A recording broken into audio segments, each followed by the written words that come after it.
Good afternoon, my dear friends. How are you? Sanjana, welcome. Dubey ji has already posted a lot of smileys. So, we are also geared up for organic chemistry. Yeah, Ariva, welcome. Hello.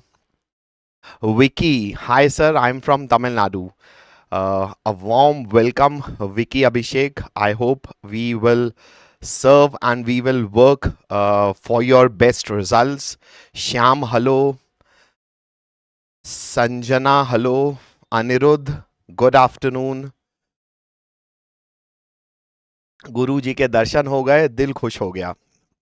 Same here, Kala. Same here. Shrikar, hello. Now, guys, today's job is complete organic chemistry. Now, just last bit of my lemon tea. So we'll start. I'm from Andhra Pradesh. Okay, Srikar is from Andhra Pradesh. Beta, hello. I hope your Andhra Pradesh people are also from you. They'll also take this opportunity of actually learning from here and hope we can make good history with your best results. So, sir, this session is one shot. Which can I prefer? This session is more than enough, beta. I mean, if to put it in right words, this is more than enough. I mean, the organic chemistry, see, the trend we have seen from this year is especially from the January attempt that we expected chemistry should be finished. Chemistry should be finished within a frame of 30 minutes, 35 minutes. Why it was not happening? It was not happening because mathematification of the inorganic and organic chemistry has been done. What is mathematification, sir? You do all the organic basics, and after doing that organic basis, you do plus minus also. So intentionally I've to the larger extent for most of the chapters I have only taken the 2026 questions only, although I have done those questions in the very important question marathon of that is already posted in the live section of PWJ English channel. But because 2026 questions, they were statement based questions, they were asking the complete NCRT, and mathematification of the questions were also done. So that will be your best possible way to revise all organic chemistry also and practice also. So this is, to this session I would rather say, sit with a pen and copy, and once you are sitting with a pen and copy, attempt these questions from with me. In the inorganic side of chemistry, the one shots that we had on the first day of chemistry live, I have taken more of the theory over there because inorganic obviously is more about the explanatory science. So I have taken lesser number of questions in the IUC part, but here in the organic part I have taken none of the theory. Every theory we will be doing, but that theory we will be doing through questions, and those questions the NTA has only helped us that they are asking all the statement based questions in such a way that you have to revise whole of the theory. So do not worry, sit back, take a pen and copy, and this will be huge and awesome session for you all. So you are my last hope, beta. You are also my last hope. I want your result to go to the heights, which to the best of your efficiency. We are not super extrapolation of anything is not taking place. I'm not saying you are going to get AIR 1. If at all your commitment to your content is such that even you feel you should get a respectable AIR, you will get whatever AIR that is best to your efficiency. My job is to increase your efficiency. And yes, beta, AC installed. AC installed. uh, AC installed. That's why I'm very happy also because now I can. I will be a bit at ease, so that I may help a lot. We may interact to a larger extent. Thank you, Vicky. You remember that. That is good. So Jhakas, pranam beta. Now, organic reagents, but sir, point, you don't read students chat too much. Sir, बहुत डर लग रहा paper. नहीं यार झकास यार, I'm sorry beta. मतलब reading comments also requires time, no? और beta, see, chemistry is an explanatory science. So I have to do questions also, I have to explain theory also, and by the time reading, so I'm very sorry sometimes if that lag happens. So Jhakas, I'm don't say that. I'll try to read whole of the comments, but once, see, my screen allow me to read 1 2 3 4 5 6 7 8 9 10 people comments. I can, the moment 11th comment is there, the 10th one shifts to the upper side. So in my screen, I can only read 10. So once you guys start super charging to this platform, then obviously we will I'll have someone who will sort out those relevant comments for me, so that none of the comment will then be missed. So I'm sorry. I'm sorry. Yes, sir. So shall we start? Okay, Adit is saying, hi, sir. I had 11 percentile in Jan attempt, and after that, I haven't started anything. But want to crack, should I take drop? Beta, yes. I mean, if you feel that you have that much of energy in yourself that you can take 1 year, and definitely the 1 year taking drop, that taking decision is actually your call. If you are ready that you will be disciplined for the coming year, then yes, definitely you should take that drop. But yes, point is, you should be committed within yourself that you are going to perform to the best of your efficiency. You are going to be disciplined is what we need. Efficiency will anyway come. So if the answer is coming from deep within that, yes, I will be disciplined, then definitely you should take a drop. Because in this point of time, getting your BTech and B from an IIT or an NIT is really crucial, because obviously there is a lot of death of jobs.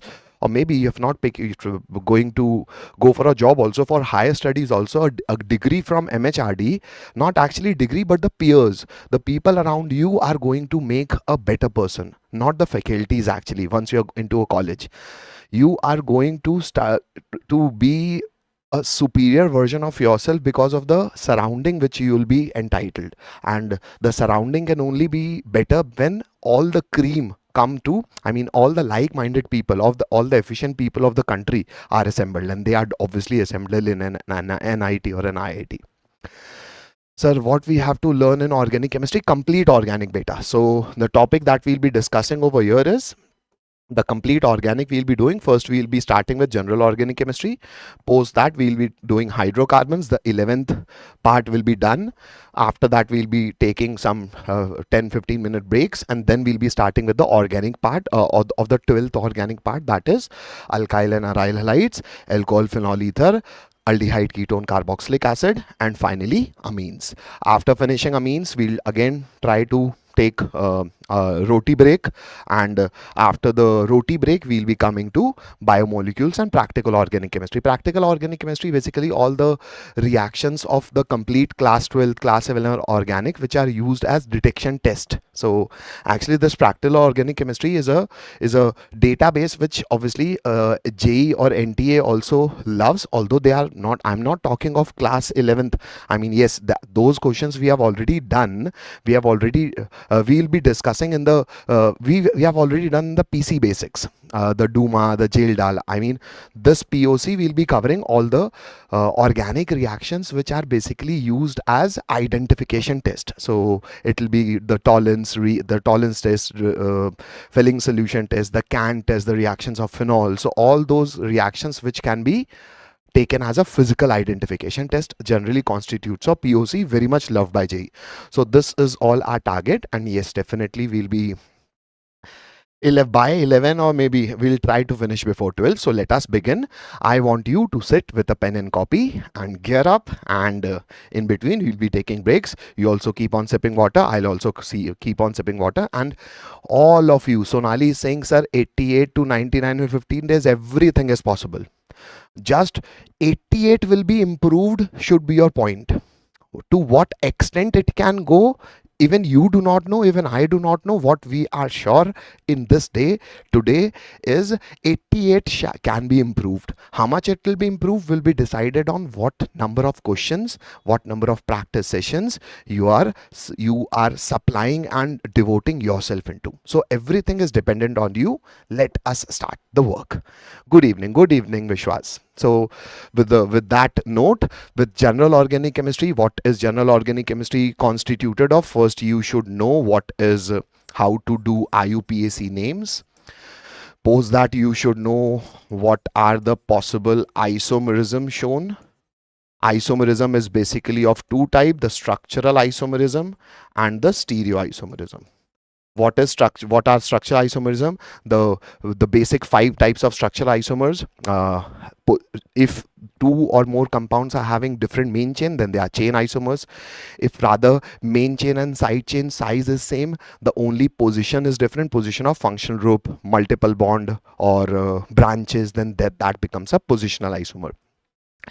If the nature of functional group changes, then that becomes a functional isomer.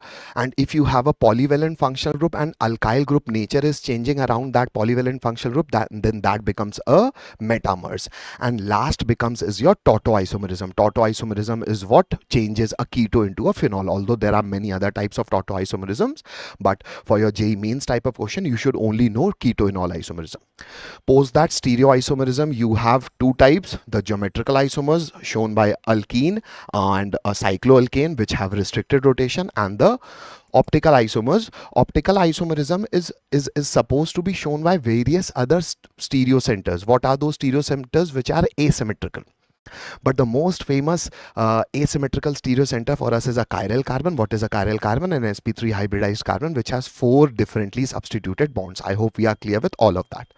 Sir, I am very confused. Beta, Vicky, we'll be doing exactly precise those questions which will be helping you to do mains level of questions. We are not here to do the advanced level of questions because obviously time is less and that is not our purpose also. Post April, we'll be doing that. So everything will be doing through questions. Now, these are the first. Now, this constitutes GOC1. Now, what is GOC2? GOC2 includes, this constitutes General Organic Chemistry 1. Now, General Organic Chemistry 2 first constitutes of the electron displacement effects. Now, what are these electron displacement effects? Inductive, electromeric, resonance, and hyperconjugation. We'll be learning them with questions. So, what amount of them we should learn? The amount which is restricted to JEE Mains level of question. Post that, you should know their applications. Their applications to predict the stability of carbocation, their application to predict the stability of carbocation, to predict the stability of free radical, to predict the stability of carbanion, and to predict the acidic nature and basic nature of compounds. So these are the constituents that you should know for GOC2. And obviously, once you discuss resonance, the application of aromaticity and everything will be covering, but with irrelevant questions. Vicky is saying you are a NEET student. No worries, beta.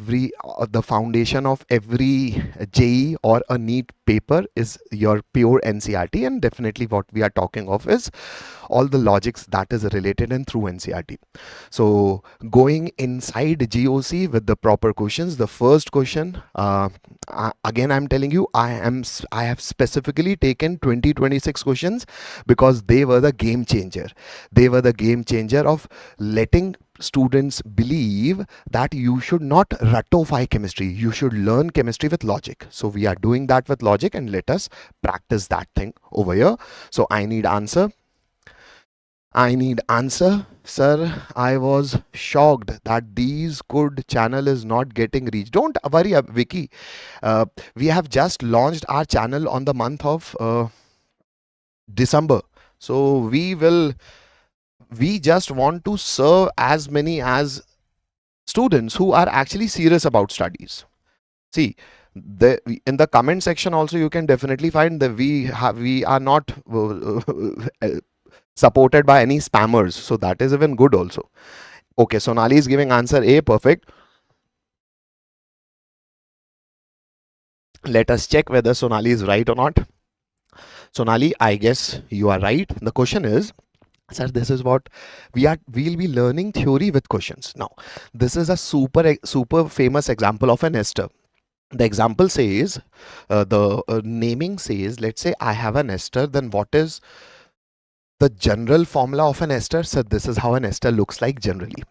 Now, ester will always have this alkyl group. this alkyl group will make this carboxylic acid. If this was an H, it was a carboxylic acid. Now because of the presence of this alkyl group, it has recently turned into an ester. So this ester make this functional group, and this alkyl group make this functional group an ester from a carboxylic acid. So rather, first we should name this R dash. How R dash is named? Whatever carbon chain it is having, that alk with a suffix "-ile", that means it is the R dash. Without any numbering, we'll be writing that. So if no number is written, then how should we know? Because it's an ester, so the common naming says, the IUPAC naming says, you put that branch at first. So after that alkyl, this alk will be decided by the size of R dash. Then you should name this carbon chain, which is RNC. So then word root will become alk. Who will decide this alk? The length of RNC, because generally I'm thinking that it is a saturated carbon, so it's an ane. So if it is not, then you shall use ene or ine. And last, for the suffix, because it is the first carbon, so now we have to name this two oxygen. So the suffix for ester is O8. Because it's a vowel, so vowel will be cancelled. So this is the general IUPAC trend of naming an ester. I hope we are clear with this. Now, decoding this in the question. So the question is definitely giving us an ester. Sir, where is the carbonyl carbon? This is the carbonyl carbon. So this becomes carbon number 1, 2, 3, 4, 5. Now this is 6, but this will not be the longest chain. So this shall be 6 and this shall be 7. So this becomes a methyl branch. How many branches I have? This methyl and this bromine. Sir, what about these 3 carbon, which is 1, 2, 3? They becomes the R dash. So what is this R dash? 3 carbon chain. What is 3 carbon chain? Alk prop. So it becomes propyl. So at first you shall write propyl, which is the branch after the, which is the ester branch written at the first. After that, if the main chain is also having branch, then write the name of those branches. This is bromo starting with the B. This is methyl starting with an M. So I shall write bromo first. So it will be 2 bromo. Post that, at 5th carbon, you have a methyl branch. So 5 methyl. Now this is all about the branches. Now because main chain is not cyclic, so there will be no cyclo. After that I'll have my main chain. So what will be alk? 7 carbon. So hept. Because this is also saturated carbon chain. So ane. And at first carbon I have the suffix, I have the functional group. So suffix will be O8. I hope, let us check that whether I have this option. Okay. 2 bromo, no. 2 bromo, no. N-propyl, yes. N-propyl, yes. But after that, 2 bromo. So this is gone. Option 1 is your answer. Very good. Live chat is so peaceful. Yes. Because we have only relevant people over here. So that is good also. So yes, everybody given right answer. So I hope we are clear with this question. Moving to the next one.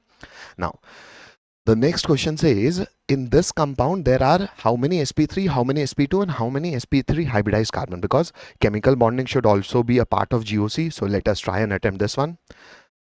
But cover all organic. Yes, this mainly for JEE Mains. Haan beta. This is for JEE Mains, and we'll be covering whole of the organic chemistry. Sir, your teaching method is great. From which university you are a graduate? Beta, I have completed my BTech in electrical engineering from NIT Kurukshetra. My AIR was around 6,000. Back in 2007, I cleared IIT JEE.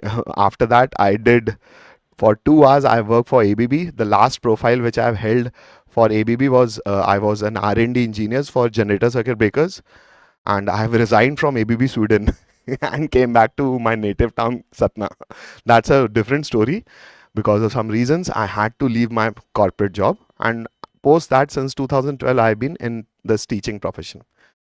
So this is all about me. The block element has become nightmare to me. Beta, go to IOC. The day 1 IOC I have done in the so that day 1 live, I guess it was a 10 hours live, and even after 10 hours live, we could have only coordination compounds. I could not complete very properly, but because we have stretched and discussed everything so in so much of detail, so those coordination compounds you can very well attempt. If at all you find any doubt, you can always put the doubt in the comment section of day 1 IOC. I'll be replying back to those comments. Don't worry. But those that one day IOC, the day one of this live of chemistry, you can go and check it out. It'll help you. The block chemistry logic. Vicky, I'm answering to your question. Again, A. Okay. So let us attempt this one. The 3,3-dimethyl hex. Now, first of all, with the name, we shall draw the structure. Now, hex means how many carbon? Sir, hex means 6 carbon. So 1, 2, 3, 4, 5, and 6. Let me number them also. So this is 1, 2, 3, 4, 5, and 6. Now, at third carbon, I am having 2 methyl groups. So this is 1 methyl group. This is the second methyl group. After that, I have hex 1-ene. So that means this is a double bonded carbon, and 4 and 5 have a triple bond. That's it. Now, let me put those hydrogens also for you. So this will become H2. This will become H, this will become H, no hydrogen, and 3 hydrogens. Now let us do their, sir, a double bonded carbon is always sp2 hybridized. So this is also sp2 hybridized. This is sp3. This is also sp3, this is also sp3, because they are single bonded carbon, and this is also sp3. So the yellow circles are sp3 hybridized carbon. So how many sp3 hybridized carbon I have? 4. How many sp2 hybridized carbon I have? 2. And what about the sp? These are the sp hybridized carbons, which are the triple bonded carbons. So that I have 2. So option is 4, 2, 2. Definitely answer is option 1. I hope. Now, is it difficult, guys? The only difficulty is we make hawa in our minds. Just be logical and everything is going to be clear perfectly. Everybody given right answer. Moving to the next question. Moving to the next question. The next question says, I hope it is visible, or else I'm reading it for you. You have to match this list 1 with list 2. List 1 says 2-methyl propene and but1-ene. 2-methyl propene and but1-ene. Yeah. Vanakkam. Somebody is giving option B. Okay. So 2-methyl propene and but1-ene. Obviously, this is quite clearly visible to us. 2-methyl propene, as in I have 3 carbons, and at second carbon I have this. And what is butene? So 4 carbons and a double bond. So obviously here main chain is of 3 carbons, 1, 2, 3. Here main chain is of 4 carbons. I'm sorry. So because there are 3 carbon, 4 carbon, so what isomers are they? That's why beta, I think that these white does not appear, so that's why I'm iterating also. Option A is 2-methyl propene, and this is but1-ene. So 2-methyl propene and but1-ene are, so this is 3 carbon chain, this is 4 carbon chain. So what isomers are they? When the size of main chain gets changed, then it becomes your chain isomer. So A goes with 3. So A goes with 3. This can be possible, this can be possible, this is not possible, this is not possible. So A goes with 3. Because the options are not visible, yes, but I'm sorry. So that's why I'm writing also those options. Okay. Now, second option is cis-but2-ene and trans-but2-ene. Now we definitely know cis and trans are geometrical isomers. So this becomes, you do not have any geometrical isomers, but geometrical isomers are type of stereoisomers. So B is 1, although we do not have to check because both options has B1. Now C4 or C2. C is 2-butanol and diethyl ether. Sir, alcohol and ether are what isomers? Alcohol and ether are functional isomers. So that means this should be 4. So this is 4. This is not 4. So obviously option 1, but we are learning, so we're doing everything. But1-ene and but2-ene, the only change is position of multiple bonds. So 1 becomes your positional isomers. I hope we are clear with this. Yeah, I'm sorry, these options were not clearly visible, but I hope you got the logic. Now this is a definition. So we have just done the definition of isomers, but in the examination you should be very, very quick with the option elimination. Just know the definition, and if at all you just know the definition, your answer is right. You need not know the advanced level of questions of that topic. You just have to know the definition. It's a trick called XY to find chain and position isomer. Yes, beta. I mean, see, sometimes those tricks can work, but what works all the time is the basic definition, beta. So what is basic? Obviously, whatever logic or trick you can apply, it may be applied sometimes, it may not be. Why to overburden your mind with with those tricks? Because at the end of the day, you have to remember those tricks also. So rather remember the basic logic, because those basic logic will help you in mains also, and definitely after that for your advanced level of questions also. Now, moving forward, let us attempt this one by the time I sip some water. The question says, given are 4 compounds. Now this is mathematification of basic organic chemistry.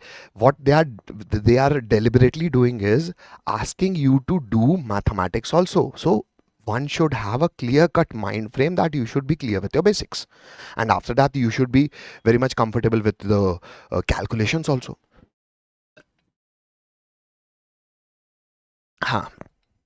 So optical isomerism. What, beta? Asif? No of optical isomerism. Asif is asking, sir, please do. Kya do? Asif has written option. Acha, Asif, you are saying, sir, please do. What do? Optical isomerism? As in? Asif, if you are actually, what are optical isomers? Okay. Okay, Asif is also. I couldn't keep up with sir yesterday while solving, but today it is easy to keep up. Haan, beta.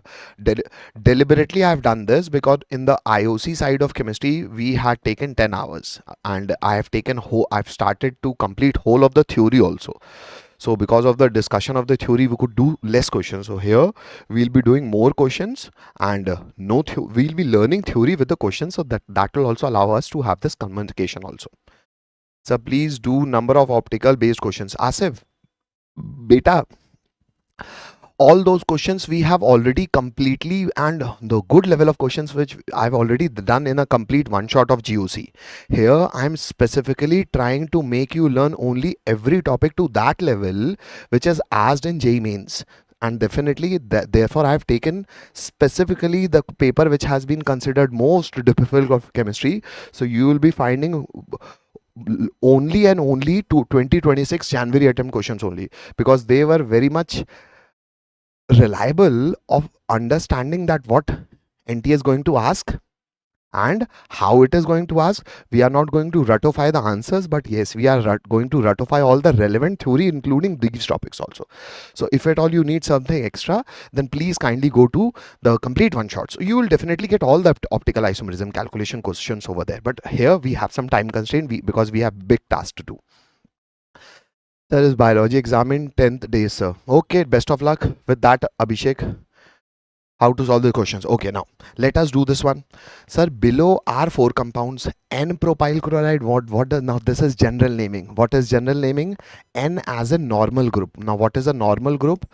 Let's say I have propyl as in 3 carbons, so normally draw those 3 carbons. So, and after that, if you have a free valency, then this becomes your N-propyl group. An N-propyl group having a free valency, to that free valency I am connecting a chlorine, so this becomes your N-propyl chloride. This becomes A. Now what about B? This is iso, so you should be religiously comfortable with the general naming. Now what does iso mean? Iso is a picture. What is that picture? First carbon, second carbon must have a methyl branch, and that carbon must have a free valency. This picture is known as iso picture. If this picture is definitely will minimum require 3 carbons, so it will become isopropyl group. If I add one more carbon and then have a free valency, that will become isobutyl group, and so on. So this is isopropyl group. To this isopropyl group I'm adding a chlorine, so this becomes my B. So what about C? This is secondary butyl. Now but means 4 carbon. Secondary as in this will be N-butyl group, and either this one or this one will be the secondary butyl group, because any way you have that free valency, IUPAC name will be same.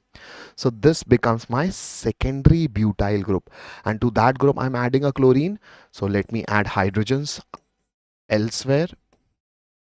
So this becomes my C. And talking about the D, what is neo group? The carbon next to a tertiary carbon. So how can we make a tertiary carbon? So this carbon has to be minimum connected by 3 carbons. So this is the minimum possible carbon requirements for a tertiary carbon. But the carbon next to a tertiary carbon, as in this one, if this carbon has a free valency, this picture is generally termed as a neo group. Now this neo group is connected with the chlorine, so this becomes your neopentyl chloride. Now these are our 4 structures. Now the question is telling us that given below a 4 compound, now you have to calculate percentage carbon in which of the in carbon in the one which exhibit optical isomerism. Now first job was to draw the structures. How to draw the structure? If you know the general name. Job number 2 is identify which is optically active, who can be optically active, which will have a chiral carbon. So second job is to search the chiral carbon. It has no chiral carbon, so go away. This has 2 methyl group common, so this carbon can also not be chiral. I'm sorry. Yes, this is 1 methyl, second group is ethyl, third group is hydrogen, and fourth, yes, this satisfies to be a optically active carbon. What about this one? No sir, these are also same, so this is a, so we have only one carbon, one option C which is optically active. Now still the question is not done. Now this is what has made the chemistry paper difficult. You tell me what is difficult. Actually, the difficult thing is they are asking you to do 3 or 4 things in the same question, which is going to require time. So no trick is available. What trick is available? Your logic should be right. So you should know everything, not advanced level of things, but NCERT and basic level of things, everything you should know why you're doing. So general naming, draw that photo. Identification of optical isomers. Now do the mathematification. What is that mathematification?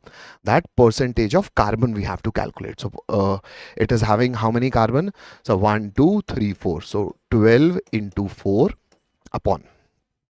What is mass of organic compound? Obviously 12 into 4, 48, plus hydrogen 3, 4, 5, 6, 6 and 3 is 9, plus chlorine is 35.5 into 100. Now this approximation you have to do. Once you do it, you will get somewhere around 52%. I'm sorry, this into divide you have to do, guys. You will be landing up with somewhere around 52%. That will make option 1 as your answer. Good evening, Black Mystery. Yeah, lengthy.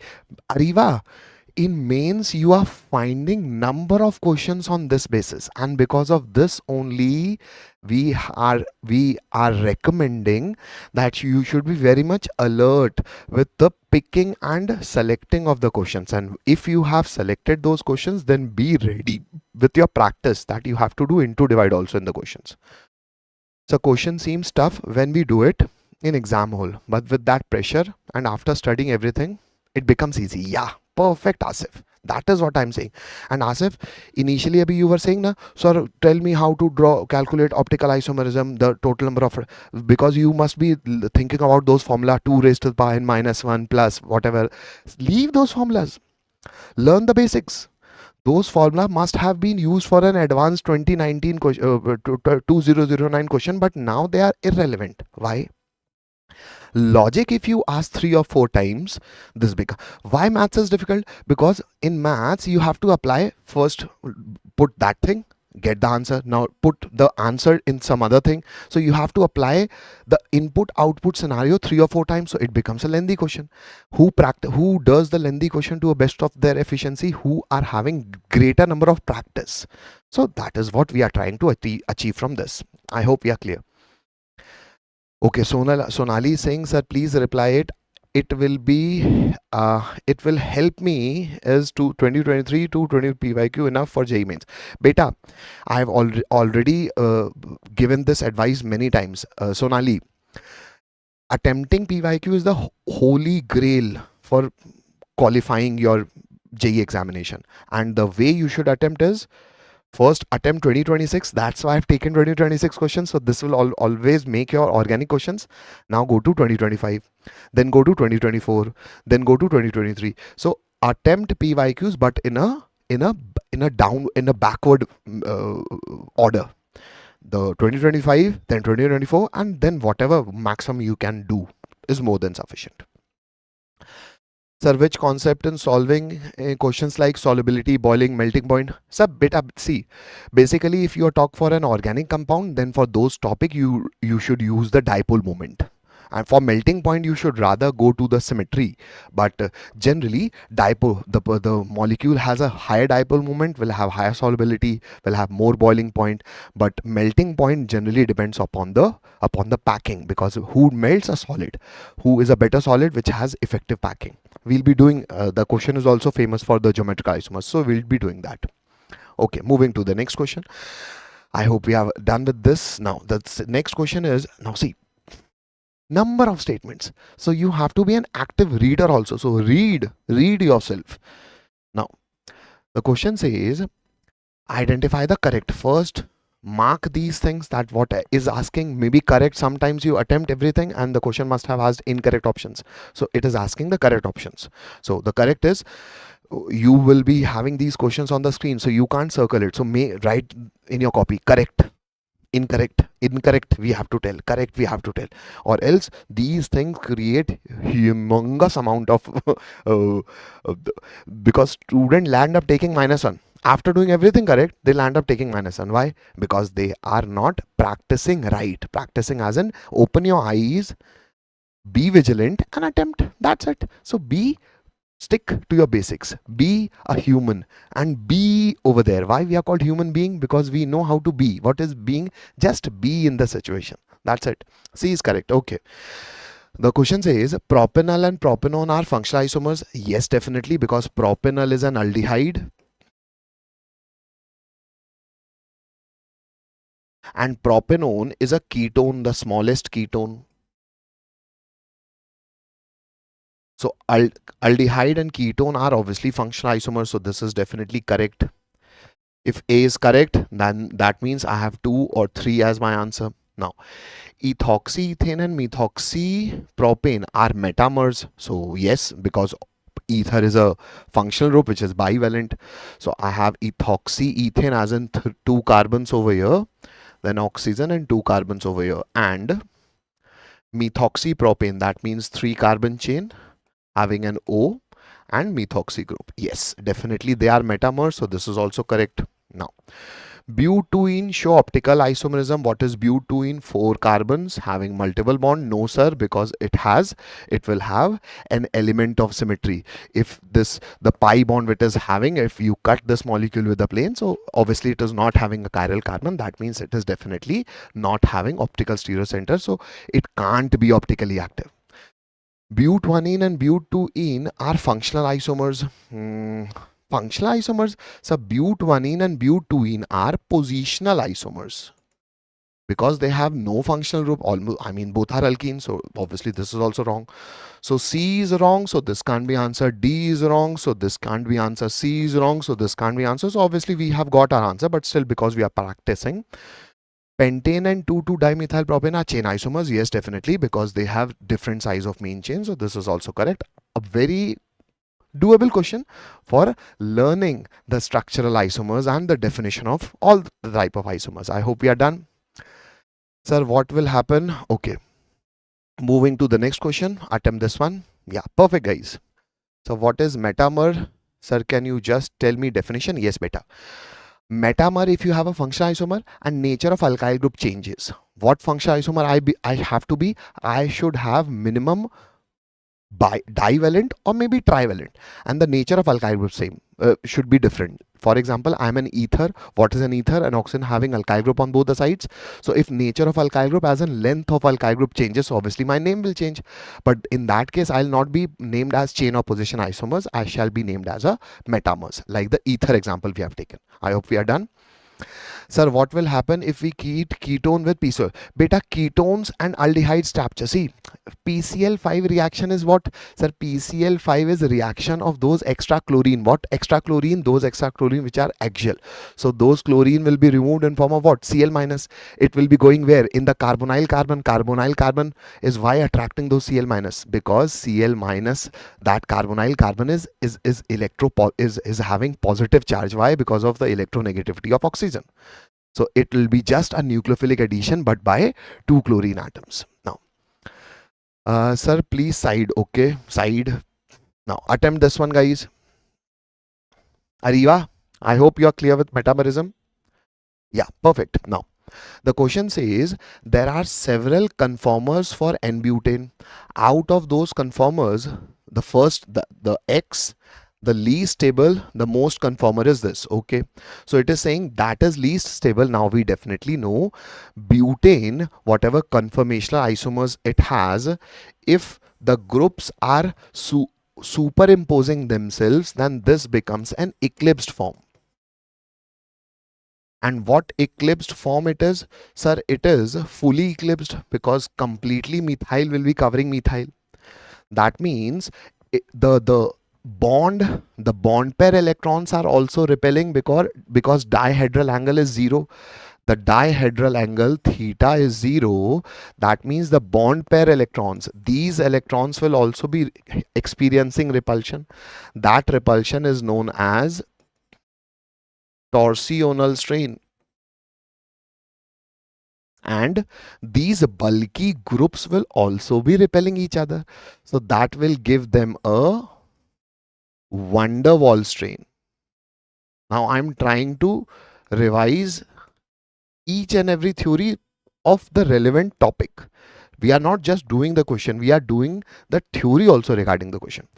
So torsional strain is also high, van der Waals strain is also high, and because of this, yes, it will be least stable, because if energy is high, then stability is less. Now, what about this one? So here theta is also maximum enough.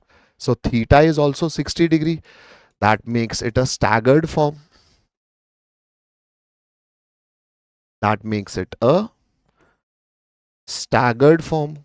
And staggered form, because of lesser torsional strain, is obviously stable, because there is no, I would rather not say no, there is minimum bond pair repulsion, which is known as the torsional strain. So that will also be minimum.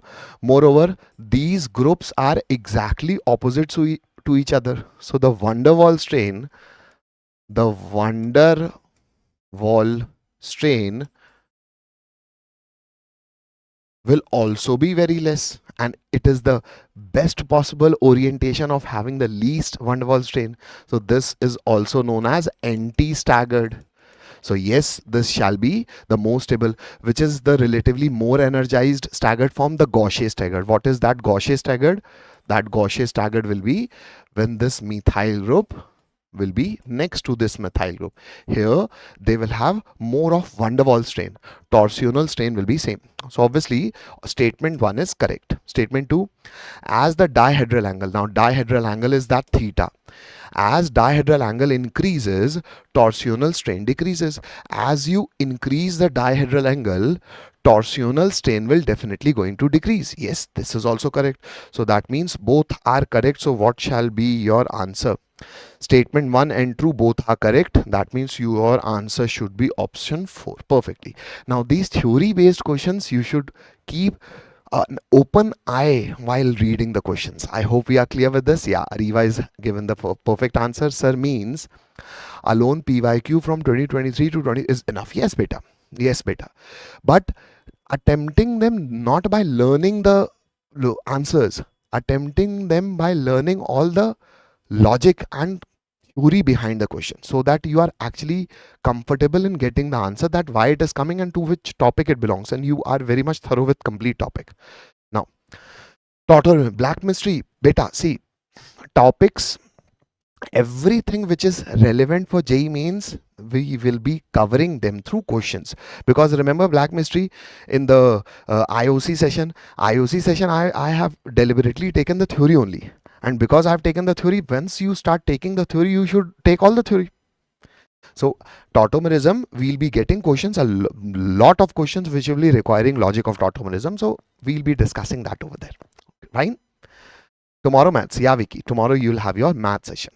Now, the next question involving okay, your knowledge of electron displacement effect. So a basic question, you should attempt this one, that this is nothing but aniline. Aniline is showing the delocalization of non-sigma electron. These pi electrons are moving and reaching over here. So what is this electron displacement effect? This is nothing but plus R effect. Now what is a plus R group? When your non-sigma electrons are delocalized in the ring through the conjugate system. What are those conjugate systems? The basic conjugate systems are, let me list those conjugate systems for you because they are important. The basic conjugate systems are pi sigma bonded, pi sigma bonded with an atom which is having lone pair, pi sigma bonded with an atom which is having positive charge, pi sigma bonded with an atom which is having negative charge, or pi sigma bonded with an atom which is having radicals. Now these are some basic conjugate systems through which the delocalization of non-sigma electron takes place, and such displacement give the molecule a resonance stabilization. Now what about this resonance stabilization? These resonance stabilized groups, let's say I have this conjugate system, and if I have an atom which is not further connected to an electronegative atom and it rather has lone pair cloud in it. So if it do not have any electronegative atom or it do not have any empty orbitals, then definitely such group shall definitely act as a plus R group. That means it will delocalize and give its electron to the conjugate system. Hope we are clear with this. Now if the conjugate system is connected to any species, and if this that species is having empty orbitals, then those empty orbitals will act as a electron deficient species.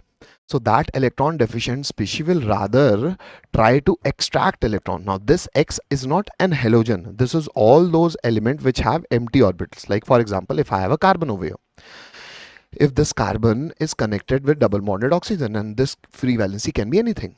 So obviously this oxygen will demand electron, which will create an empty orbital in carbon, and now carbon will also be a demanding species which will rather attract the pi electron cloud towards itself, and that will make this group as a minus R group.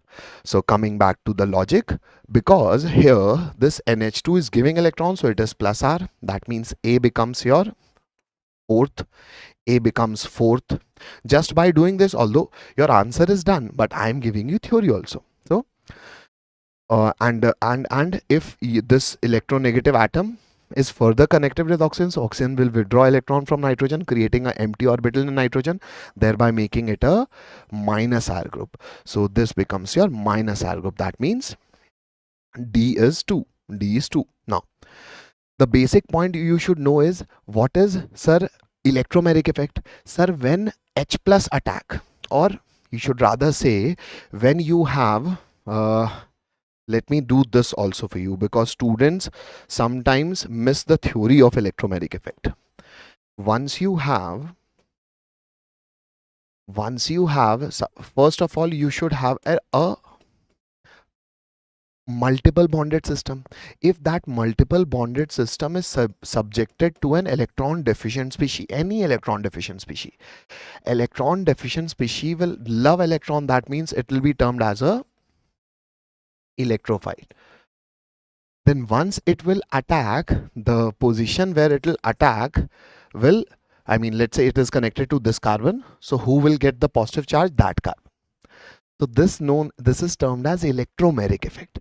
And what electromeric effect? Plus E effect. When you say that you are applying a plus electromeric effect when the attacking species is rather a electrophile. Similarly, once you have a pi system but the attacking species is electron rich, as in it is a nucleophile, then obviously this nucleophile will attack this carbon at its positivity. But this effect will be known as a minus electromagnetic effect. So during minus electromagnetic effect, who attacks? A nucleophile. So obviously here the theory is not as out of view. So when H plus attack, it will be plus E effect. That means it is 3. So B is 3. And when minus as a nucleophile attack, it becomes minus E. That is C is 1. I hope it is clear. Now, moving to the next question. The next question asks us about resonance effect. Now this is, this is plus, this is minus. I guess this is not visible. So let me make those resonating structures for you. Now, we will revise rules for deciding the stability of resonating structures. It is a question. Let us attempt this one. By the time I see to some comments.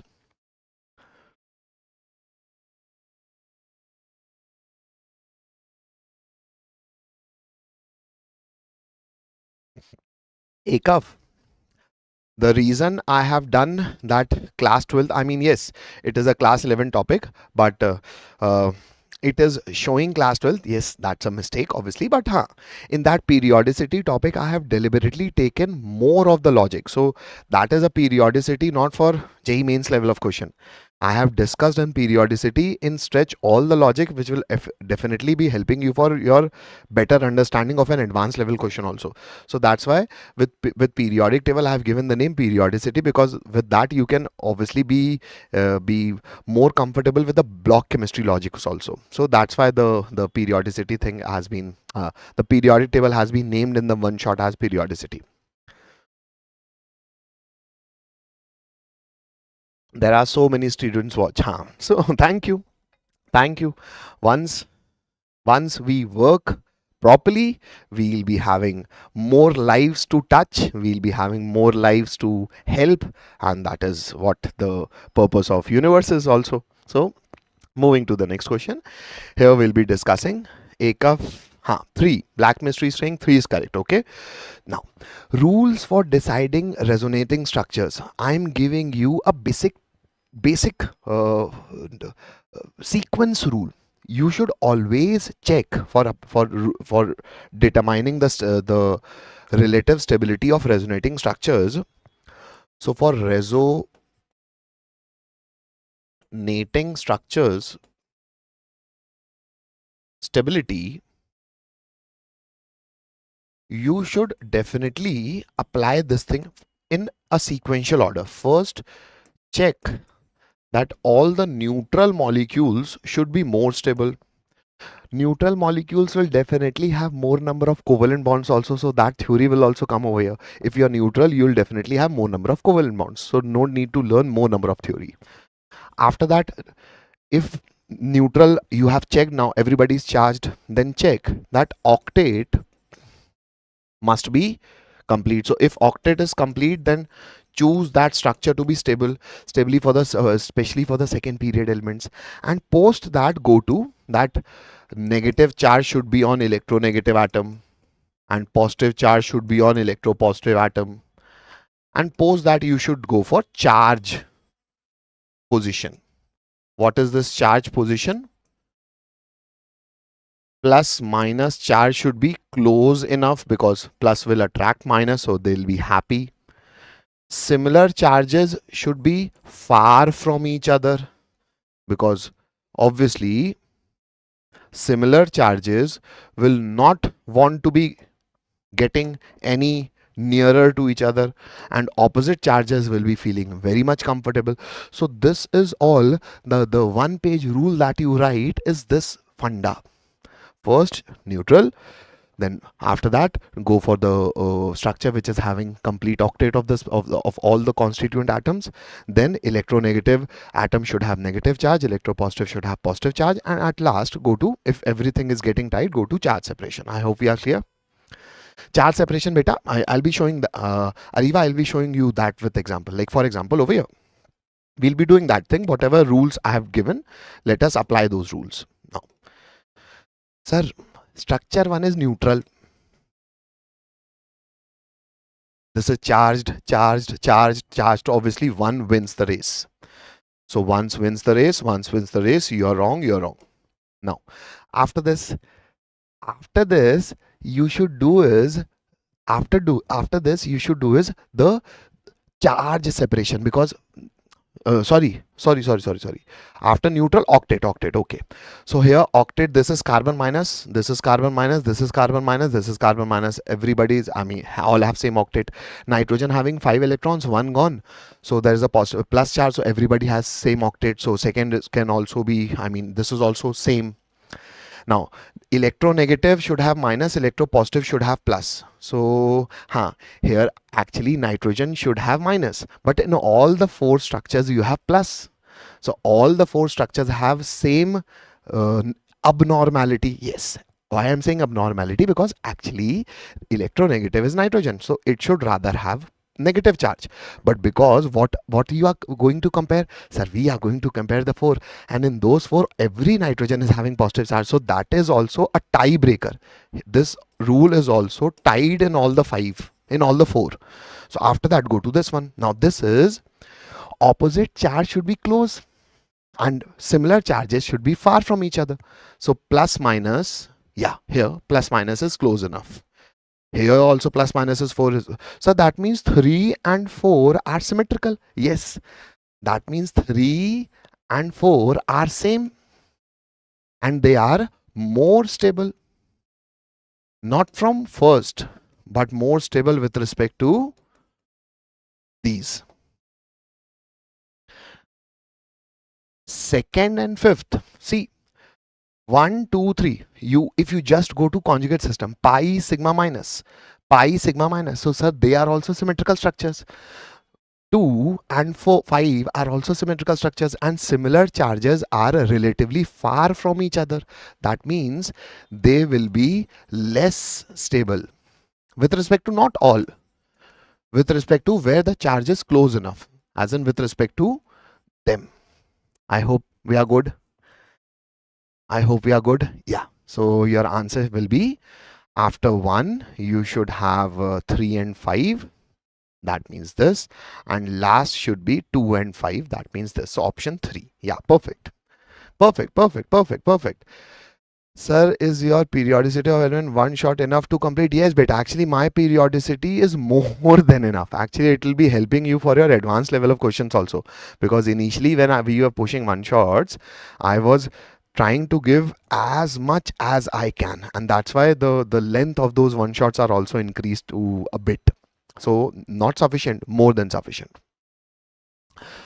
Ecographs is asking duration. Beta, it will extend till 11, maybe 11, 12.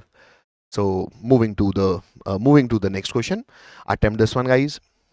Attempt this one. We'll be taking breaks, so don't worry. But yes, with this lecture, I'm definitely sure that you do not have to, then you just have to revise these notes, and it will be helping you for your whole organic chemistry. So this is more than sufficient. The today job, after this you just revise them, and if you are having more time, then practice more PYQs. Yeah, beta, it is enough for class 11 3 chapter. So it is enough for class 11 chapter 3, right? Thanks. Okay. Beta. Perfect. It is enough, more than enough for class 11th. Okay, Ekaf, I forgot. You were class 11th. You are just getting to class 12th. Yes, Ekaf. Attempting the next question. The next question says, how many compounds among the following show inductive, mesomeric, as well as hyperconjugation effect? Now, how many of these show all the effects? Now, see, this is a question I have deliberately taken to make you understand that you can read all the theory through questions. So, sir, this oxygen which is having OCH3 will apply minus I. So definitely it is having inductive effect. The pi cloud and the lone pair will be involved in resonance. So it will be a plus R group also. The ring will also have delocalization. So it is having resonance also, inductive also, but it is not having hyperconjugation. It is having not high. So this is not your answer, because question is saying it should show all the 3 effects. Moving to this one. So here I have this pi bond, sigma bonded with this carbonyl oxygen. That means this oxygen will demand electron and these pi clouds will move. So definitely it will have a resonance effect. What group it will act as? It will act as a minus R group for the pi cloud. How pi cloud is acting? It is acting as a plus R group for the carbonyl group. So plus R minus R, that's why I'm not writing.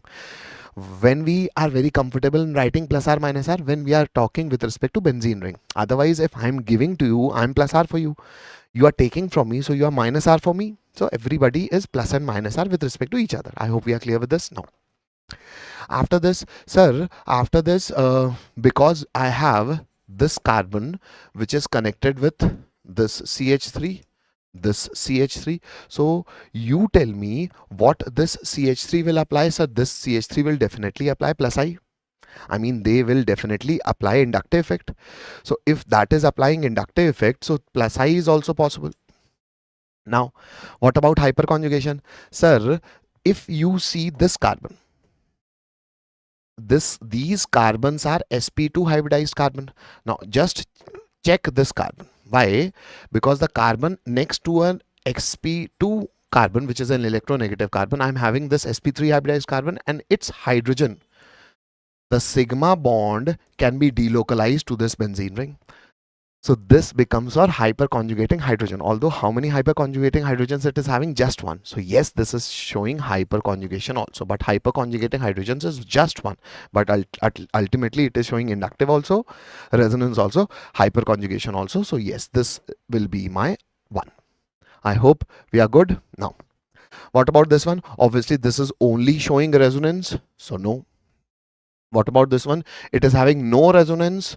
So no. Yes, it will show minus I, but it has no resonance, no hyperconjugation. What about this one? This will show minus R. This is obviously also resonance. The NO2 will also show minus I. So inductive is also there, resonance is also there. And because I have again an sp2 hybridized carbon, this becomes my sp3 hybridized carbon, and it also has hydrogen. So this has hyperconjugation also. So that means it also has all the three effects. So what all have all the three effects? This one and this two. What about this one? Yes, sir. Again, minus R, minus I. And for hyperconjugation, I have this carbon, which is having one hydrogen. So yes, it can also show all the three effects. This methyl group can show plus I. These hydrogens can show hyperconjugation. And the ring is in resonance with each other. So yes, this also has all the three effects. What about this one? So these hydrogens will show hyperconjugation. These hydrogens can also show hyperconjugation, because this is these hydrogens can also show hyperconjugation. So yes, obviously hyperconjugation is there. Now this is C double bonded O. If I just draw this oxygen over here, so this is a resonance also. So hyperconjugation also, resonance also, and definitely this CH3 will apply inductive also. So it also is supported by all the three electron displacement effects. So 1, 2, 3, 4, 5. So how many of compounds have all the three effects? All these 5 compounds. I hope we are clear with this, guys. Sir, in only alkene case we have hyperconjugation. No beta, not only alkene. Let me draw that for you. Let me borrow some slide, empty slide.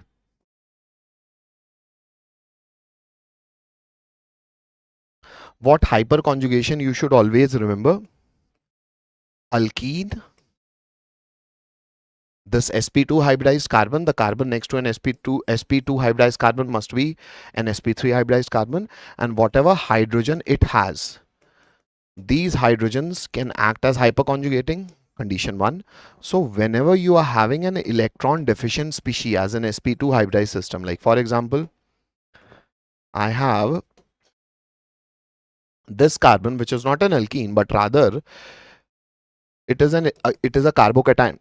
So this also makes this carbon an electron deficient sp2 hybridized carbon. So a carbocation is also stabilized by hyperconjugation. The sp3 hybridized carbon, whatever hydrogens it will have, they will also give the electron. So alkene also, carbocation also. And yes, we have more specific cases like this benzene.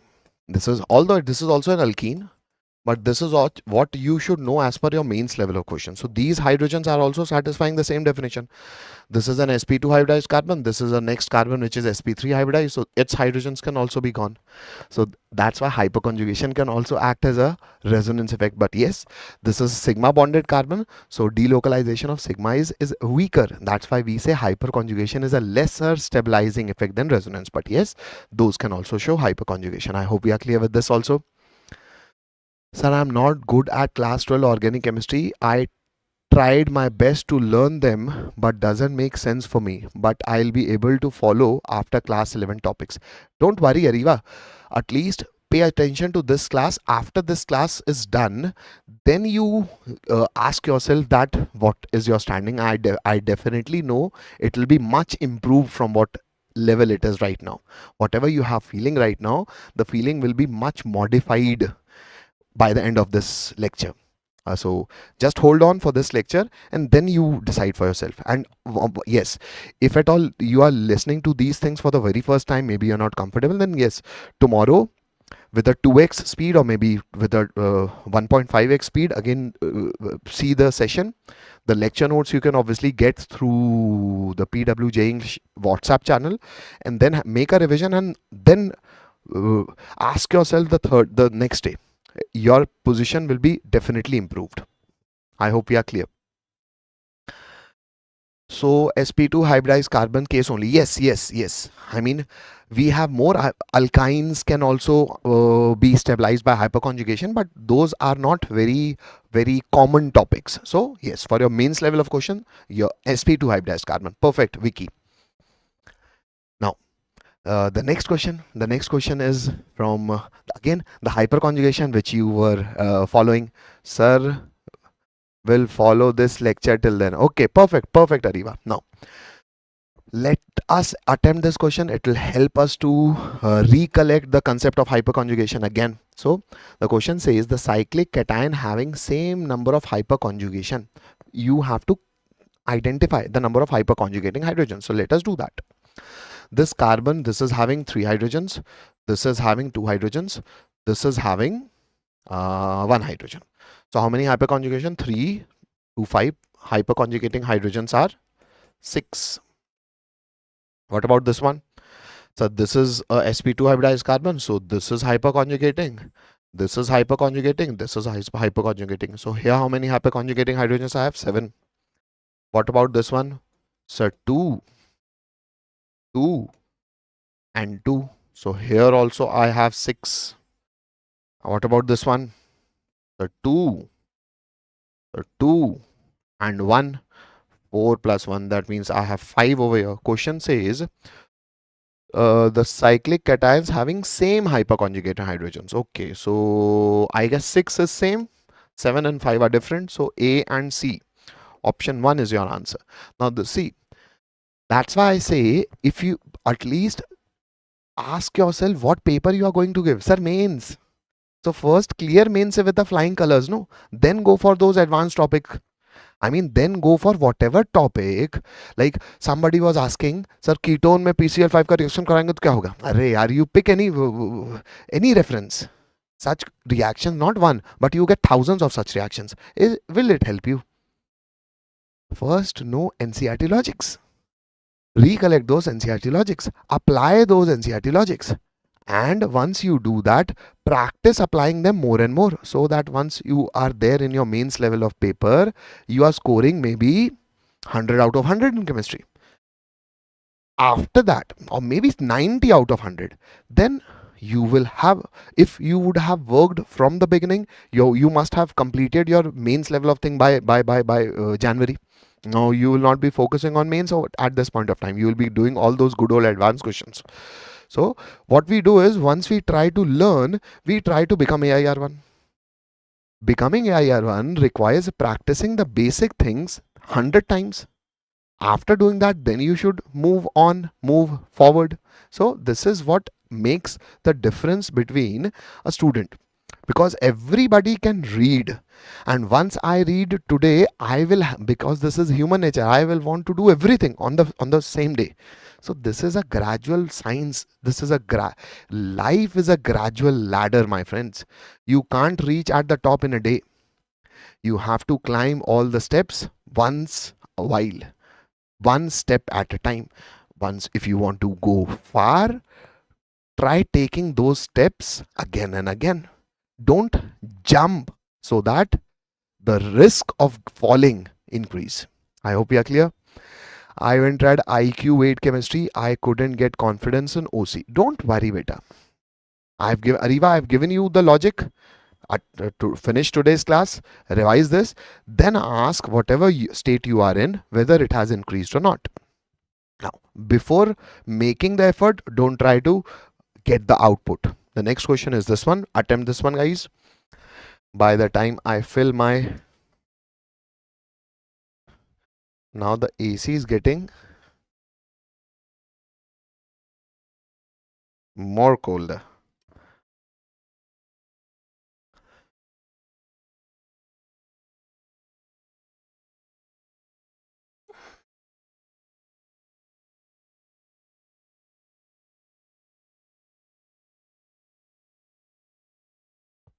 Okay, black mystery got 12 correct in today's paper.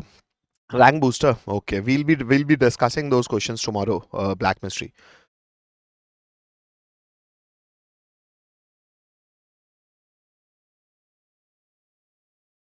Swapnil, you want who to be your faculty at JEE English batches?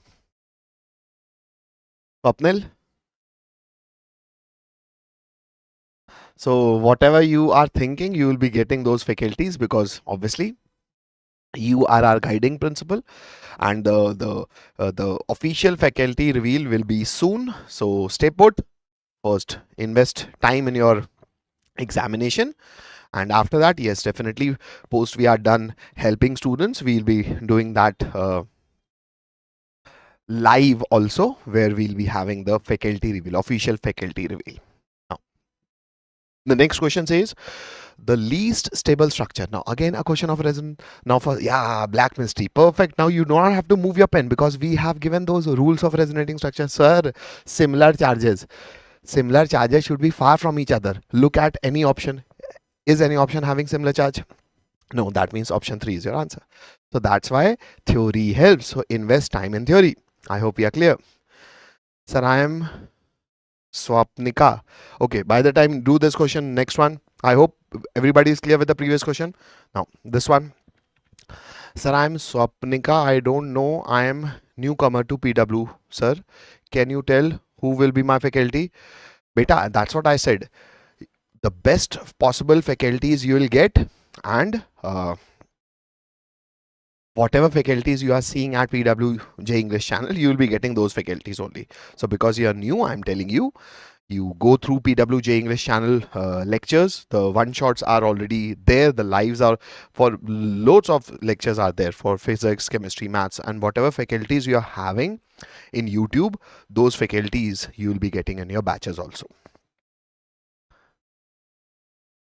So don't worry, and it will be done. I mean, within this month end. This is March, so within a week or maybe next week, we'll be having those faculty reveal also. The official thing will also be done within this month. Yes, beta, I'll cover Madha, sir, please tell. Yes, I'll be covering biomolecules, amines, everything. I've given that in the topic also. When can I, in which month? Beta, this March month end, Swapnil. Sir, carbanion and carbocation both will follow same principle of stability. Carbanion and carbocation. No, beta. Carbocation is stabilized by electron donating group because it is electron deficient, and carbanion is stabilized by electron withdrawing group. So, sir, can I contact you? Yes, beta. Vicky, you can always contact each and every one of us.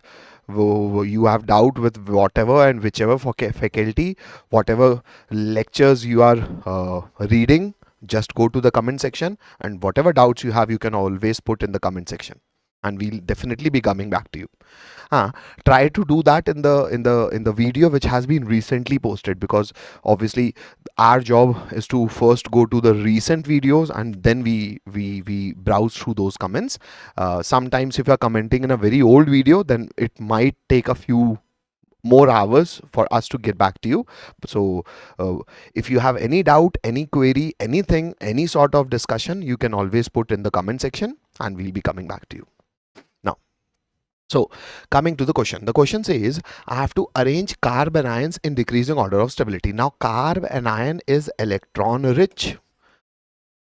So because I'm having burden of electrons, so when I will get stabilized? Sir, you will get stabilized when you are connected with electron withdrawing group. Now who is the strongest electron withdrawing group? The group that is applying minus R. After that you should check for minus I. So checking everything over here. Now benzene is connected with CH2 minus. So this is same, this is same, this is same, this is same, and this is same. So all the carbon ions are same. The point of difference is the benzene further connected with what group? Now here benzene is connected with a bromine. Bromine up is a electron withdrawing group because its minus I is large, sir, but you said first see resonance. Arey beta, resonance is dominant when atoms of similar periods are making bond. Bromine is a large atom, carbon is a small atom, so the pi bond they will be forming will be between dissimilar energized orbitals. I've done that thing in chemical bonding, and because of the formation of pi bond between dissimilar energized orbitals, the bond will not be that effective, and that's why for halogens, for chlorine, bromine, iodine, their resonance is less dominating. So what effect becomes dominating? Their inductive.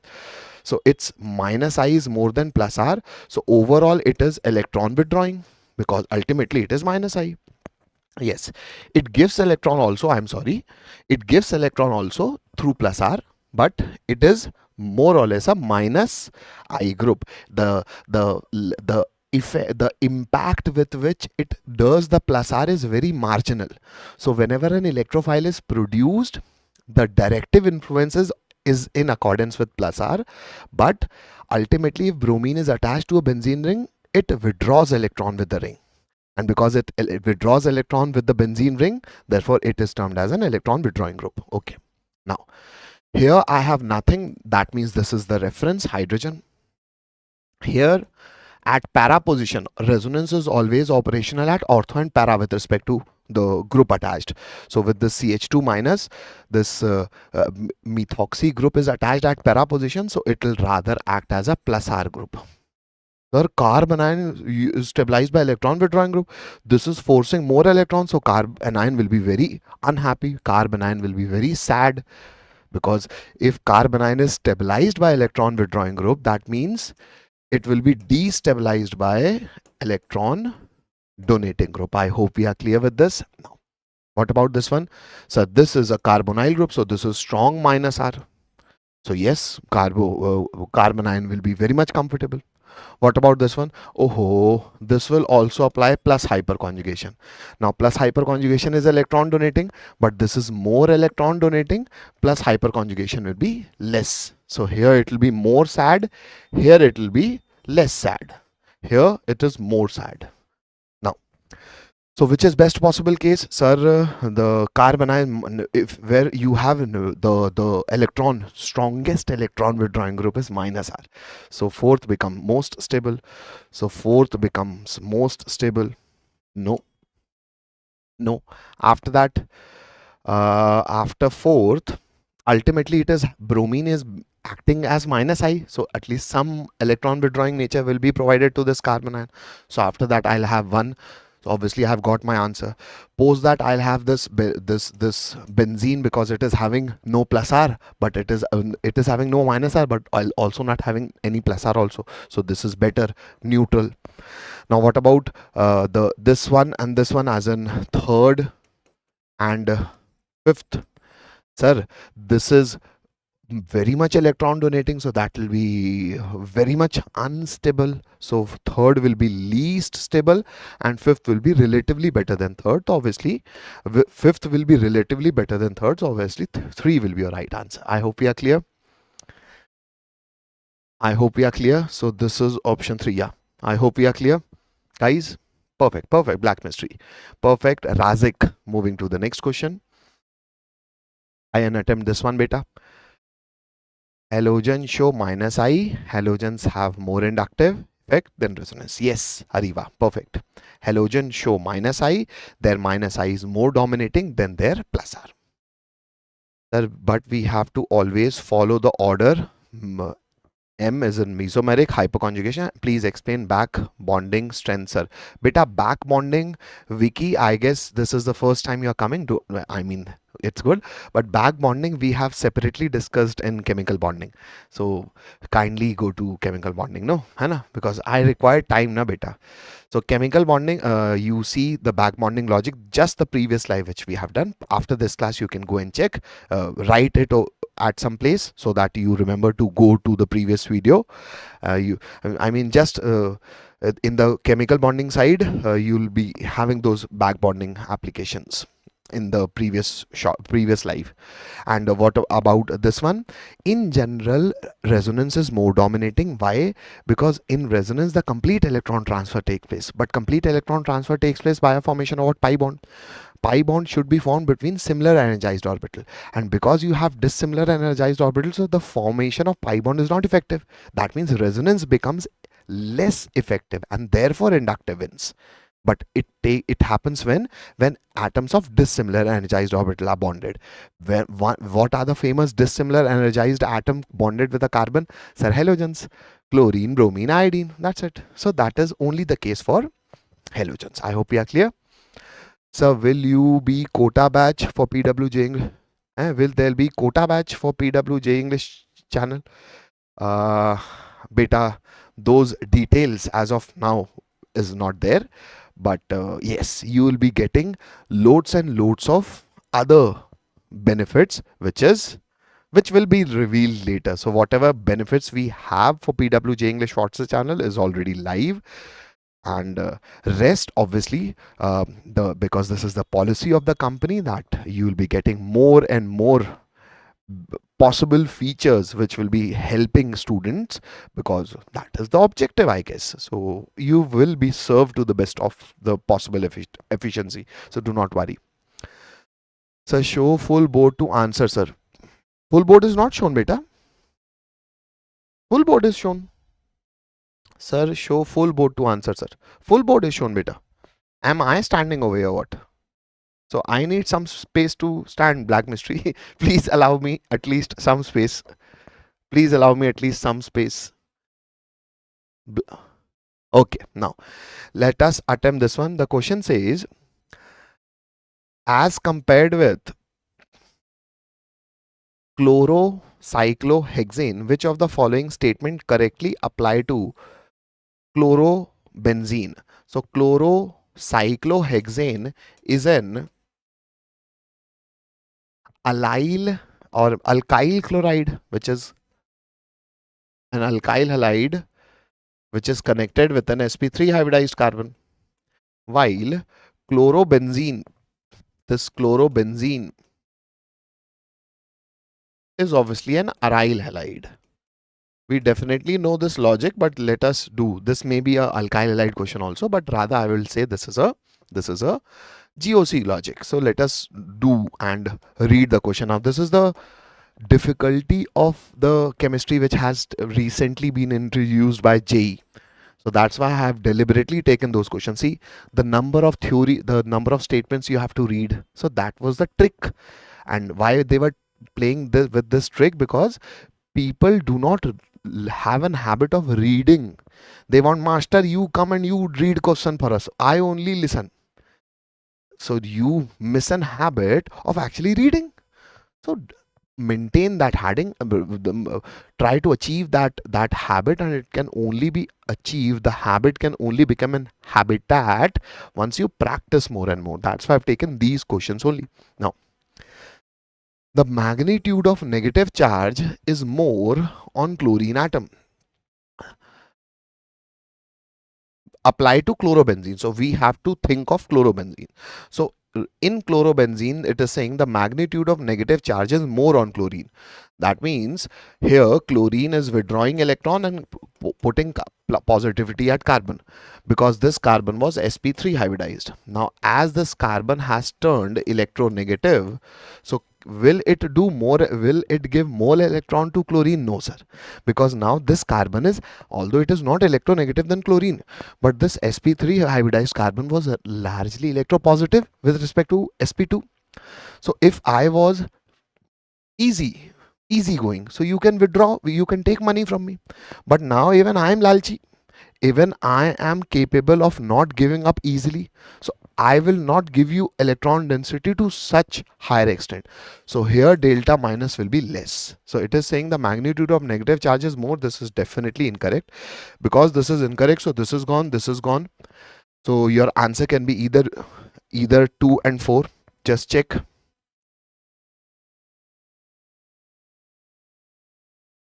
Because this are statement based questions, yes.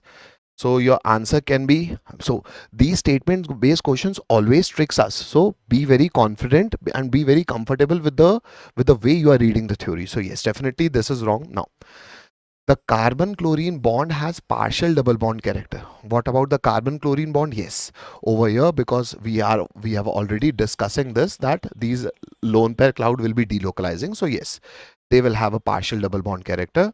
So I'm sorry, we have read the B option. So yes, this is correct. So B is correct. Now obviously C is correct only. So let us first check D and E. We'll see the C option, but first let us do the question. C bond Cl bond is longer due to repulsion between delocalized electron of the aromatic ring and lone pair of chlorine. So it is saying that this C bond Cl is longer. Sir, if I, as chlorine was taking the electron, so the center of mass must be shifting more to the chlorine side. That means chlorine must be getting farther from this sp3 hybridized carbon. If my electronegativity, the electronegativity of sp2 hybridized carbon has increased, so it will not let the chlorine to take the electron cloud so much to itself, so it will rather be closer to me. Moreover, because of the partial double bond character, bond order will increase, and because bond order increases, bond length decreases. So definitely this should be shorter, and it is saying, option D is saying that it is longer. This is wrong, and therefore D is wrong. Therefore option 2 is gone. So reading option E now, the CCl bond formed using sp2 hybridized. Yes, the carbon that is used for bond is sp2 hybridized. So yes, this is also correct. So obviously option 4 is right, but let us read C also. C bond Cl bond is less polar. The polarity over here and the polarity, sir, yes, the delta negative is less. So this is less polar, this is rather more polar. So see, this is definitely correct, and therefore this is also right. Option C is also right. I hope we are clear. Now this, I would rather say, was a very good question, because it was not asking some reaction which must be written in Morrison and Boyd or Francis Carey. See, listen, what all reference books you have in India, they are not written by some doing experiments by the scientists. No, the basic references. Back in my time, I studied organic chemistry back in 2006. I was for 11th 12th, I was in my hometown district. I didn't study anything. I just took a drop and I studied properly. I studied for a span of like 9-10 months, and I got an AIR of around 6,000. I cleared, but I was very much determined, and the teachers, they used to suggest the books over the, for organic chemistry, the basic books were Morrison Boyd and Francis Carey. That's it. All the books that has been came to the market after that are just a copy of those books. Yes, so point is, nobody is doing experiments in order to identify anything new in this world. Yes, some biological reactions have been after COVID. Definitely some antibiotics has been developed. I'm not denying, but that has also been developed using hit and trial method. करके देखते हैं, हुआ तो ठीक है, नहीं हुआ तो मर गया. But that is what was happening during the time of COVID, na? We were having doses and nobody knows that whether it is working or not. So my point is, evolution, what is happening right now is not an experimental science. It is just an hit and try method. So point is, these things you should just stick with the NCERT logic. Don't try to go for those extra things first. For advanced question, you should. For advanced question, solving Morrison, Boyd, Francis Carey is good. Or extracted books from Morrison, Boyd and Francis Carey, because advanced paper is made by an IIT and those professors obviously look for some questions, one question per year. So some one question per year, one question per year, two questions per year, three questions per year. So those start adding up and the content of our JEE advanced start increasing. But for your mains level of question, please do NCERT. I hope you are good. Nahi beta. Ariva, that's what I'm saying. The references which were there from our time is Francis Carey and Morrison Boyd. That's it. Nothing else. I hope the question is done. Moving to the next question. The next question is this now. Be it, beta. At least, Razik, out of these crowd, we have to emerge, no? So ultimately, in that crowd, first, what is the process of emerging from a crowd of 12 lakh, 13 lakh students by performing well in JEE? So first, even, yes, it is a mentality, but if you have to emerge out of that mentality, then first emerge out of that crowd and then stand out and then work and then people will follow. But for that, you have to move out of the crowd, and the way, the religious way, the way which only depends upon your hard work is by attempting well in your JEE paper. Now, let us attempt the question. Sir, can you explain the reason and you way of thinking for option D? Ariva, which option? I mean, I have taken sufficient amount of time for picking option. Which out of A, B, C, D, E, where you have fallen back? I mean, which option you want me to re-explain? I'll again explain that one. A, B, C, D, E. By the time people should do this one. Riva? Because if you want me to explain all the 5, then you should wait for the session to end.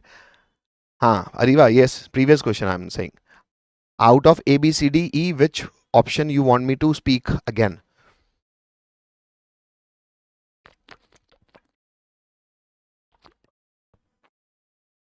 The D part. Okay, beta. By the time, guys, attempt this one. The D part.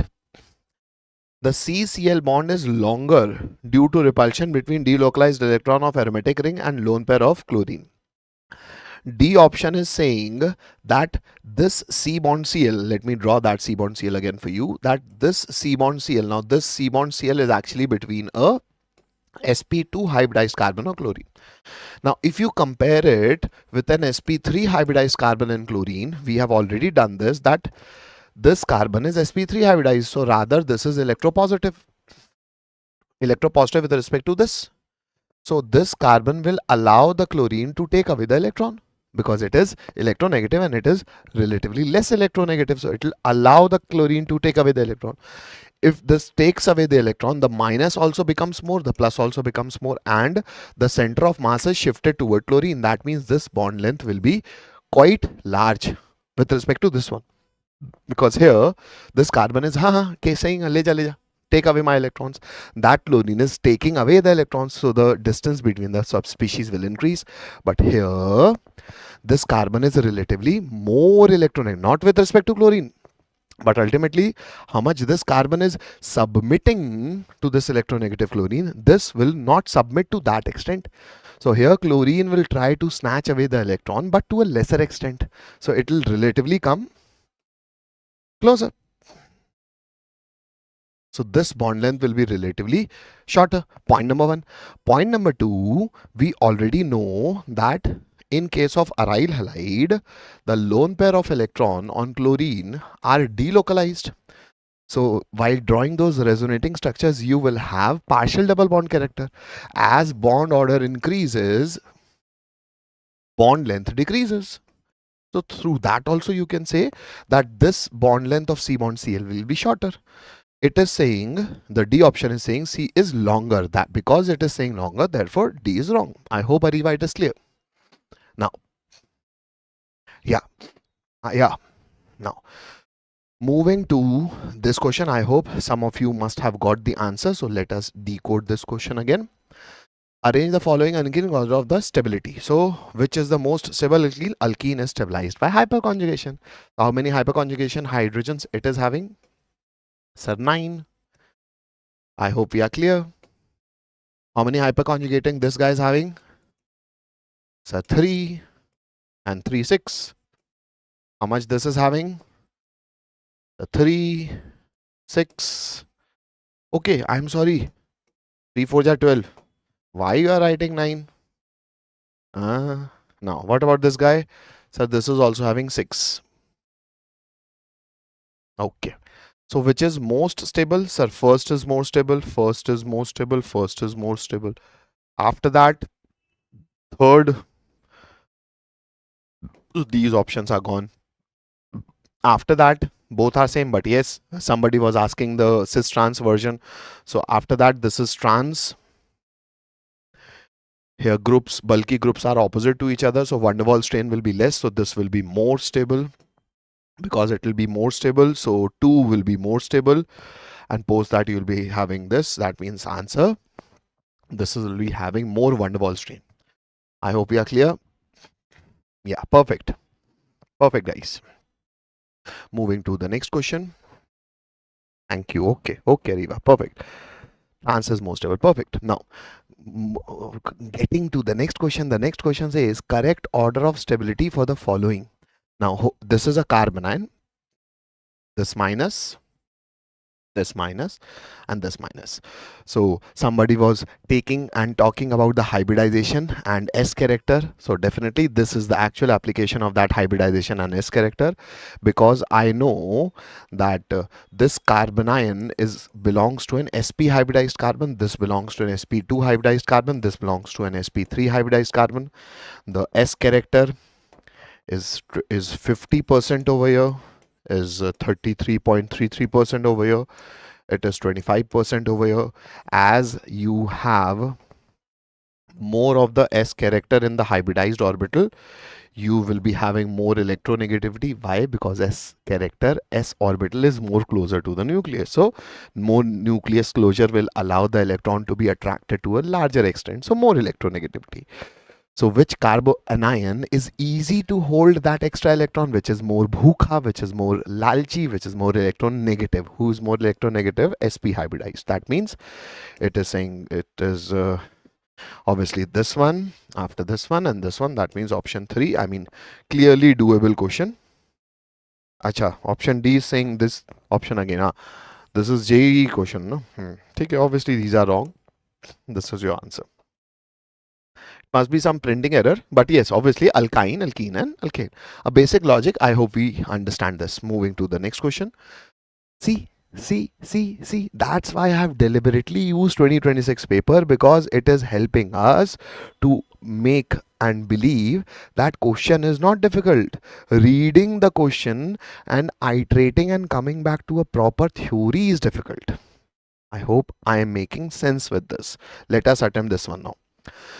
The next question says,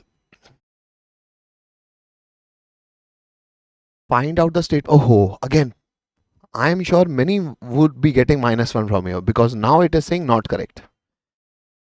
Which of the following is not true? And see, some student just miss this line and they'll read this. Choose the correct answer. It is saying which is not true. Out of these, which is not true, now you tell me what is correct, which is not true. I hope you're getting what the question is. Now, this is what has disturbed students to a maximum extent. It is ultimately asking not true. But if you just do not read this not, you will say true. And here you are disguised to a larger extent, because it is saying choose the correct answer. And what was the question? You have to select non-true statement. I hope you are getting where the NTA is trying to play with your nerves. Chalo. Why can't? Beta, because they want to check that whether you have an habit of reading what is written. Why you are giving JEE paper? The first test that you are going to give is that when you go out for a MS or an MBA, especially for for US for any study, if you are planning to do in the state in the country US, you have to give a paper called another paper called TOEFL. Whatever paper you have to give, ultimately you have to submit your SOPs.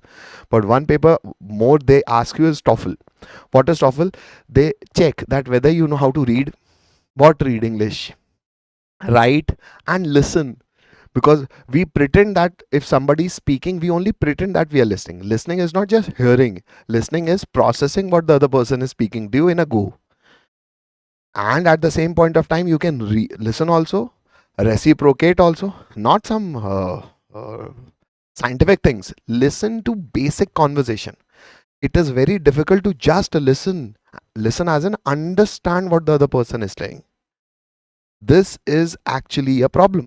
So NTA is doing your psychoanalysis test also just by writing this note. Moving to the list. So last question. Negative sign in carbon was different in option. That's what I said, black mystery. I mean, we know SP, then SP2, then SP3. Whatever should be the option. So I just picked the option which is looking good. There was some printing error, but we know the concept now. I hope we are good. Moving to the next question. The next question says, resonating structures with more number of covalent bonds and less charge separation. Similar charges should be close to each other, and more number of covalent bond, that means you should be neutral, are more stable. Yes sir, we have recently done this, so this is correct. In electromeric effect, an unsaturated system shows plus E effect with nucleophile. Plus E, who attacks? Sir, plus is called what? Sir, plus attracts minus. So plus is called electrophile. It is saying nucleophile. Sir, wrong. And minus E, sir, when minus attacks, when minus attack, it will attract plus. So it will be called nucleophile. So it has written. Now see, it is just playing with the theory. The electromeric effect, I've explained properly. Now where it is playing just with the term nucleophile, it has reversed the nucleophile and electrophile theory. That's it.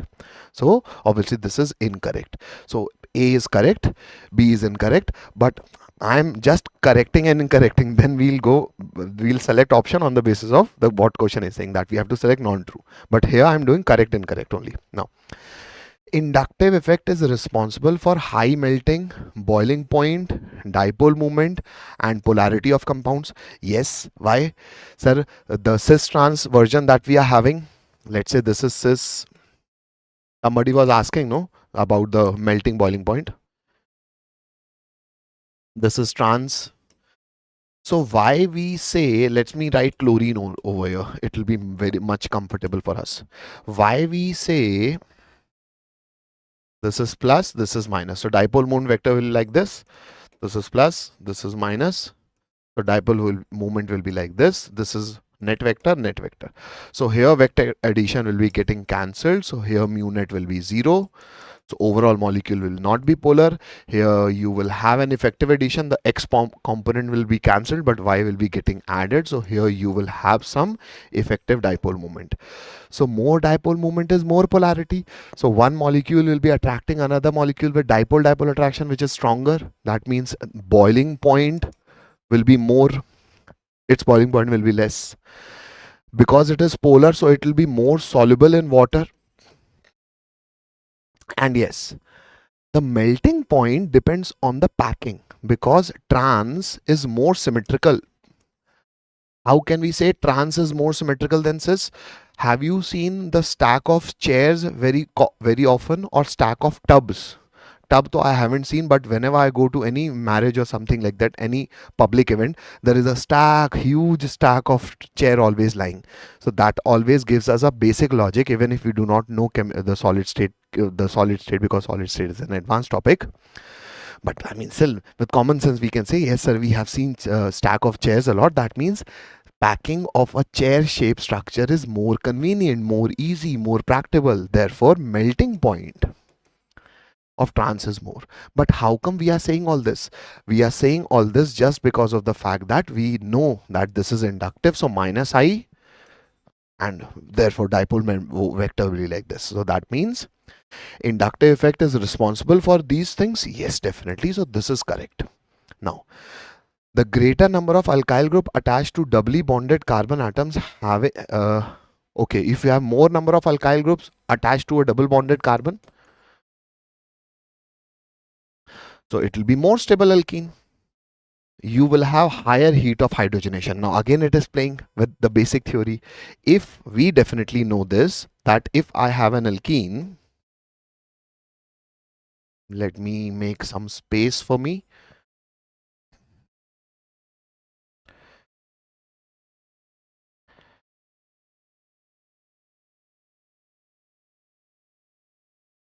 Oi, arey yaar, this is what I was not trying to do, because you know, once I take this complete thing, my board gets stuck. Arey yaar, chalo. Now I have to do this. Just hold for a second, guys. I have to refresh.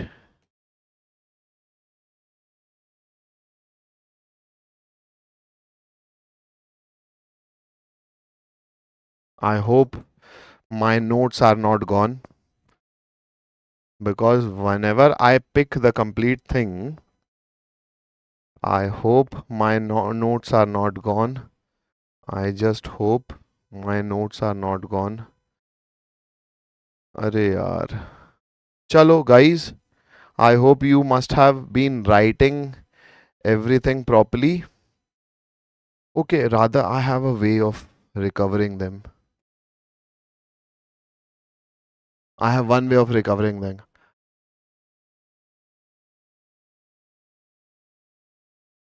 I just hope I get my notes back.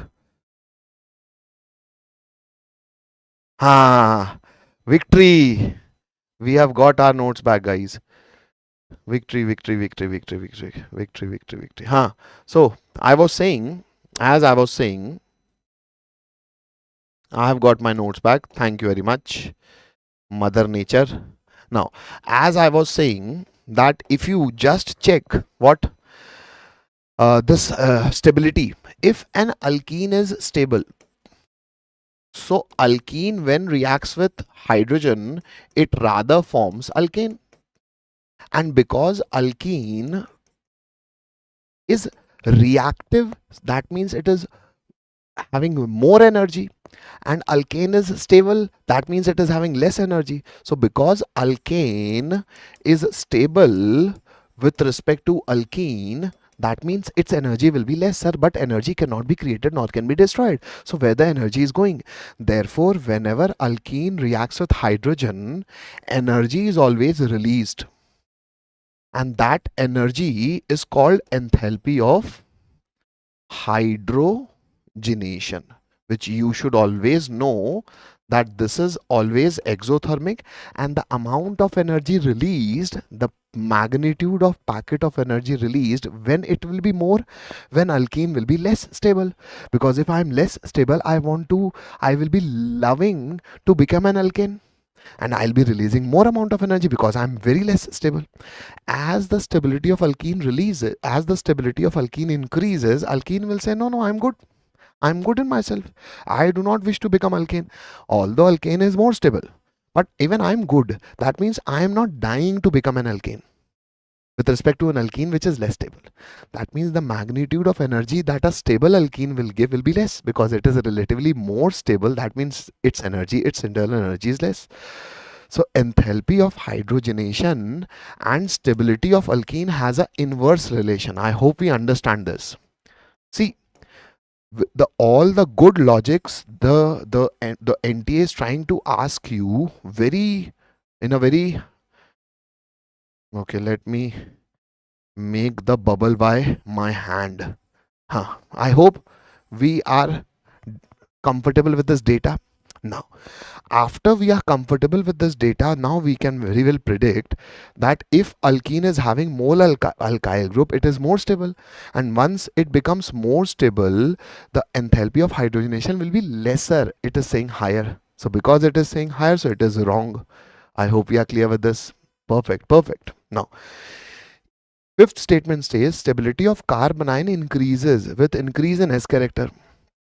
As S character increases, electronegativity increases.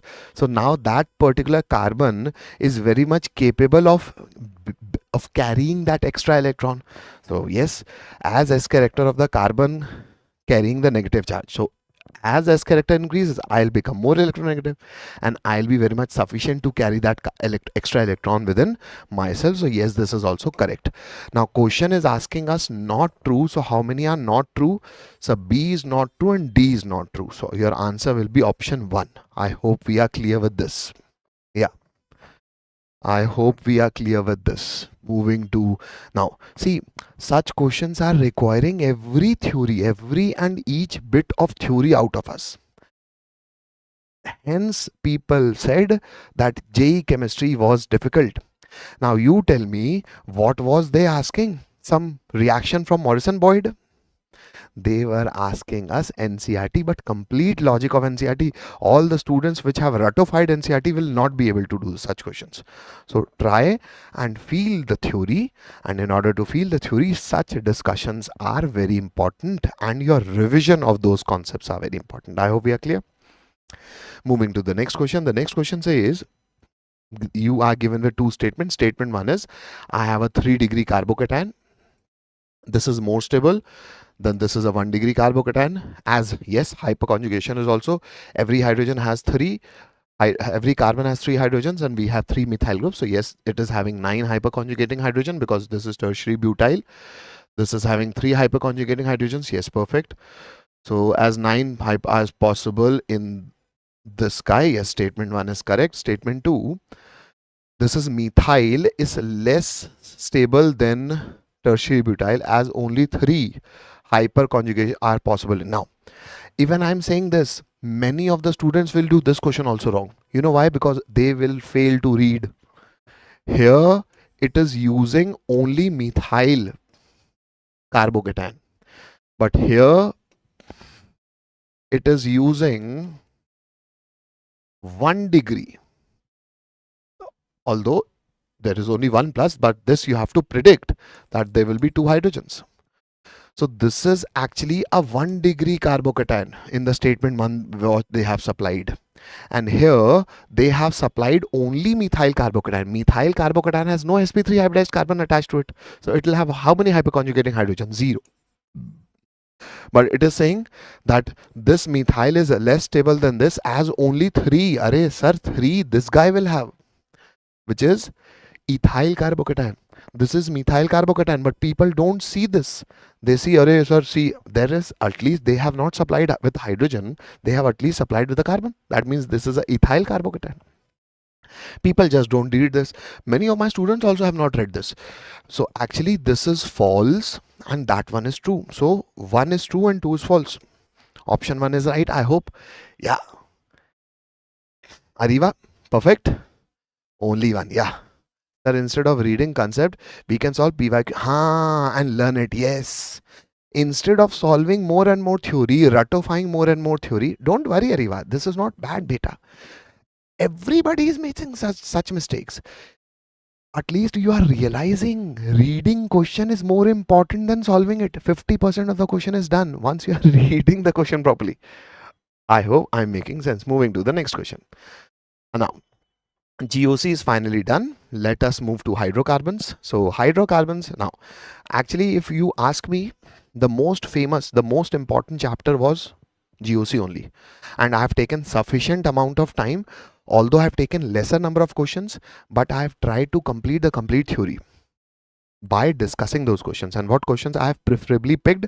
JEE 2026 questions, because especially for organic chemistry, they have asked organic in such a way that whole book has been revised. So I have taken that leverage because some of you also were giving me this request in the previous live, so that we want to practice questions, so you can practice also and you can read also. So moving to the next question from alcohol phenol ether. Now I would rather say this is a question you are going to get question from this slide in your April attempt, 100% sure.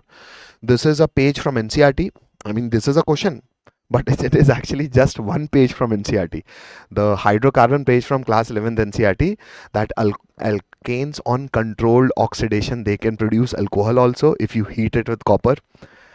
They can produce aldehyde also if you heat it with molybdenum oxide, and they can create acid also if you treat it with manganese diastate. Remember that NCERT line? Generally, alkanes are not oxidized, but a 3-degree alkane having 3-degree hydrogen can be oxidized to corresponding alcohol, only that 3-degree hydrogen, by using strong oxidizing agents.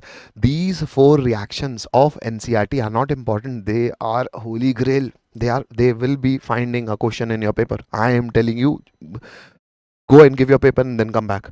I'll be here. We'll be coming live. And then the live I'll be telling you मैंने बोला था. Now see, again, the same NCERT application, alkane reacting with oxygen but in presence of molybdenum oxide, so it will rather form an aldehyde. So 1 carbon aldehyde is formaldehyde. This with manganese diacetate will form corresponding acid. So 2 carbon acid will be acetic acid. This a 3-degree hydrogen. Only 3-degree hydrogen reacts with strong oxidizing agents. So this will be trimethyl. This carbon, the 4th hydrogen will be replaced by alcohol. So this is tertiary butyl alcohol. Now, alkane with oxygen with heated copper at temperature and pressure will form the corresponding alcohol. These are just NCERT reactions, just 1 page of class 11th NCERT. Alkene on oxidation, yes. Now alkene on oxidation, this becomes a topic from alkene. So what alkene I'm using? Butene. So rather, if I have butene, let me give you the method by which oxidation of alkene you can remember.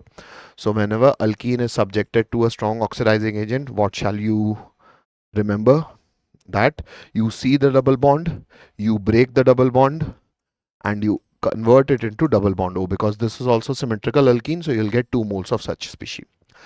If it is just oxidation using ozone and zinc and water, that becomes, it is a reductive ozonolysis, so you should just leave over here. But if you're doing oxidative ozonolysis or with strong oxidizing agent, like here I'm having strong oxidizing agent, so they will further oxidize the carbonyl carbon. Now this is the carbon which has got the double bond O, so whatever hydrogens this carbonyl carbon is having, just replace the hydrogens with OH. That is the last job. So because it is having 3 bonds, so it will have 1 hydrogen, so only that hydrogen will get oxidized. No other hydrogens will be disturbed. Only the hydrogen of the carbonyl carbon will get oxidized, because that is also symmetrical. So this is the product that you'll be getting, which is again an acetic acid. So here also I'll get acetic acid, but that I have explained you independently.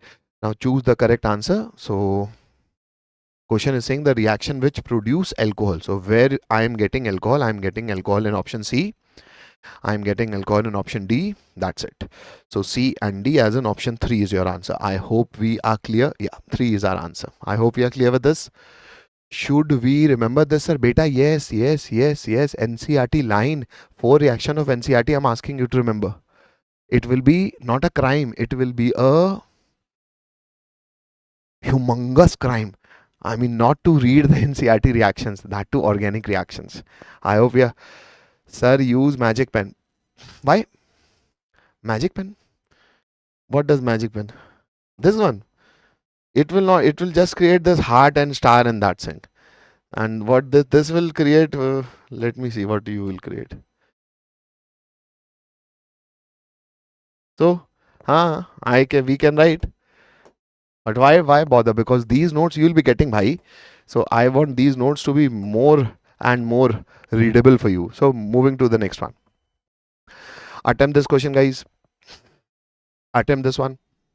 The question says, given below are 2 statements. Statement 1, statement 2. Statement 1 is benzene is nitrated to give nitrobenzene, which on further treatment with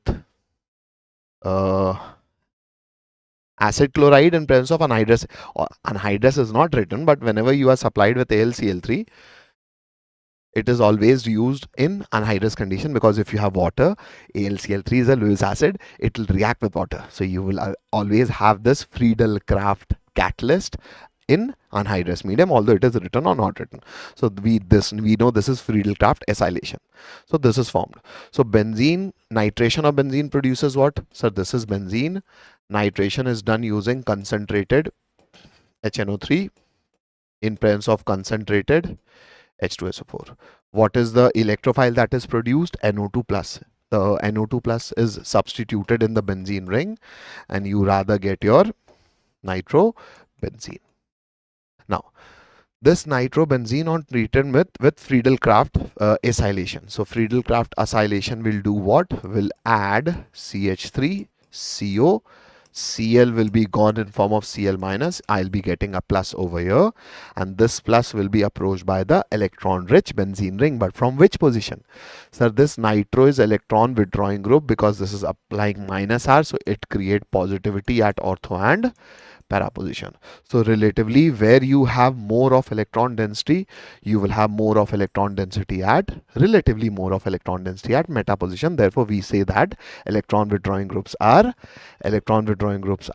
deactivating group. So what shall you produce? You should do this, and your product will be NO2 CO CH3. So this shall be the meta substituted product. What is given over here is a nitro group and a meta substituted product. If you just go by this theory, you will say, sir, this is correct, and you will get 0 marks. No, not 0. Sorry. You will get -1 marks. है? इतना बताया sir? -1? Razik. Yes. Now the NCRT lines. Deliberately I have done this. We will say that this is correct. Obviously, everybody can see that NO2 group is meta-directing and deactivating group. I am not denying to this fact that NO2 is meta-directing and deactivating. Yes, this is definitely correct. But this, if you say it is correct, you will get -1. Why? Because this is wrong and somebody was giving the reason also. It is an NCRT statement, guys. What is the logic, sir?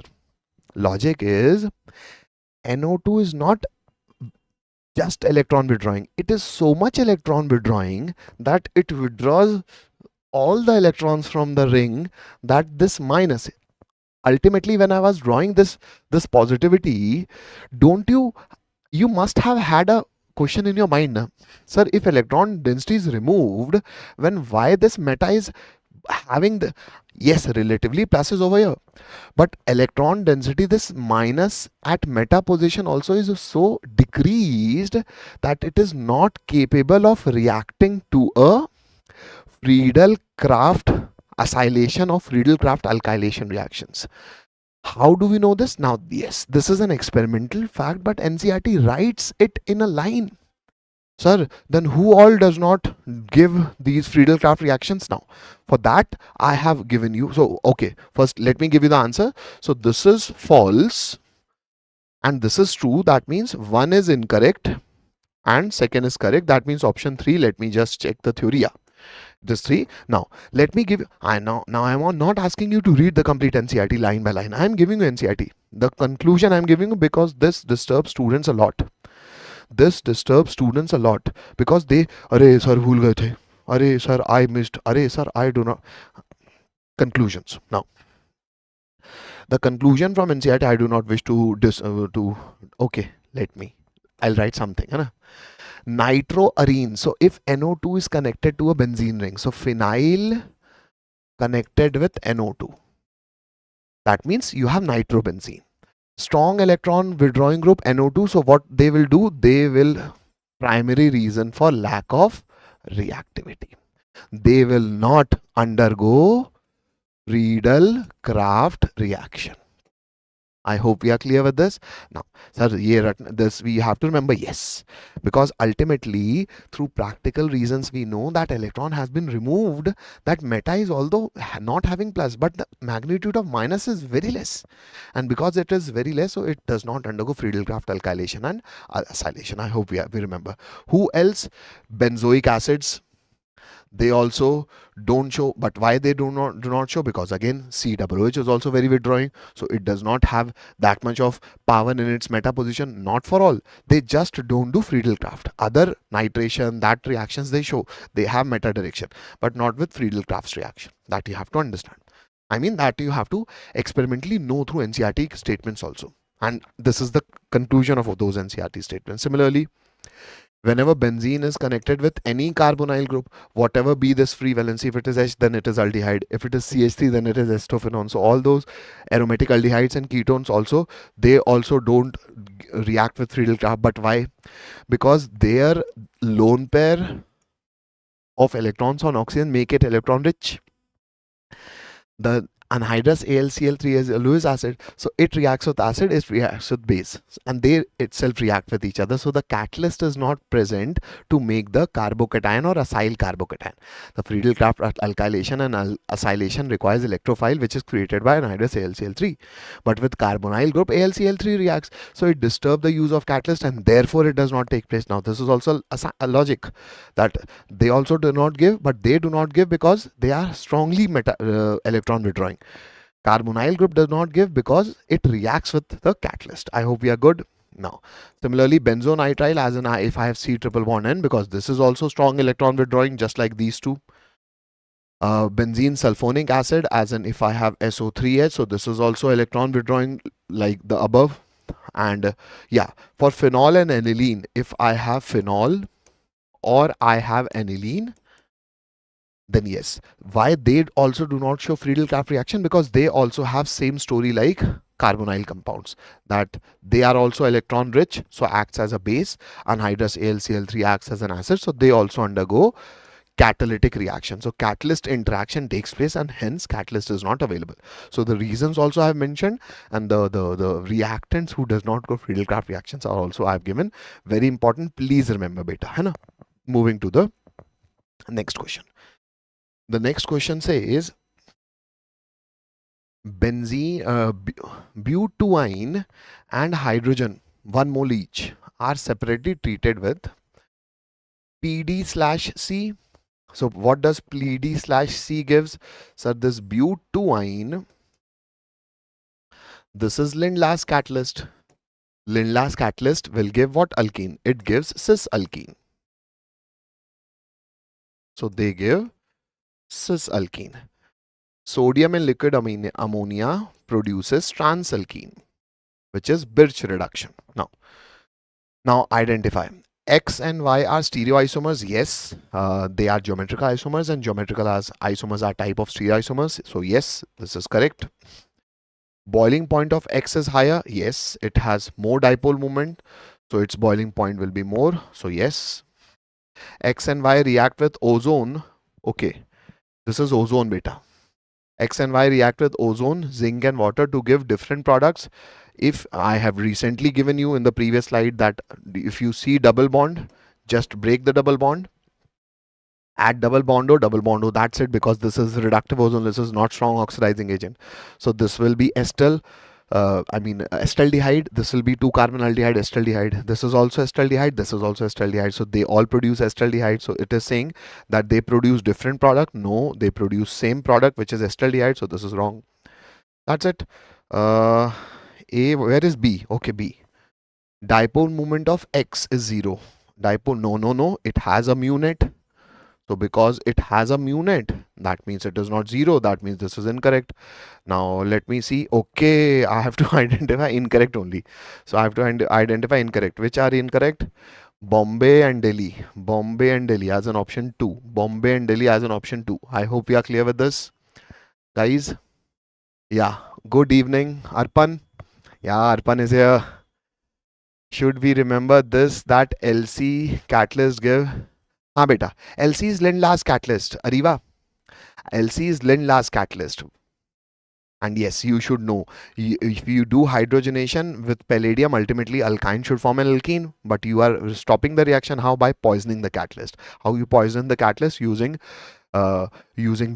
sulfur compounds and quinoline in a boiling solvent of xylene, and the complete mixture is known as Lindlas catalyst. Sometimes it is written as PD/C. Its name is Lindlas catalyst. If you know nothing about this, then at least beta Lindlar's catalyst, the basic GOC you should learn. The basic hydrocarbons you should learn. There is a one shot of hydrocarbon already posted. Yes, it is a long video, but if you do not know those catalyst also, then at least make it a 2x speed and have listen to it just once. Or else these are also famous. So for your April attempt, learn this only. At Lindlar's catalyst is PD/C. Actually, we are poisoning the catalyst. I hope we are good. Sir ji salt analysis biomolecules में दिक्कत आ रही है बेटा biomolecules तो we'll be doing salt analysis in the my IOC na in the inorganic side of chemistry I have given a table because mains actually loves apart from the D block logic involving salt analysis, apart from that they love the cationic reagents. So the table I have given. So in the D block, in the IOC, the day one session that the live we have done of 10 hours, that is going to help you. I have almost covered whatever mains level of question you should get from salt analysis, and specifically talking of biomolecules. We'll be discussing good questions of biomolecules today. So we'll be reading relevant theory today only. Okay, chalo. Moving, sir. Please bring top PYQ series for last 20 days. This is top PYQ beta. This is top PYQ. Everybody is shouting out this loud. Hooray, January chemistry was very difficult. It was not difficult. It was lengthy. Why? Statement based questions. If you have seen, we have just finished GOC and hydrocarbons and they have asked too many statement based questions. That is what I'm trying to do over here. That's why I've deliberately taken those questions again, because we have done this important question session, but because I have done complete organic, physical, and inorganic, so I want to justify this organic by giving it more discussion and therefore making you revise the theory as well. Sir, which chapter is being covered right now? Beta, right now we are doing hydrocarbons. We have done GOC, we are doing hydrocarbons. We will be taking a break right now after finishing hydrocarbon, and then we'll be going to class 12th organic, alkylides, then all organic. Today we'll reach somewhere around 12. Chalo. Going to the next question.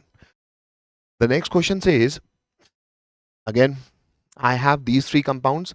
Arrange these compounds in increasing order of reactivity with nitrating mixture. Now, nitrating mixture is concentrated HNO3 and H2SO4. So, what is the electrophile? NO2+. Sir, electrophile will want the ring to give minus. So, which is electron donating group? Electron donating group will activate the ring towards electrophile. So, electrophile will come. What will be the electrophile? NO2+. It will love that ring which is electron rich, who is increasing electron density. This is plus R. This will increase the electron density at ortho para position. So this will be loved by this electrophile and will be going at ortho and para position, more at para position, because it will be having lesser steric hindrance. So C will be most. Okay, just by C you are getting your answer. So, I mean, this is done, but see, this is C. Then, although this is also electron withdrawing, this is also electron withdrawing. But this is electron withdrawing because of minus I, this is electron withdrawing because of minus R. This is minus I also. Here, the inductive effect is definitely minus I, and resonance of halogens are less. So, I'm writing resonance with a smaller length. So that means you will learn also that plus R is less efficient, but ultimately it is plus R. So this is more electron withdrawing, this is relatively less electron withdrawing. So I will rather say first U, then second U, and third. Here we definitely know generally Friedel-Crafts reaction do not even take place. But yes, nitration will take place, but to it will be meta-directing. Now this will be a meta-directing. So answer will be C, then A, then B, then option 4 will be your right answer. I hope you are clear with this. Guys, yeah, very good. Swapnil is saying 4. Samvid is saying 4. Perfect, guys. Perfect. Moving to the next question. The next question says, identify the correct statement. Now see, still the J is not, NT is not leaving you. It is dragging you and making you to read question. So start reading question, guys. Now, identify the presence of NO2 group in benzene ring. Activate the ring towards electron. NO2 sir is electron withdrawing. It deactivates. So this is wrong. Deactivate the ring. Yes. Activates the ring towards nucleophilic substitution. Now, remember this NCRT fact. Again discussing an NCRT fact. This chlorobenzene do not react with NaOH. But once we provide high temperature, how much? 350 degrees Celsius. High pressure, how much? 300 atm pressure. And after that, if we do acidic hydrolysis, remember? Then you get, after so much of efforts, now you get this substituted phenol. Why? Because now this OH minus, after receiving so much of efforts, now it will try to attack. Because here, we have already seen this, bond order is also large and positivity is very less. If we have any method of increasing this positivity, how we can increase this positivity? This positivity can easily be increased. What? Delta positivity. How? If I have this aromatic ring, so this delta positivity can be tremendously increased if I attach electron withdrawing group, because they lie minus R, so it will give plus and plus at ortho and para position. So electron withdrawing group activates the ring towards this minus. Minus will attract plus, so it is a nucleophile. So yes, electron withdrawing group activates the ring towards a nucleophile. Yes. So activate the ring towards a nucleophile. Yeah, this is good. And this is wrong. This is your classic Dow's process. I hope you remember this. Yeah, black mystery. Perfect. So therefore we say NCRT beta. You should remember NCRT. Hai na? So I guess this is done. So what? Acha, nahi. Correct or incorrect? Correct. Okay. Correct. Which is correct? B and C. Option 4. Yeah. Moving to the next question. The next question says, consider the above reaction. Okay. Now this is an alkene. This is phenyl COO. Now what is phenyl COO, sir? This is nothing but okay, I'll just write this in a separate page because again this is a statement based question. So the reactant I'm having is phenyl CH double bond CH2. Now it is getting reacted in presence of phenyl C double bond O C double bond O phenyl. This is nothing but peroxide. So we know in presence of peroxide what is happening. Acha, this should be a peroxide. I have not created a peroxide. I should create an O bond O linkage. So let me make that O bond O linkage by this is a peroxide. See. So after this benzoyl peroxide in presence of sunlight, what actually happens is that you get homolytic fission of these two oxygens. So rather this intermediate produces phenyl C double bond O and an oxygen radical. Once this radical is produced, it again forces the carbon to further undergo homolysis because our oxygen is electronegative. It will try and will slap hydrogen, will slap carbon, carbon, bring lone pair for me. This carbon will definitely follow the suit. It is already having this double bond O, and this radical will do chain termination with this radical. Therefore, CO2 will be released. After CO2 will be released, you will be having a phenyl radical. Now, this phenyl radical will try to attack what? This is a ring. The ring is also electron rich. Pi is also electron rich. A ring is also electron rich. Minus repel each other.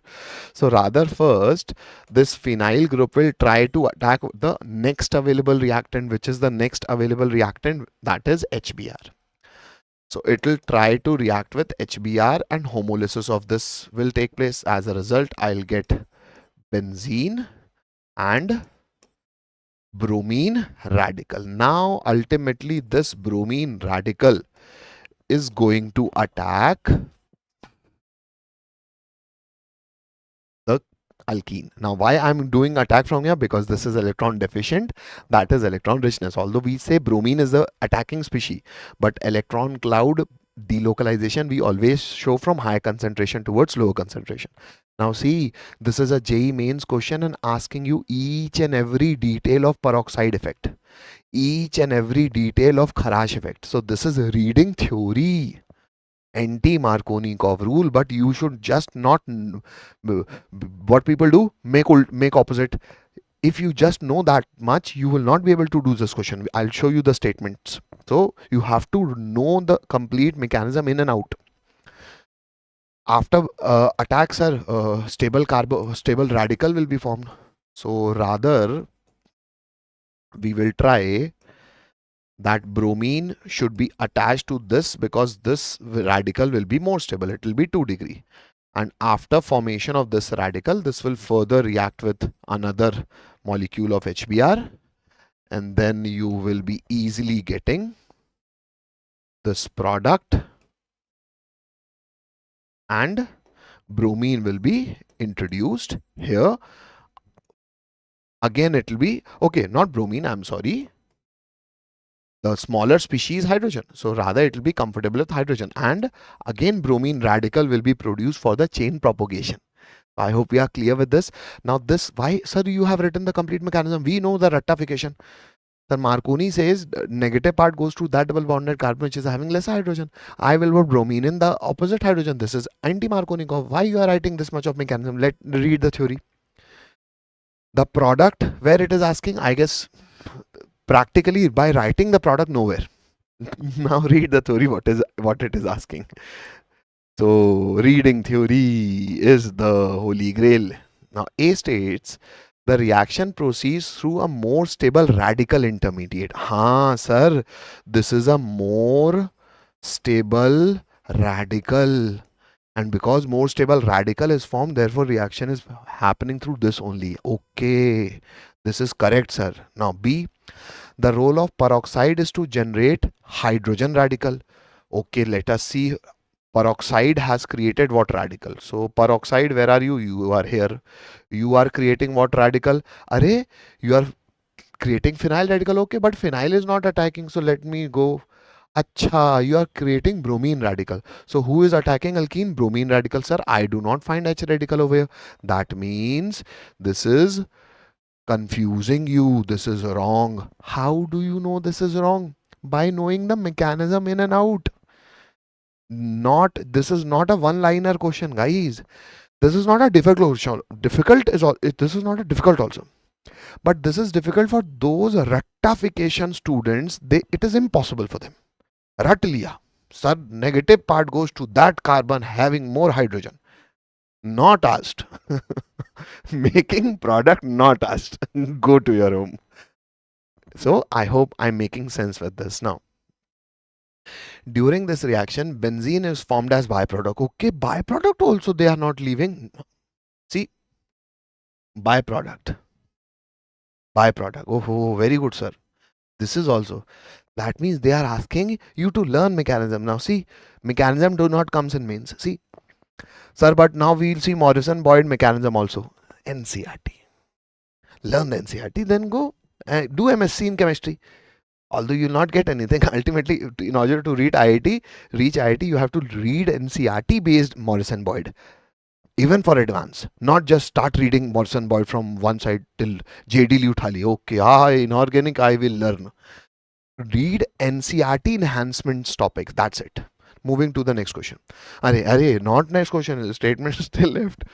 1-bromo 2-phenyl ethane is formed as minor product. Okay, minor 1-bromo 2-phenyl. 1-bromo 2-phenyl.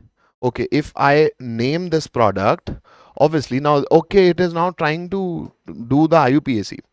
So this is also a branch. This is also a branch because double bond of phenyl is stable. So it is not treated as a double bond. It is treated as a branch. Phenyl starts with P. Bromo starts with B. What comes first? B. So this is 1. This is 2. So 1 bromo, 2 phenyl. Ethane is your major product. What it is writing? 1 bromo, 2 phenyl is formed as minor, not minor. It is major. You are wrong. E. The same reaction in absence of peroxide proceeds via carbocation. If you do not have peroxide, then you have this HBr. HBr is an acid which will give H plus, and once H plus will attack, you will get a carbocation over here. So once you do not use peroxide, yes, this is correct. So ACE, ACE, option E is correct. I hope we are clear, guys. Option 4. Are Baba was said that. Nahi, beta, don't say such comments. Every teacher says to read all the logic. So, nahi, no. I mean, moving to the next question. Moving to the next question. The next question says, this reaction, okay, zinc and heat. Sir, this is also NCERT. How? If you have dihalides, then zinc being a metal is very much capable of reaching +2 oxidation state. So in order to reach +2, it requires 2 negative species. So it will snatch 2 bromines. Hey, 2 bromines, come with me. Will be released in form of ZnBr2. Then what you form? You form an alkene. So rather draw that alkene. So this is 1 carbon. This is 2 carbon. And here I am introducing alkene. You come here plus ZnBr2. I am writing byproducts also because these are NCERT reactions. Basic one-liner reactions you should learn. Mechanism also I can. By zinc will give electron, then it will become an advanced question. Zinc will become electron. That electron will be taken by bromine. Bromine radical gone. So radical chain termination because metal also forms Friedel homolytic fissions. Metal peroxide they induces homolytic fission. So, but that becomes an advanced question. But sir, knowing NCERT is a mains question. Do means okay. After that, okay, this is not asked. Now you have to react with HBr. Okay, sir. Now H plus will attack. So I will form a carbocation. So what carbocation shall I form? Sir, it is a form here also. Acha. No. If you form carbocation here, it can rearrange here. And if it rearranges here, inductive is 3 degree. Over here also is 3 degree, but both are not same position. Why? Because this is having CH3. So it will be stabilized by 3 hyperconjugating hydrogens. Whereas this will be stabilized by 2 hyperconjugating hydrogens. So inductive is not giving you answer. Hey, Marconi comment, no Marconi, anti-Marconi. Give by logic. No Marconi, anti-Marconi because both this is also CH. This is also CH. And I am not talking of these carbon. These carbon will anyway lose the carbocation to rearrangement. After rearrangement also you have to think. Now see, leave talking about the alkene. After rearrangement also you have to think. After rearrangement carbocation will come over here, stabilized by 3 hyperconjugating hydrogens. Inductive is tie. After rearrangement carbocation will come over here, stabilized by 2 hyperconjugating structures. Which is more? So 3 is more. Oh. So inductive also should not be used. Hyperconjugation, more stabilizing. Okay sir, I will form plus over here. Okay sir, this much I got. ये तो very बेमान sir. It is asking everything sir. हाँ, it is. So this you will be getting plus hydrogen. Let me draw that hydrogen for you who are maybe reading for the first time. So carbocation will be coming over here, the one hydrogen, and this is CH3. So hydrogen will be migrating, carbocation will be coming over here. So this rearrangement, this is ethyl, this is methyl, and here you will be getting a carbocation. I'm directly attaching what? After H plus, who will attack? Br minus. So I'm attacking Br over here. Let us see. Option 4. Done. Gun. I'm sorry. Why, Ariva, you're sorry? No rule, only basic definition. I get it. No rule, Only basic definitions. I get it. Eh? Riva, I didn't get your point. Why you are sorry? I mean, this is done. Perfect. Acha, okay. My teaching 100%. Black mystery, your performance 100%. I mean, three cheers for Mr. Mystery because he is regularly coming and very good, bhai. Very good, commendable. Just keep on revising also, beta. You will be best of luck. I mean, I hope with the actions, words, I mean, the actions speak more than the words. So that's why I'm doing this. Good. Moving to the next question. Eh? Aha. Chalo. I wanted a break. This is done, beta. This is done. Now we'll be starting with alkyl and aryl halides. So for alkyl and aryl halides, we'll be starting with after this is what time? The 6:30. So we will meet at 6:45 p.m. So chai break, and after chai break, we'll come back with the later chapters. So bye bye.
बस 30 second, जैसे मेरा board में दिखने लगे ना।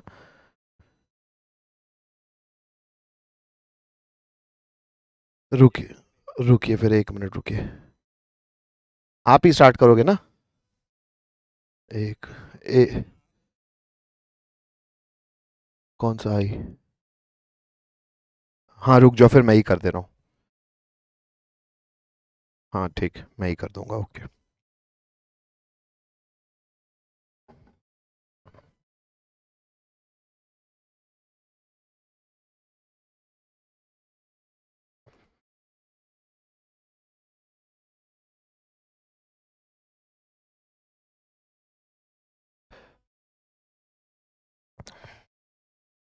Hello guys, welcome back.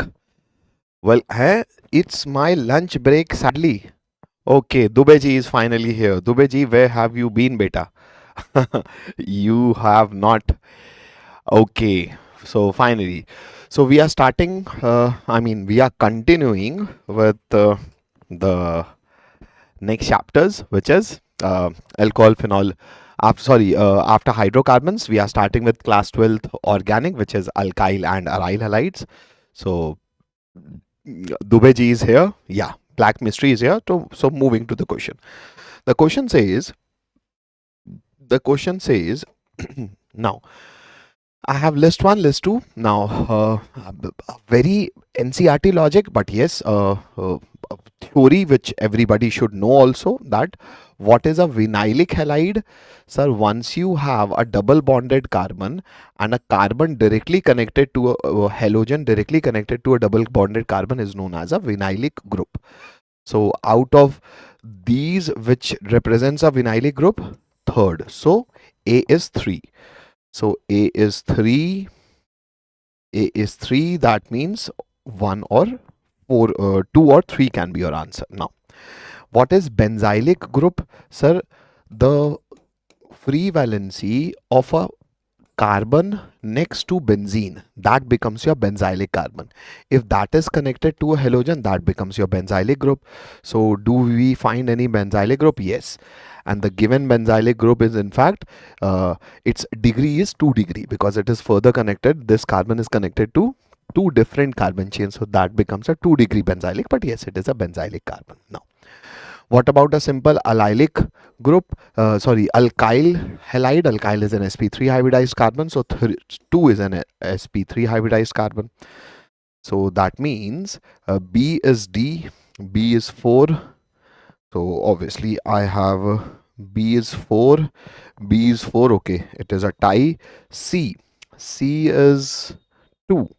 C is 2, that means option 3 will be your right answer. What about an allylic halide? Allylic carbon is a carbon next to a double bonded carbon. If that has a free valency, this becomes an allylic carbon. So what is an allylic carbon over here? First is an allylic carbon. I know the option must not be very much visible to each and every one of us. That's why I'm writing the options as well. I hope we are clear with this, guys. Yeah, perfect black mystery, perfect black mystery, perfect Techno Ashwini. Yeah, perfect. Moving to the next question, guys. The next question says that which of the following reaction is not? Such not is very important, guys. Which is not correctly represented. Now I am given with 4 reactions. Now which is not correctly represented? Okay, let me.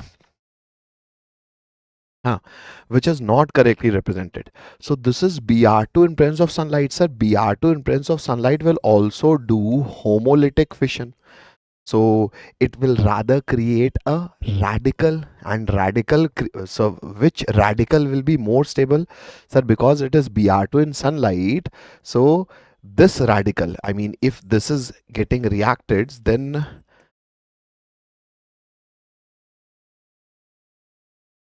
rather, if I have a radical over here, sir, how come I can get a radical over here? This carbon is definitely having hydrogen.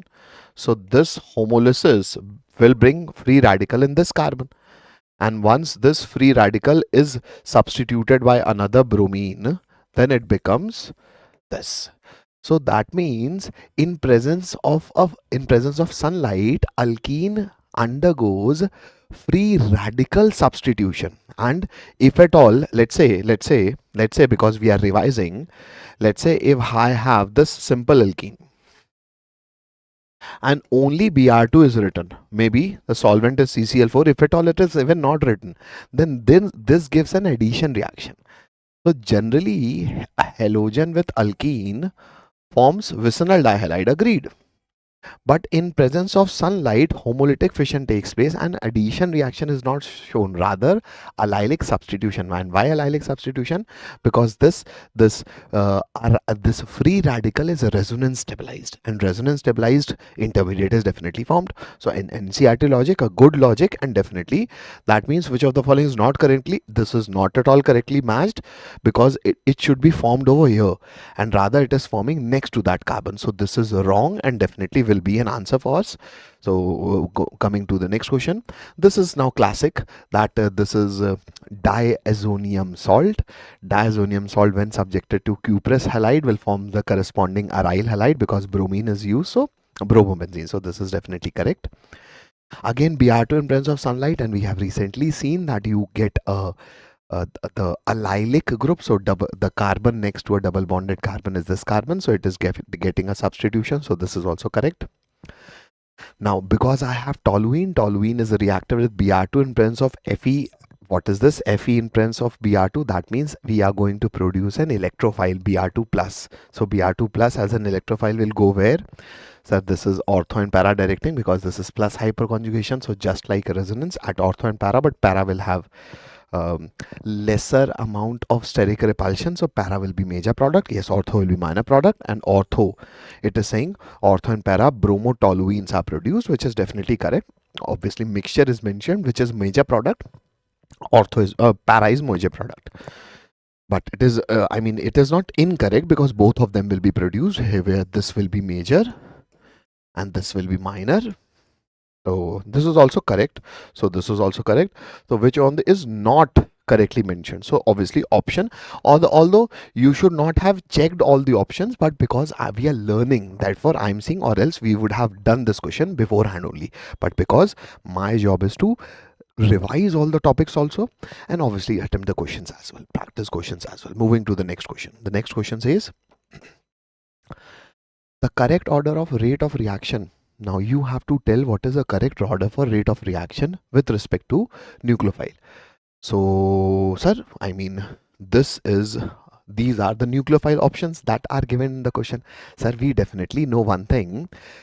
Whenever you are acting as an electrophile, whenever you are acting as a rather nucleophile,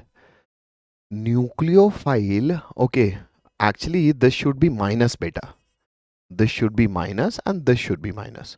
So whenever you are acting as a nucleophile, you are interested in the positivity of carbon. I hope we are clear till this.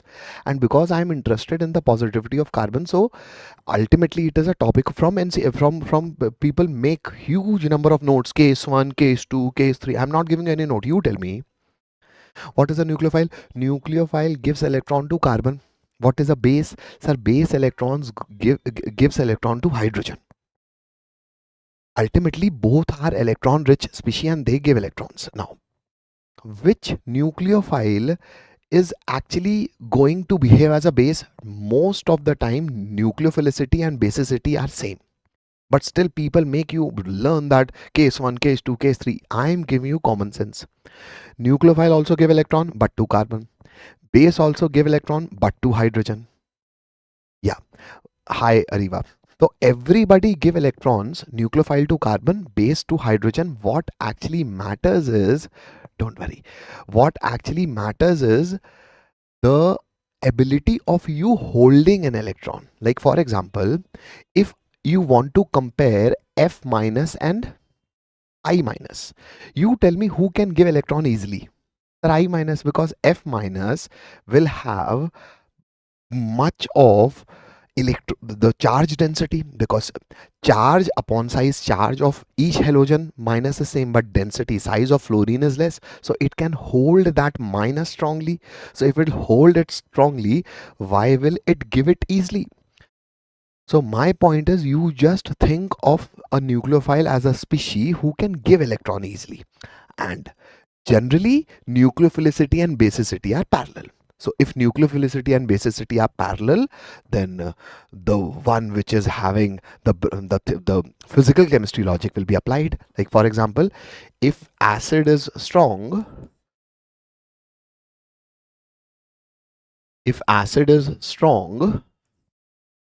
then its conjugate base will be weak, because if acid is strong, so reaction will be proceeding to forward direction.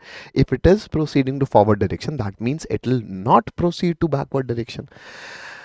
If it moves backward direction, this X minus will be acting as a base, and because it will not proceed backward tremendously, so this base will be a weak base. I hope this acid base concept we know, and vice versa. If this is weak, then that shall become strong.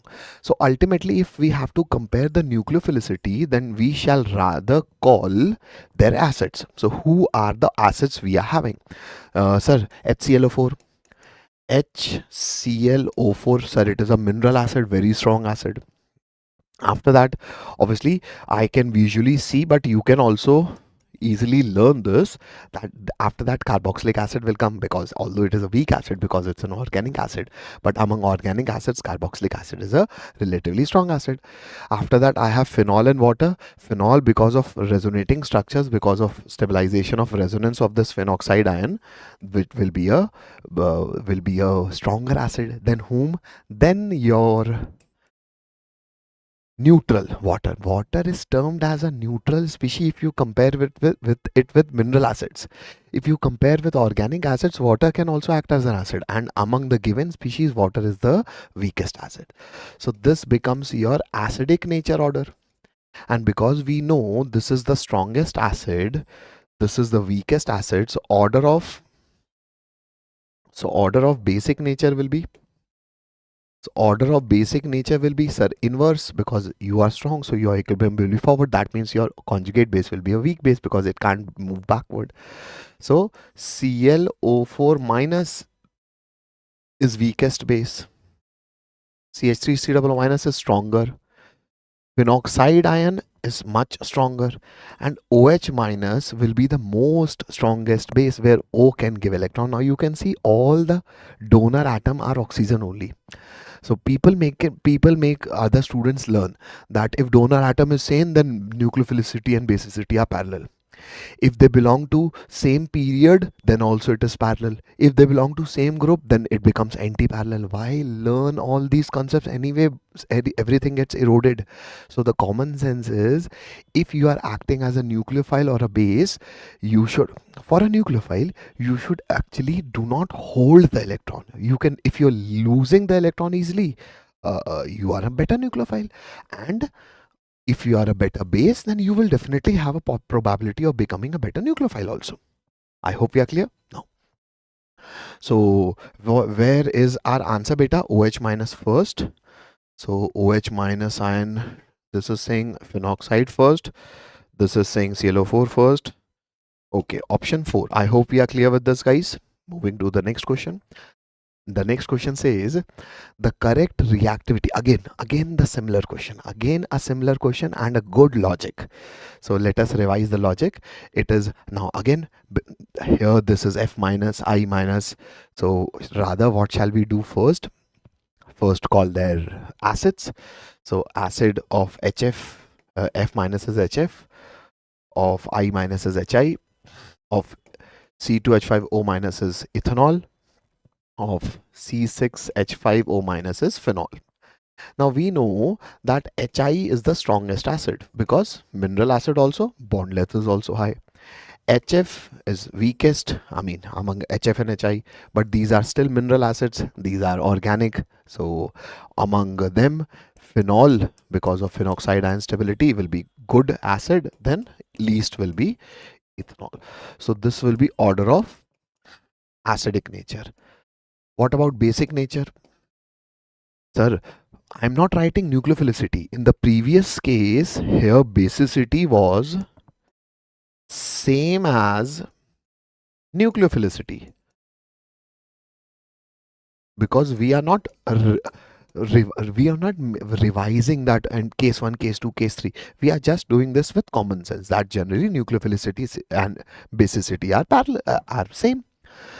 But we are just adding one thing in a common sense, that if you are holding as a nucleophile, if you are holding your electron, then because you are holding, then you will not share, you will not give those electrons. We are just adding this common sense to the fact that nucleophile are also strong bases. Now, so what will be basic nature? Because it is strongest acid, so I minus will be weakest base. After that, F minus. After that, phenoxide, and after that C2H5O minus. But sir, now donor sides are different. Still, I'm not saying to rectify things. I'm still helping you with this. Now you tell me, F minus can hold electron or I minus or O minus. You just tell me through common sense. You are having 3 families, oxygen, fluorine and iodine, who can easily give electron. Sir, fluorine and oxygen are very electronegative, that to very small second period element. They will hold the electron to such a strong extent that they will not leave it. Then obviously your although this is the basic nature, but the nucleophilicity will be a common sense. And what is your common sense telling you? Sir, I minus should be having the strongest stability because everybody is having -1. But this -1 is not at all holded by nucleus because I minus is down the group, very large. It can easily give. Whereas these electronegative small atoms will hold the electron. After that, you tell me, sir, oh, fluorine is very electronegative, sir. So it can hold. Oxygen is less than fluorine. So after that, they will come. And for them, the donor side is same. So for them, we have the logic. The basic nature and nucleophilicity are parallel. So for them, sir, phenoxide. I mean, okay, I minus is strongest. So after that, ETO minus. After that, phenylo minus. And least will be minus. So basic nature is this. But nucleophilicity, we have observed if donor side is same, you do parallel thing, but otherwise use common sense. And if somebody wants to ratify also, I am telling you that nucleophilicity and basicity are parallel when donor side is same and when they belong to same period. The nucleophilicity parallels basicity. Once you move down the group, nucleophilicity and basicity becomes anti-parallel, or else going by common sense is the most famous thing. So your best answer will be I minus is best. Okay, everybody is saying I minus, so least will be F minus. So you have only one option, option 2. I hope we are done. Yeah, that is right also. Moving to the next question. Now let us attempt this one, guys. Yeah, perfect black mystery. Perfect, perfect, perfect. Moving to the next question. Kindly answer this one, guys.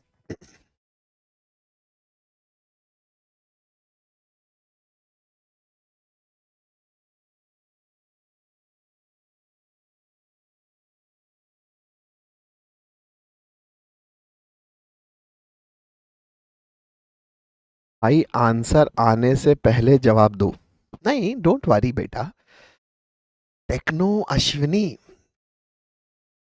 everybody is participating is more than sufficient, because with participation actually you will be involved, you will be not getting lesser amount of information that I am giving. So participation is must, so don't worry. Now, correct order of reactivity of the following benzyl halide towards reaction with KCN. Sir, ultimately the halide is reacting with KCN. So benzyl halide, what is benzyl halide?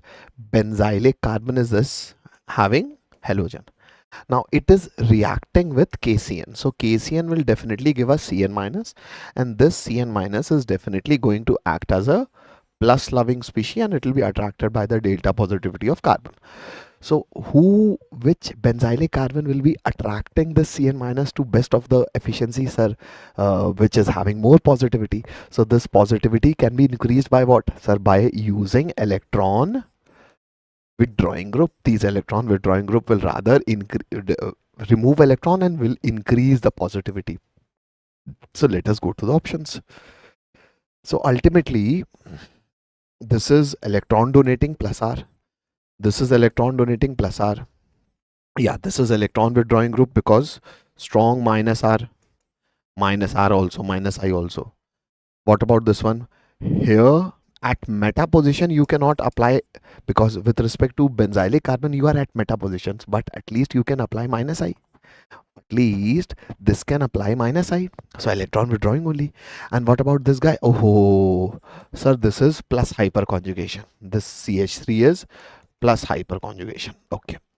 So ultimately, this is plus R plus R. So resonance is very strong electron donating, and I need electron withdrawing because I shall increase the delta positivity at this carbon. So ultimately, I do not want you. Even I do not want you, but you are plus hyperconjugation. Moreover, at least you are having small only, but you are having minus I also. But best is this. So best is C. Best is C. Eh? In none of the option I am having C. B, A, C, D. Beta, I guess this is an option mistake over here. It is saying 2, na?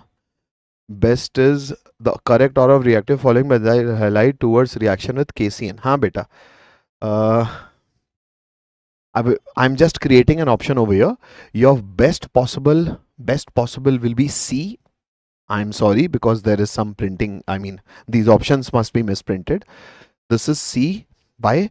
Because if it withdraws electron, it will create positivity, and as you get positivity, the reactivity will increase. I hope you remember this. I hope you know this. Yeah, हाँ बेटा कोई बात नहीं.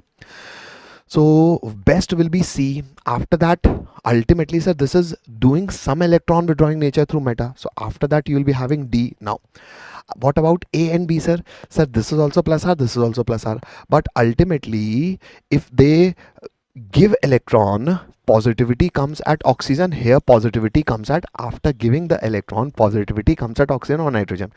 Who can have positivity relatively? Sir, nitrogen, because it is less electronegative. So this will try not to give plus R to that. So plus R of amine is higher. So because plus R of amine is higher, so it will be more electron donating, hence the least reactive. And before that, A will come. I mean, this is perfect Ariva. So C, D, A, B, perfect. So C, D, A, B, although I don't have any option. So this is my answer. I hope we are done. Yeah, okay. Now, going to the next question. The next question says, consider the following reaction, that is this. Now, calculate. Now, this is mathematification of organic. How? Read the question. Benzene is reacting with these species, which is nothing but nitration. Which is nothing but nitration. So nitration of benzene will give you what? So benzene will be having this NO2, because NO2 plus will be your electrophile. Now, this will be my R.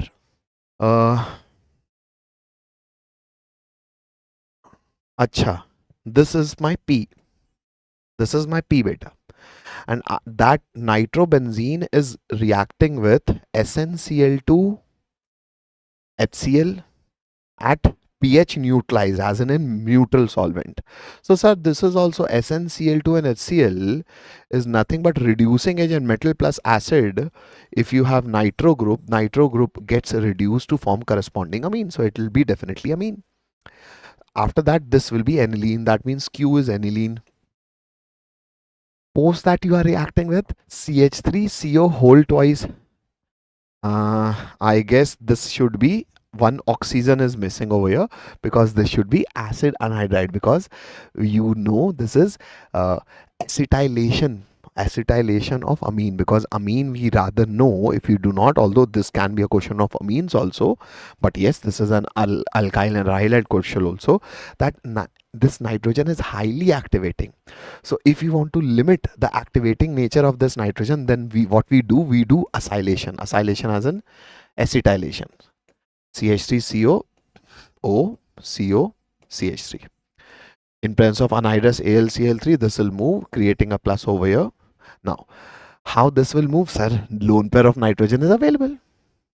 If you do not have anhydrous AlCl3, just used acetic anhydride. Why? Because the lone pair is available of the nitrogen. It will give the lone pair to carbonyl carbon, and this will be removed in form of CH3COO minus.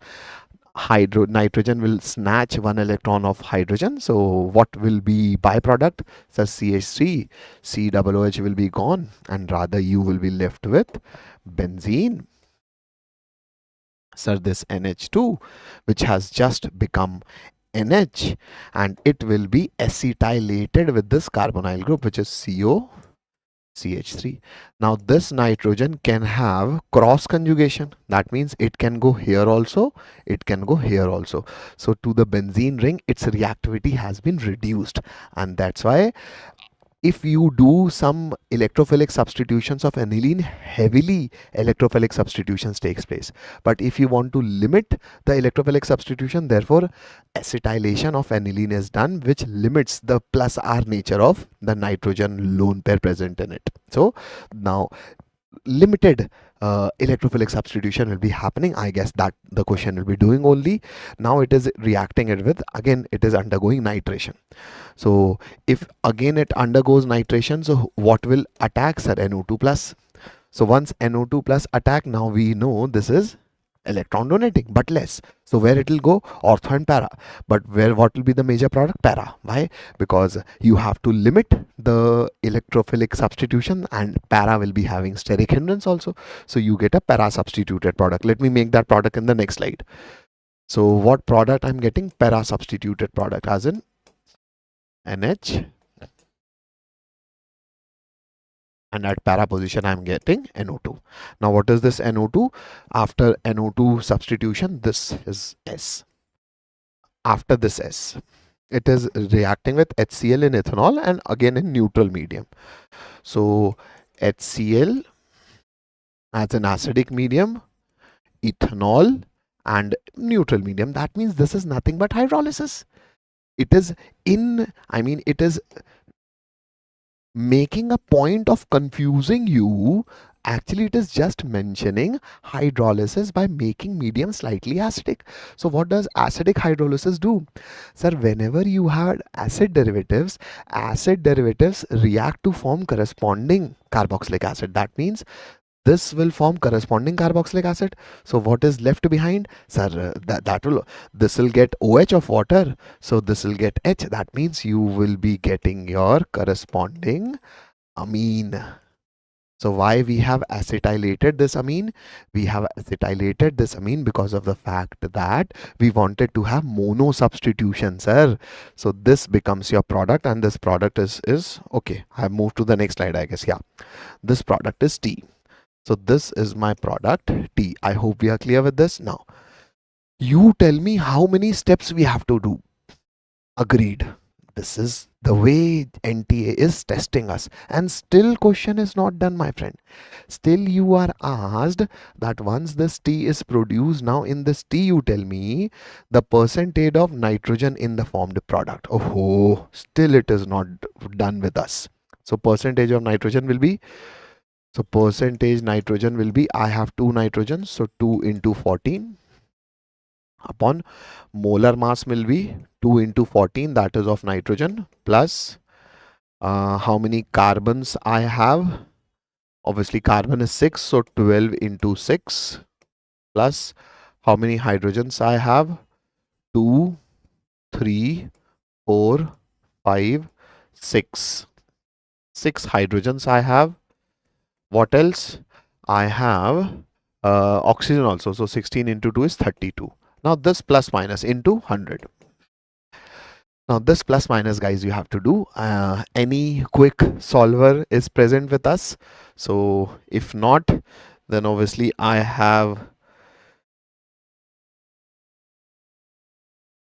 20.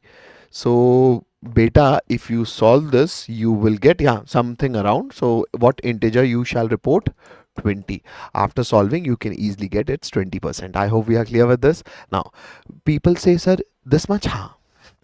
In JEE, this is the problem, guys. You have to read the question, do the NCERT facts, and after that mathematification of the concept is also done. That means still it'll, if you're practicing well, then also you'll be requiring somewhere around 15 seconds, so you'll take maybe more for some.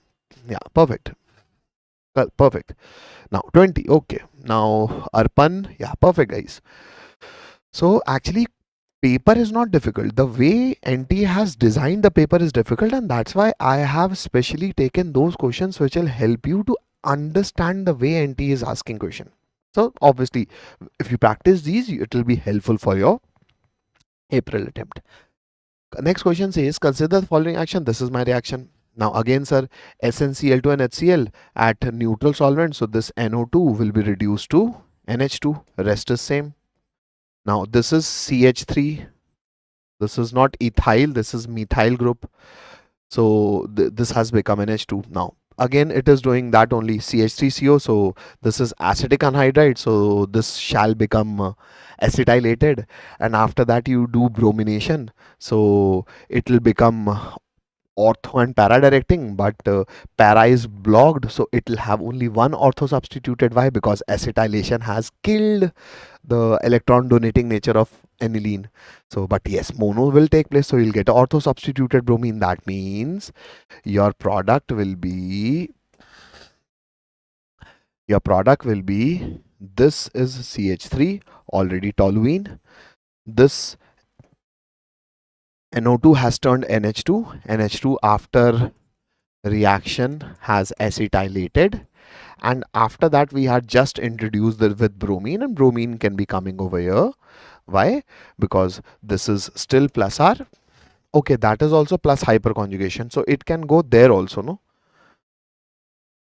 Assuming reaction proceeds to completion. Okay, so let us say after this you have acetylated this aniline. Okay, now I am plus R, you are plus hyperconjugation.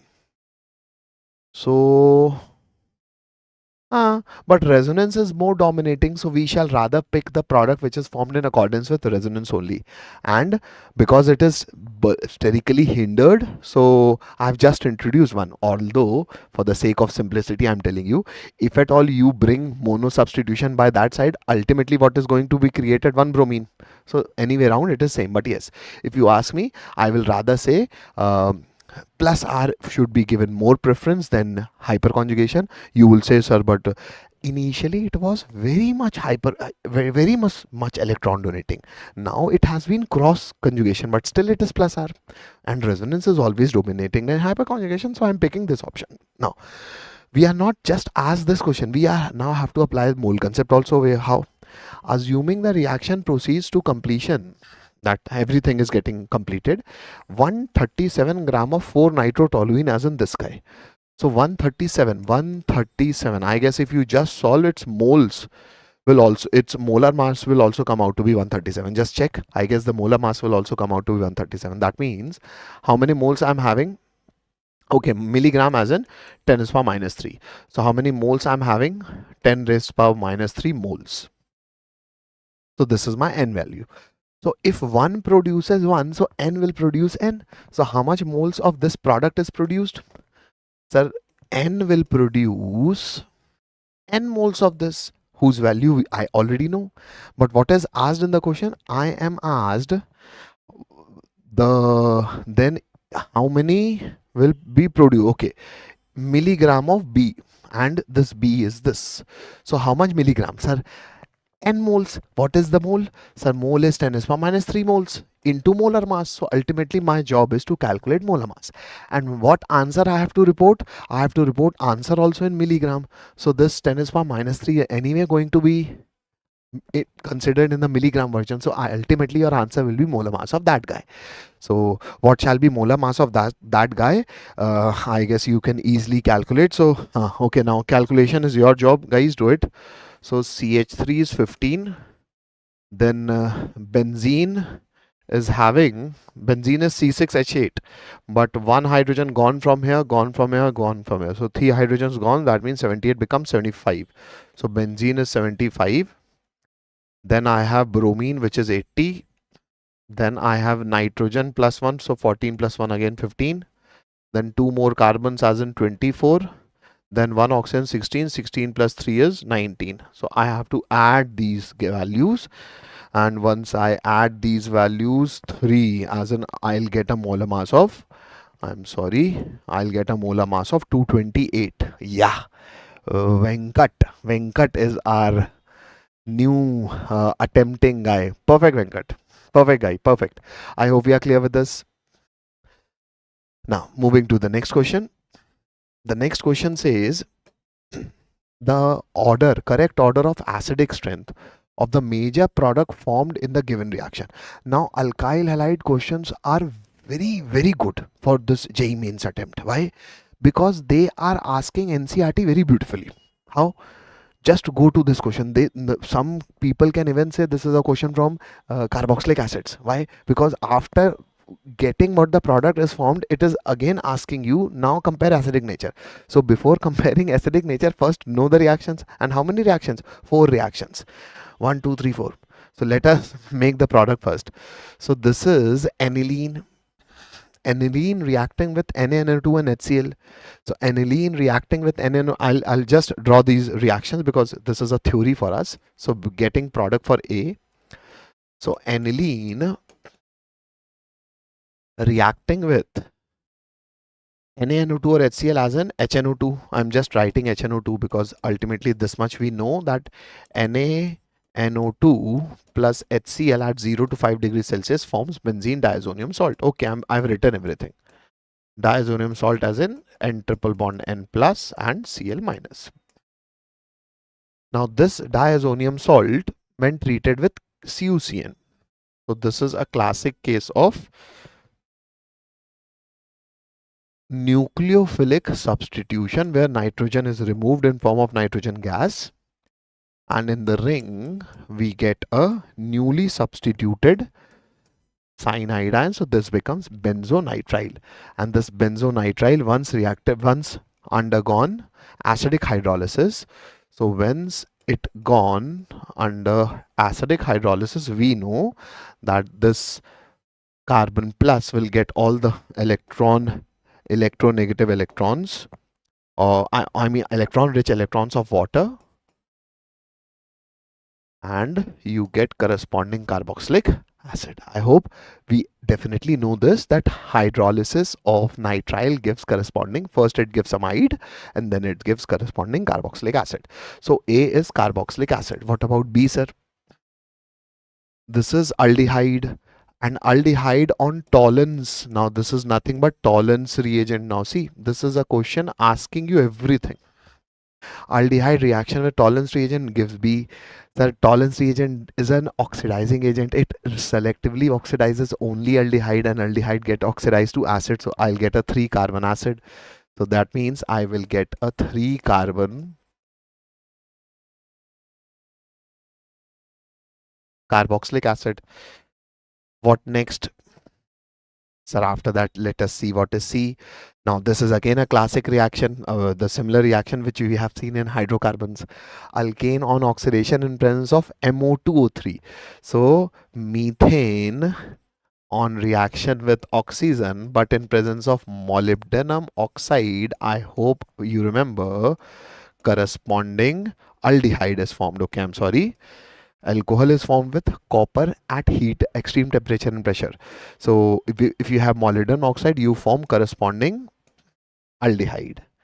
Now what else I'm doing? Now it is getting reacted with chromic acid. So with strong oxidizing agent, this aldehyde will finally converts to 1 carbon acid, which is carboxylic acid, which is formic acid. After that, what can you say about D, sir? Now this is Grignard reagent, so this is minus. Carbon is having delta plus 4 because of oxygen. So this is preparation of carboxylic acid by adding CO2. So benzene having 1 carbon, and that carbon post hydrolysis, okay, let me draw that structure here only. That phenyl having this CH2 will be getting attached with this carbon having O minus, and post hydrolysis it will get OH. So this shall be my D. Now what is this, sir? This acid is an aliphatic acid because this COOH group is not directly connected with benzene ring. It is rather connected with an alkyl group. So this is a aliphatic carboxylic acid, which is D. Now what else? What acids we have, sir? This is aromatic acid. All benzoic acid is a stronger acid than all aliphatic acid. I hope you remember this. If you do not, let me help you with the revision. Now, point that I'm making over here is, we are not writing D over here, I'm making the point over here. Acidic nature comparison. So if you have to know acidic nature of acid, first point you should know is all aromatic acids are stronger acids than, in general, aliphatic acid. Why? Because ultimately this aliphatic acid has this R, which is nothing but plus I, and we know acidic nature is directly proportional to electron withdrawing group. It is inversely proportional to electron donating group, because if you give electron, carbon will furnish that electron to oxygen, and oxygen will have lesser tendency to remove electron of hydrogen. So if you want to increase acidic nature, so acidic nature can only be increased once you withdraw electron, because the after H plus removal, the conjugate base that will be formed will be resonance stabilized if electron withdrawing group is attached. I hope everything that those of points are clear. I'm writing also. So because this is electron donating, so it will rather destabilize the conjugate base. But once this H plus is formed, this minus is completely gone inside the ring. This minus, you have resonating structure here also, that this H plus. So this resonating structure is in fact the whole thing. Okay, ultimately carbonyl is plus R. Okay, I'm not speaking for resonance over here, I'm sorry, because that will rather confuse you. Rather, I'm speaking of just the minus I effect of the ring. Ultimately, alkyl will apply plus I. Ultimately, benzene will apply minus I. So, minus I is electron withdrawing, plus I is electron donating. That's why if you compare aromatic acid with aliphatic acid, aromatic acid are the strongest acid, general. Moreover, if you compare formic acid with benzoic acid, now the story changes. Why? Because now you can clearly see that, because we know carbonyl is a minus R group, so that means ring is a plus R group for the carbonyl system. Yes. Although ring applies strong minus I also, and because of the application of minus I, aromatic acids are stronger than whom? Than general aliphatic acid, not aliphatic acid except formic acid, because formic acid has no ill effect of the plus I also. It has no ill effect of the plus R also. So if I am not good, if I'm not bad, then I'm not good also. So it is as per the experimental value of dissociation constant, which says that benzene, although apply minus I, therefore that minus I will make this ring electron withdrawing with respect to aliphatic acids. So aromatic acid are stronger acid than aliphatic acid. But if you compare that with formic acid is a stronger acid than benzoic acid, because ultimately benzoic acid is plus R also. So here I'm saying, sir, so we have to remember substance. Yes. Ultimately, formic acid is the strongest acid. After that, you have benzoic acid, and after that, you have all aliphatic acid. So let us check, sir. This is formic acid, so C is most stable.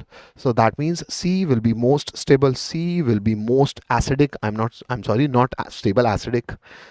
After that, who will be more acidic, sir? Benzoic acid. That means A. So after C, I shall have A. Now, comparing between B and D. So it's saying D. D is more, because B is what? Let me go to B. Where is B? This is B. So I guess this part is same. CH2COOH is further connected with a methyl group. This is the point of difference. And in the previous version, it is having phenyl. Ultimately, this part is same. So minus I is better than plus I. Sir, but inductive is distance. I am assured by this that the minus I of this phenyl will not reach to that extent. That's why I'm saying it is weaker. But with respect to propanoic acid, the 3 carbon acid, this is in fact better because ultimately some minus I will be happening. So it will be rather relatively stronger acid. So then you will have D, and at last you will have B. That means option A. Option 4 will be your right answer. Yeah, perfect. So you now tell me, where does this question belong to? Sir, Alka, everything has been asked. And just because of the logic, we say that these questions from JEE January session is making us realize that do not ratify. Do things logically. I hope we are clear with this. Moving to the next question. The next question says, I'm holding out for a bit because I want to see people if they're having and asking doubts. Guys, anybody is having any doubt, then you shall kindly put that in the comment section. By the time I'm putting some water on my glass.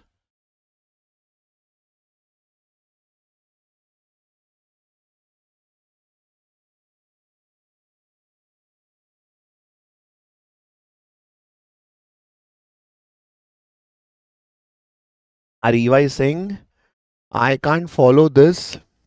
Ah, beta, intuitively you cannot because you must have not seen the, I mean, you are not very much comfortable with the theory.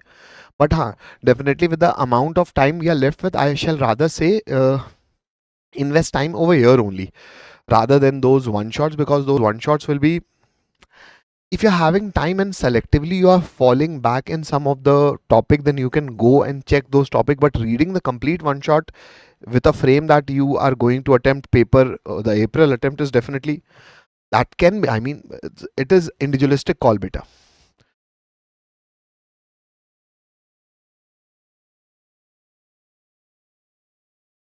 Yes, Shivansh, if you are going to watch complete lecture, you will be able to answer each and everything, because organic chemistry, the questions that we have over here, the question is asked in such a way only that you have to remember, you have to read the complete NCRT, and that is what I'm doing with this live, that we are reading every question and reading the writing the theory part also related to them. Sir, sir, after this series we will have nearly 1 week gap. Next, what we'll be doing here, sir? We'll be planning few things for you guys, and you will be definitely posted with the after this night, after the mathematics live is done, you will be given the information. We'll be definitely coming up with the helpful things for you. Sir, okay, I'll try to understand and stick with today's lecture only. No sir, no second thought, Ariba. Perfect. Sir, I'm not complete full syllabus of organic. Suggest me for 10 days. Do this, do these questions and try to. I am making you revise the theory also with this beta. If at all you are thinking, nahi, sir, this much for this much topic, I need some theory, then go to the one shots and see those theories. But over here, I'm discussing mostly everything. In the first go, maybe it will not be very much comfortable to you. Revise after this live is done, revise with the recording, maybe with a 2x speed, listen to it again, things will be sorted after a one revision. If you're learning it for the first time, revision will make you understand. To be a star, you must burn. Yeah, to be a star you must burn. Shivansh, perfect. To be a star you have to burn yourself, dude. Yes sir, clear sir. Okay, okay Dubeji, moving forward. Now the next question says, given below are two statements. Statement one is C bond Cl bond is stronger in this than in this. Sir, definitely the lone pair of electrons, you have given us the conjugate system in the GOC also, pi sigma lone pair. So these lone pair will be in conjugation, therefore bond order will become partial double bond character. Partial double bond character will make the bond length lesser and bond stronger. So C bond Cl is stronger. Yes, this is definitely correct. The given optically active molecule, this one, on hydrolysis give a solution that can rotate the plane of polarized light. Okay, after hydrolysis this will first go and form a carbocation because this is benzylic, so it will be stable carbocation. And because a carbocation is formed, so we definitely know SN1 reaction is taking place. Carbocation is planar, so attack can take place from this side also and from this side also. So if attack take place from both the sides, so product will be 50% dextro, 50% levo. So 50% inversion, 50% retention. So the overall mixture will be optically inactive because it will be a racemic mixture, a classic theory which initially used to be filled in JEE. But now see what they have filled their paper with, and only one statement based question on the base of, but that too they have added with a logical statement. So the statement one, many of us will miss. What they'll say, sir, we know vinylic halide is less stable than alkyl halide, so yes, this is wrong. They rather miss the point that see the resonance stabilization first. We say vinyl halide do not react as alkyl halide. So this is just misconception of the reading of NCRT. So the statement 2 is easy. So in light, okay, so it can rotate plane of polarizer? No, because it is optically inactive. So this is false. So 1 is true, 2 is false, 1 is true, 2 is false. Option 4. I hope we are done, guys. Moving to the next question. The next question says, given below, yeah, perfect, Ariva. Next question says, given below are two statements for the following reaction sequence. This is my reaction sequence. Compound X having molecular formula C3H6Cl2. So 3 carbon, 3 into 2, 6, 2 chlorine. That means it has no degree of unsaturation. How do you know that, sir? Because for a saturated compound, you have 2n plus 2 hydrogens. I have 3 carbon. So because you have 3 carbon, double that, that means I should have 6 plus 2 as an 8 hydrogen, but said I'm having only 6 hydrogen. 2 hydrogen free valency has been replaced by chlorine. So do not learn the formula of degree of unsaturation and all. You can do this with common sense. Okay, it's student is saying my shift question. So this is my compound which is having degree of unsaturation du to be 0. Now, see, question, then statement. So you are supposed to have an open eye. Now, after this, you are reacting with excess of NaNH2. Sir, excess of NaNH2, dihalide with excess of NaNH2, definitely from the chapter of alkynes. From the chapter of alkynes, it should click to your mind, sir. Alkyne, vicinal or geminal dihalide, when they are treated with excess of NaNH2, first 1 mole of HX is removed, then another mole of HX is removed, and the corresponding alkyne is produced. So 3 carbon alkyne can only be this. Even if we have alkyne here or here, 3 carbon having alkyne, you cannot have any other possibility. So ultimately, from X till Y, you can only reach, once you know this NCRT logic, that excess of NaNH2 is a stronger base which is only used in case of dihalides. You are given the dihalide having no du. So that much information is sufficient. Why draw unnecessary the isomers? Or some people do what? Acha, let us draw isomer. They do this, that okay, 3 carbon, chlorine can come here, 3 carbon, chlorine can come here, 3 carbon, 1 chlorine here, 1 chlorine here, 3 carbon, 1 chlorine here, 1 chlorine here. Then they think of all the possibilities. Arey beta, my point is, unnecessarily you can think. But if you are comfortable with your NCRT theory, why you will think all this? 3 carbon, such dihalides cannot even work. Why? Because you can't have, if this X is gone and this H is gone, this is 1HX. If this H is gone, this X is gone, then this, you cannot form an alkyne. So such alene is not there in NCRT. So possibility also says that if the structure can be this also, whatever be the structure, ultimately with dihalides, what you are going to produce an alkyne. So why bother drawing those structures? Directly you can say that this shall be my only alkyne, because 3 carbon alkyne can only be this option. Now, after this formation of this alkyne, the question says you are treating it with dilute H2SO4 and Hg plus 2. That means this is acidic hydration.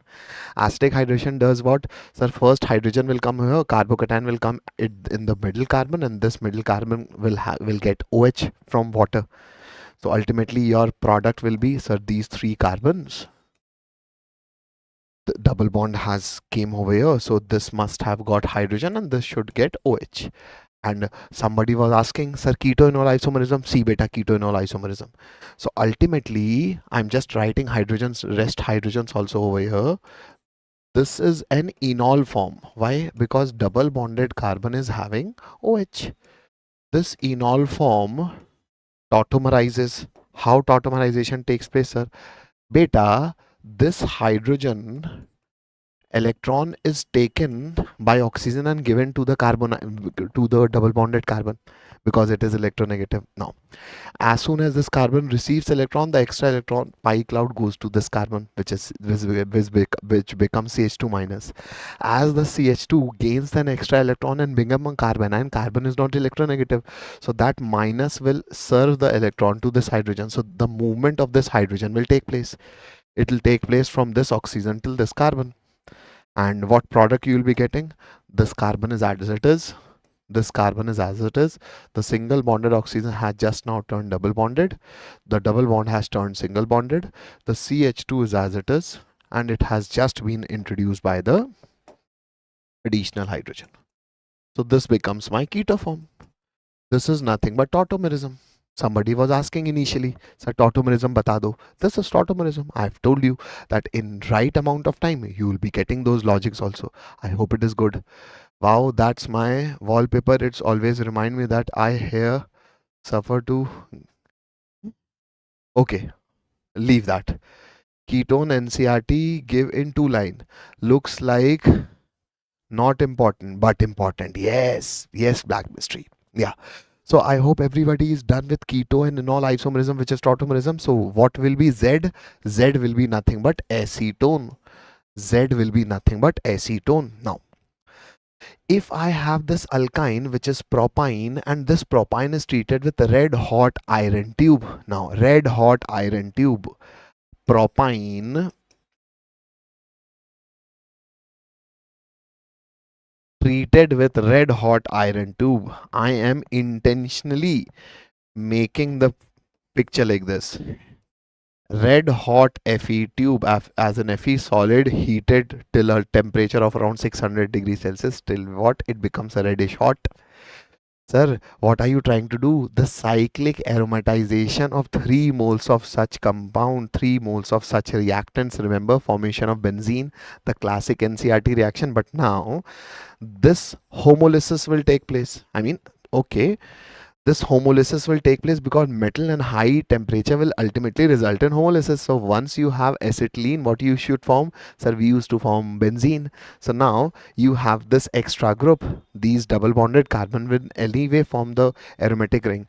So C double bonded C. Again you have another C double bonded C.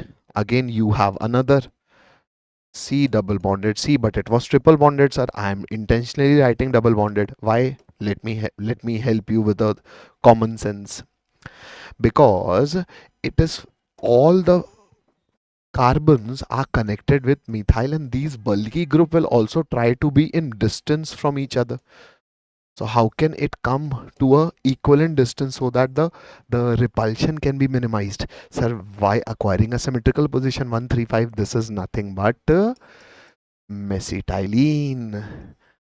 Again, a hydrocarbon logic.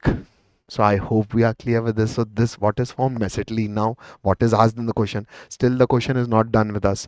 It is still asking us, now this compound is Q. Okay, so that is Z and this is Q. Okay. Now still the question is not done with us. It is now asking, compound Z will give yellow PBT. Yes, because it is having CH3 group, so that CH3 group makes it a methyl ketone, and methyl ketone on reaction with Iodoform will form CHI3, which rather gives a yellow PPT, a carbonyl compounds logic. So statement A is definitely correct. Statement B2 says compound Q has two different products, two different types of hydrogen, aromatic and aliphatic, in the ratio 1:3. Now again we have to go to here. Now can you identify aromatic hydrogen? Answer, that this carbon is having 4 bond, but this will have 1 H. Similarly, this will have 1 H. Similarly, this will have 1 H. So aromatic hydrogens are how much? 3. What about aliphatic? Aliphatic you can clearly see 3, 6 and 9. So aliphatic are what? 9. What is the ratio? The 9:3, as in 3:1, as in 3:1, as in 1:3. First it is taking aromatic, na? Okay. So aromatic 3:9, as in 1:3. Yeah. So 1:3. So this is also correct. So that means both are true. So what shall be your answer? Option 2. Yeah. Let me check. Yeah. Perfect. So moving to the next question. Now see, such questions are very, very time consuming, but helping you to read the theory. So why you are scared right now? Read the theory. Let us say these are our questions to read the theory. Once you start doing them again and again, once they are in front of you during the examination, you will be comfortable with them. That is what practice means. Moving to the next question. Consider the following. Perfect. Okay, you are saying 2. B for this one. Okay, for the previous one. Okay. Next question says, consider the reaction. Okay, sir. Now, again, you are having NaNH2, 2 moles. So, again, sir, I have vicinal dihalide. So, 1 bromine, 1 H. 1 bromine, 1 H. That means 1, 2, 3, 4, 4 carbon alkyne.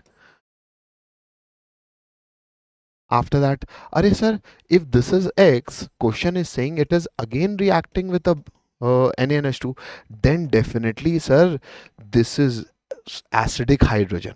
And we know soda amide when react with alkyne, which is also terminal alkyne and is an acid. So this H plus and this NH2 minus will release ammonia gas, and it will rather produce what? C minus and Na plus. That means this is my nucleophile. This minus will try to act as a nucleophile, and nucleophile will be searching for positivity. So where are you finding that positivity? It is reacting with this carbon having CH3 and bromine. Obviously this minus is going to attack, and you will get a, maybe it can be SN1, it can be SN2. Ultimately this is going to have a product, because even if you remove this carbocation is not going to go anywhere, because this is the most stable. So whatever it is, SN1, SN2, ultimately that nucleophile is going to attack. So the 3-4 carbons, this triple bonded carbon will be getting attached to this carbon, which is further connected with two branches. Now okay, now product. Okay, still question is not done. Now you are supposed to do the IUPAC naming. So let us do the IUPAC name. I mean, none of the question is asking you one-liner things. They are asking you by mixing chapters, and once they cannot mix, they mix it with mole concept. So that is what you should know, that practice from your side is more than important. So sir, 1, 2, 3 from this side also, 1, 2, 3 from this side also, because branch will be closer. So 1, 2, 3, 4, 5, 6. So 2 methyl, 6 carbon, so hex and 3 ine. That means option 3. I hope we are clear. Yeah, perfect guys, perfect Venkat. Moving to the next question. The next question says, the cycloalkene X on bromination consumes 1 mole of bromine per mole. Array, question is saying complete 1 mole. Complete 1 mole of bromine. Array sir, that means cycloalkene is having addition. An addition reaction must be giving vicinal dihalide, and vicinal dihalide once formed, 1 molecule of alkene will be taking 2 bromine. So this much is clear, that this cycloalkene is having one C double bond C, not two. I mean, cycloalkene can have multiple double bonds. It is having only one double bond. Why? Because it is taking only one mole of Br2. That means only one double bond will have Br. Vicinal dihalide will be formed. This much is done. Yeah, perfect. Perfect, Venkat. Now, okay, that dihalide is called an X. Gives the product Y in which carbon and bromine ratio is 3:1. Okay. So let's say I have a cycloalkene having one double bond on Br2. That double bond is making it a vicinal dihalide, and the dihalide that I'm having, the ratio of carbon to bromine is 3:1. Now you can think of n number of possibilities, or you can think of common sense. Sir, ultimately question is telling us that how many bromine is added? 2 bromine. 1 mole, so 2 bromine atom. That means bromine is what? Sir, bromine is 2. Ratio of carbon and bromine in this compound is what? 3:2, 3:1. So if you are 1, you are 3. So if I am actually 2, so you should be actually 6. That means how many carbon should be present? 6 carbons. 6 carbon cyclo compound should be present. That is it. This cyclo compound, this dihalide, which is a cyclic compound, should have how many carbons? 6 carbon is what? Yeah, perfect. Venkat has done this. Venkat is saying cyclohexene. Now, the percentage of product. Now, it can be cyclohexene or methyl cyclopentane. Ultimately, carbon and hydrogen number, the relative numbers are going to same. So that is what Venkat is saying. Sir, you take cycloalkene. So ultimately, this product will be cycloalkene having bromine. Yes, I'm not saying it is only cycloalkene. It can have 5-member chain, 4-member chain, but ultimately carbon and hydrogen ratio will be 6:12. So I'm taking the simplest case because the question is just asking us percentage. Now see, still the question is not leaving us. After detailing, now it is asking us to do stoichiometry. So do stoichiometry. So what shall be the percentage of bromine? So it is having 2 bromine. So 80 into 2 is weight of bromine, into 160 is this, plus carbon is 12 into 6 is 72, plus hydrogen shall be 2, 4, 6, 8 and 10 into 100. So whatever answer you will get will be your percentage. Do I have some into divide calculative good student over here? Once you solve it, approximate answer will be 66%. I hope we are done, guys. I hope we are done, guys. This is getting colder. I hope we are done, guys. Sir इस lecture के बाद और कुछ करने की जरूरत पड़ेगी? नहीं, नहीं Sonali. These many questions are more than sufficient. What else is needed? More practice. And how to do more practice? By rank booster questions or maybe by previous year PYQs. Start attempting PYQs in the opposite way. 2026 we are doing, then 25, 24, 23, how much more you can do, because practice, I mean, Sachin Tendulkar, can Sachin Tendulkar say that before going to the match, I do not have to go to net practice? Even that guy does matter. So practice how much? The more you can, the more is good. Next question is the correct order of rate of reaction of the following reactant with new SN1, sir, carbocation stability. Now, such are the sweet quizzers which you should know. Yeah, perfect. Black mystery saying 65.8. Perfect. Then you will write 66 black mystery. Perfect, by commendable. You guys are putting everything so good. Now, who is having most stable carbocation? Sir, bridged carbocation. When two rings are meeting at a carbon, that carbon is a bridged carbocation. Rings are supposed to have a planar geometry. And two different rings are meeting at a same point, then it has to be one plane. It has to be another plane. And if this is my bridged carbon, so it can't attain a planar geometry because it is responsible for bridging two rings. Both rings are parallel in themselves, so both of them are obviously not parallel to each other. So technically, if a bridged carbon is supposed to have any carbocation formation, it is practically not possible. Although practically humans also exist like this, but if I jump off my terrace, I will also be broken into how many pieces I do not know. So practically and forcefully, so forcefully even if we can do reaction, but technically bridged head carbon will never entertain carbocation generally. If you are forcing some reaction, then it will be formed. So ultimately, I will not prefer carbocation, so they'll come at the last. This carbocation will become 3 degree, but what 3 degree? 3 degree benzylic, because they will be stabilized by resonance of benzene. This will also be 3 degree, but this is 3 degree because of the hyperconjugating hydrogens. So this is also quite stable because 9 hyperconjugating hydrogens, so 3 degree. I mean, but resonance stabilization is more, so 4 is the most stable. After that, what I have, after 4 you should have 3. So simply you got your answer. Out of 1 and 2 are less stable, where 2 is if the least stable, because this is having only I mean, this membered ring is it is the number of carbons in the ring is less, the number of carbon in the ring is more. You are also gone case, I'm also gone case, but ultimately I'm better than you. You are much poorer because you are having lesser carbon chain. So as carbon chain, as the number of carbon in the chain reduces, bare strain increases. So you are even worse than me, so 1 is better. So 1 comes better than 2. Everything is a good question over here. Now, sir, is test series available in JEE batches? Yes, beta.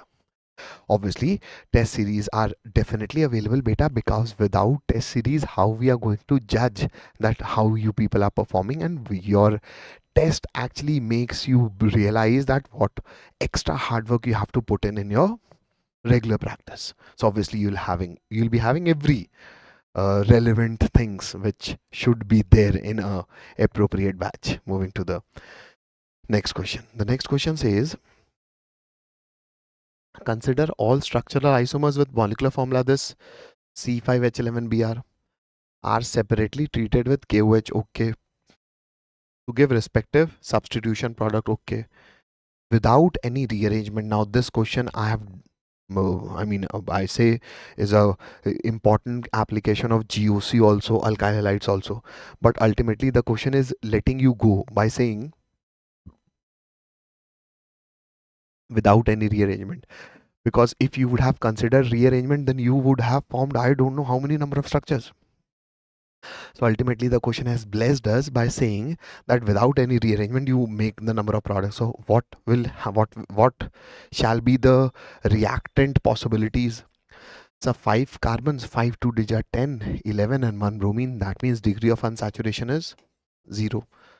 How many structures you can think of? This is also a way of drawing all the possible resonating structures. This is how you can form all the possible structural isomers so that you do not miss any. Because I'm having 5 carbons, so first draw those 5 carbon properly as in straight chain. So this can be one structure. Now decorate it with bromine. So bromine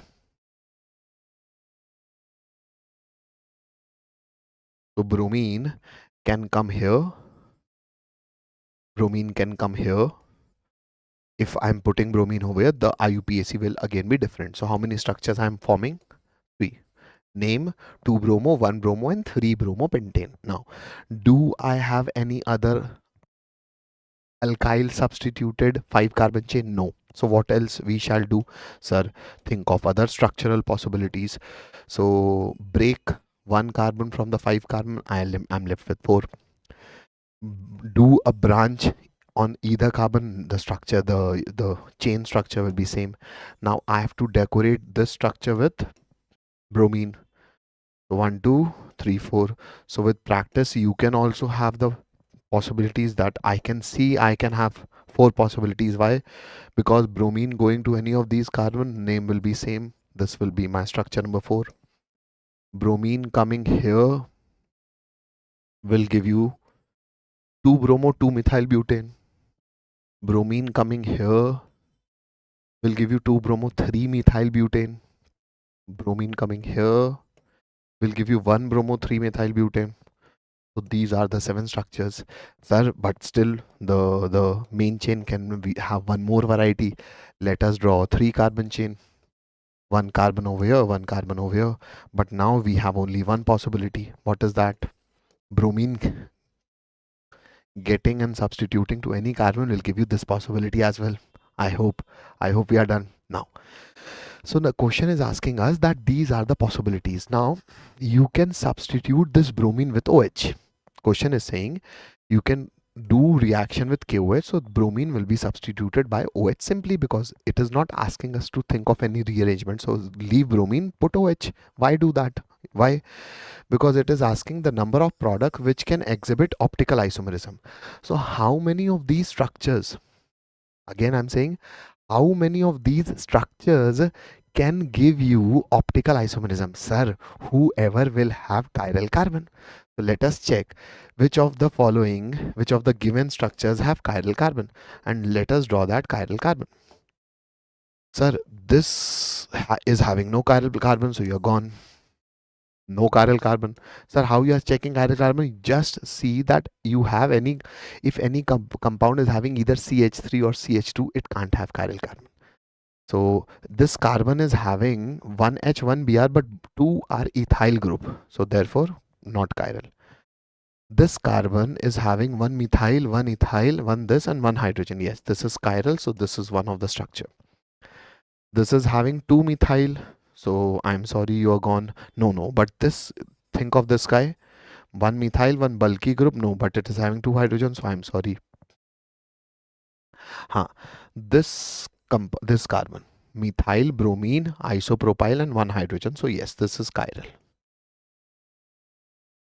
So how many chiral carbons, how many products I have? 2. Reactants I have 2. This is having no chiral. Nahi yaar. Has it got 1 chiral or what? No. Am I missing something? Because our answer should be 3. Okay. 1 bromine getting over here. This I've already ticked. Bromine.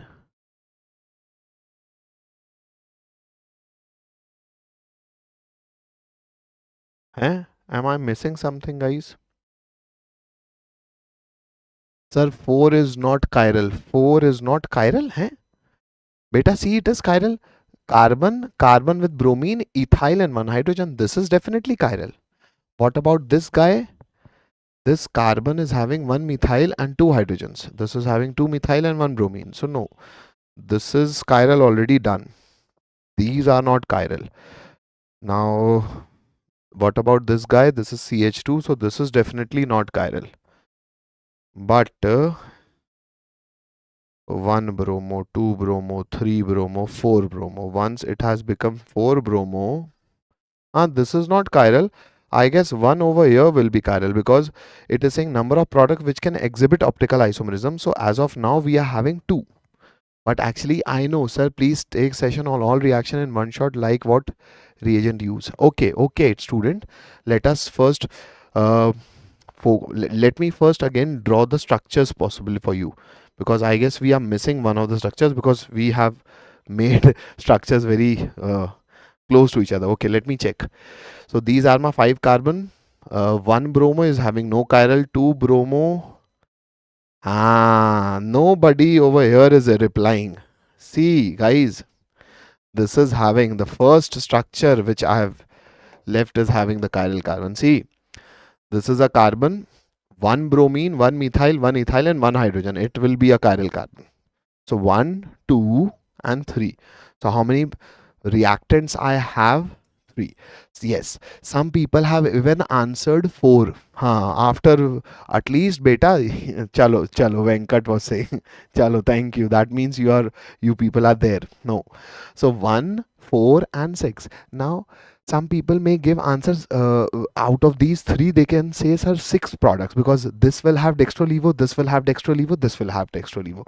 But ultimately, if you just see, because while reading the question, once we have got the questions from our students, even at that point of time, I was, because the complete theory, I mean, was there in NTA in the question paper. But when student told us the question, even I said that answer should be 6.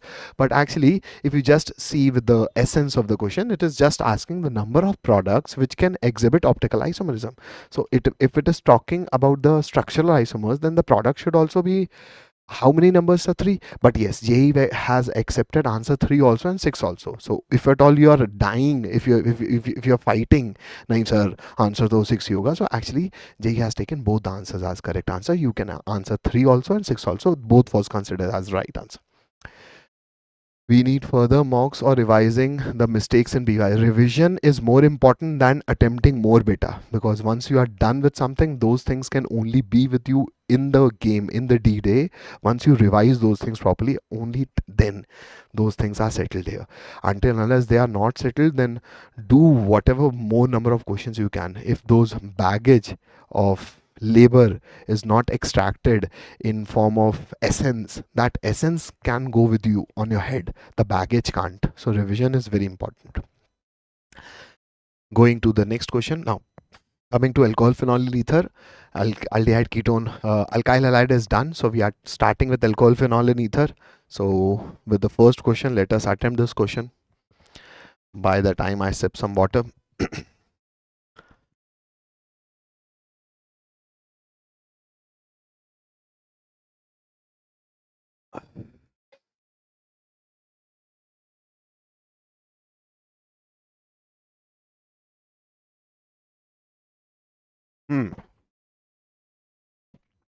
Chalo guys, let's start.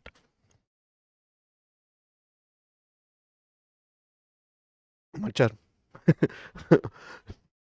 Now,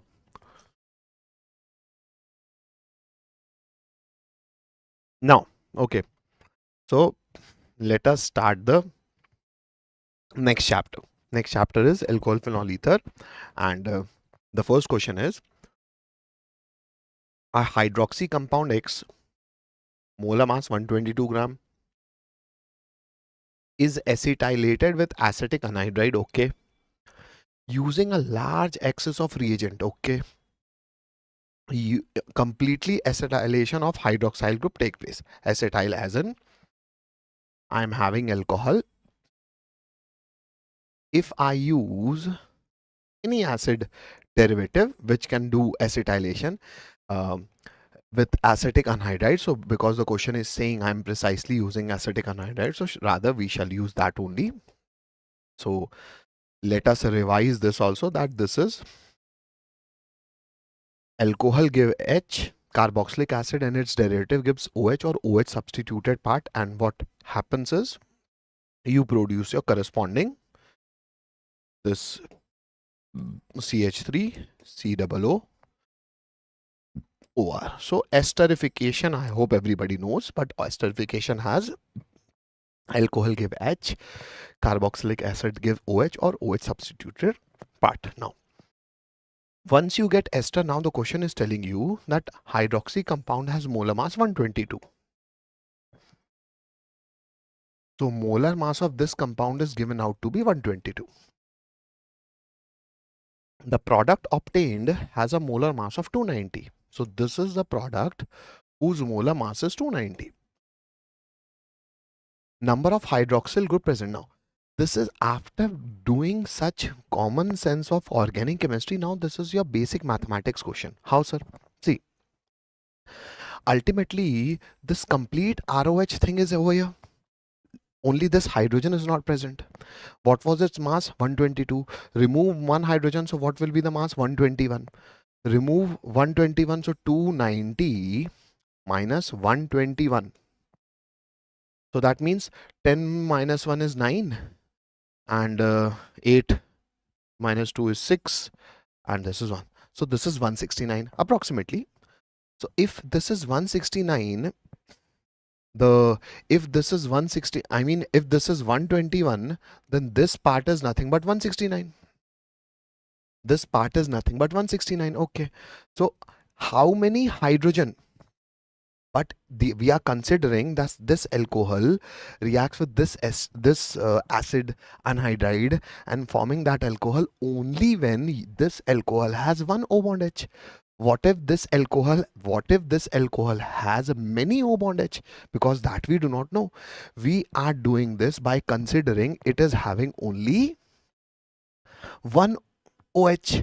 Let's say it is having multiple OH. So if it has multiple OH, then multiple times this will come. What is going to come? So ultimately, because I do not know what is the number of ROH unit, what I rather know that the number of ROH unit I have will keep on adding this part, because this part is going to be added to this RO. Number of OH what this alkyl group R is having, we do not know. That is the question you are asked. That the product obtained has molar mass itna, the number of hydroxyl group. So rather do the stoichiometry in a reverse sense. Yeah, perfect. Venkat is definitely. So definitely do the stoichiometry in a reverse sense. Reverse sense as in, what is molar mass of this group? This group. Molar mass is 12 into 2 is 24. 24 plus 16. This is 40. Now 3 hydrogen, why I'm not adding? Because ultimately if we are focusing of adding this, then if this is added, then 1 hydrogen is removed out of this alcohol. So 1 hydrogen removed, so 1 H gone. So remove 1 H from here also in terms of mass. So how many hydrogen I have left with 2. So instead of this, I should add 42. So how many times I should add 42? Because ultimately hydrogen is removed. So 120 will become 121. So 121 plus how many times of 42 will give me 290. That means 42 into n should be equal to 290 minus 121, which we have already done, which is 169. So definitely n will somewhere around 4. If this is 168, this is somewhere around 4. One hydrogen we must have calculated less or more somewhere. So ultimately, how many number of alcohols group I can have? 4. So your answer will be definitely option D. In your mathematics, you do such interpretations, I do not know how many number of times. So once you start doing it in chemistry, don't say, it is a difficult question. It is basic mathematics. I mean, huge amount of mathematics you apply in mathematics. So once that logic comes in chemistry, you do not leave your mind when you solve mathematics question. Come to chemistry and dedicate some of the efforts for such questions, then you will not say chemistry was difficult. I hope we are done. Now, moving to the next question. Let us attempt this one again, a statement based question. Yeah, perfect, Venkat. Perfect. Black mystery, perfect. Now, Ariva, perfect. Now, statement 1, statement 2. Statement 1 says phenol on treatment with chloroform KOH under refluxing condition followed by acidification produces para-hydroxybenzaldehyde as major product and ortho-hydroxy. This is definitely incorrect because this is classic case of Remertiman reaction. Each and every one of us knows that. Let us revise the reaction also.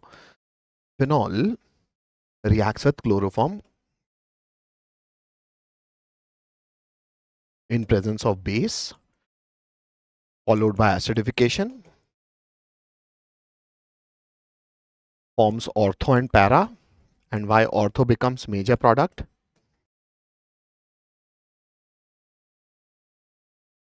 Why ortho becomes major product? Because there is involvement of intramolecular hydrogen bonding. We definitely know this. And the para isomer is minor. The question is saying otherwise. This is known as salicylaldehyde. Everybody knows this. Very important conclusion. So this is wrong because it is saying that para is the major product. Obviously, ortho is the major product. Statement 2 says mixture of para-hydroxybenzaldehyde and ortho-hydroxybenzaldehyde can be separated easily through steam distillation. Yes. Why? Because ortho has intramolecular hydrogen bonding and para will rather have intermolecular hydrogen bonding. So intermolecular hydrogen bonding will allow molecules to stay closer to each other, and therefore it will have more boiling point, and therefore it will have low volatility, while this guy having intramolecular hydrogen bonding has very less boiling point and so less that they are steam volatile. So yes, they can be separated using distillation, steam distillation. So this is correct.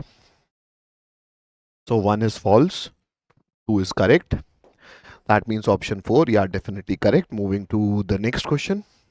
From the following, how many compounds contain at least one secondary hydrogen? Now, yeah, black chemistry, perfect.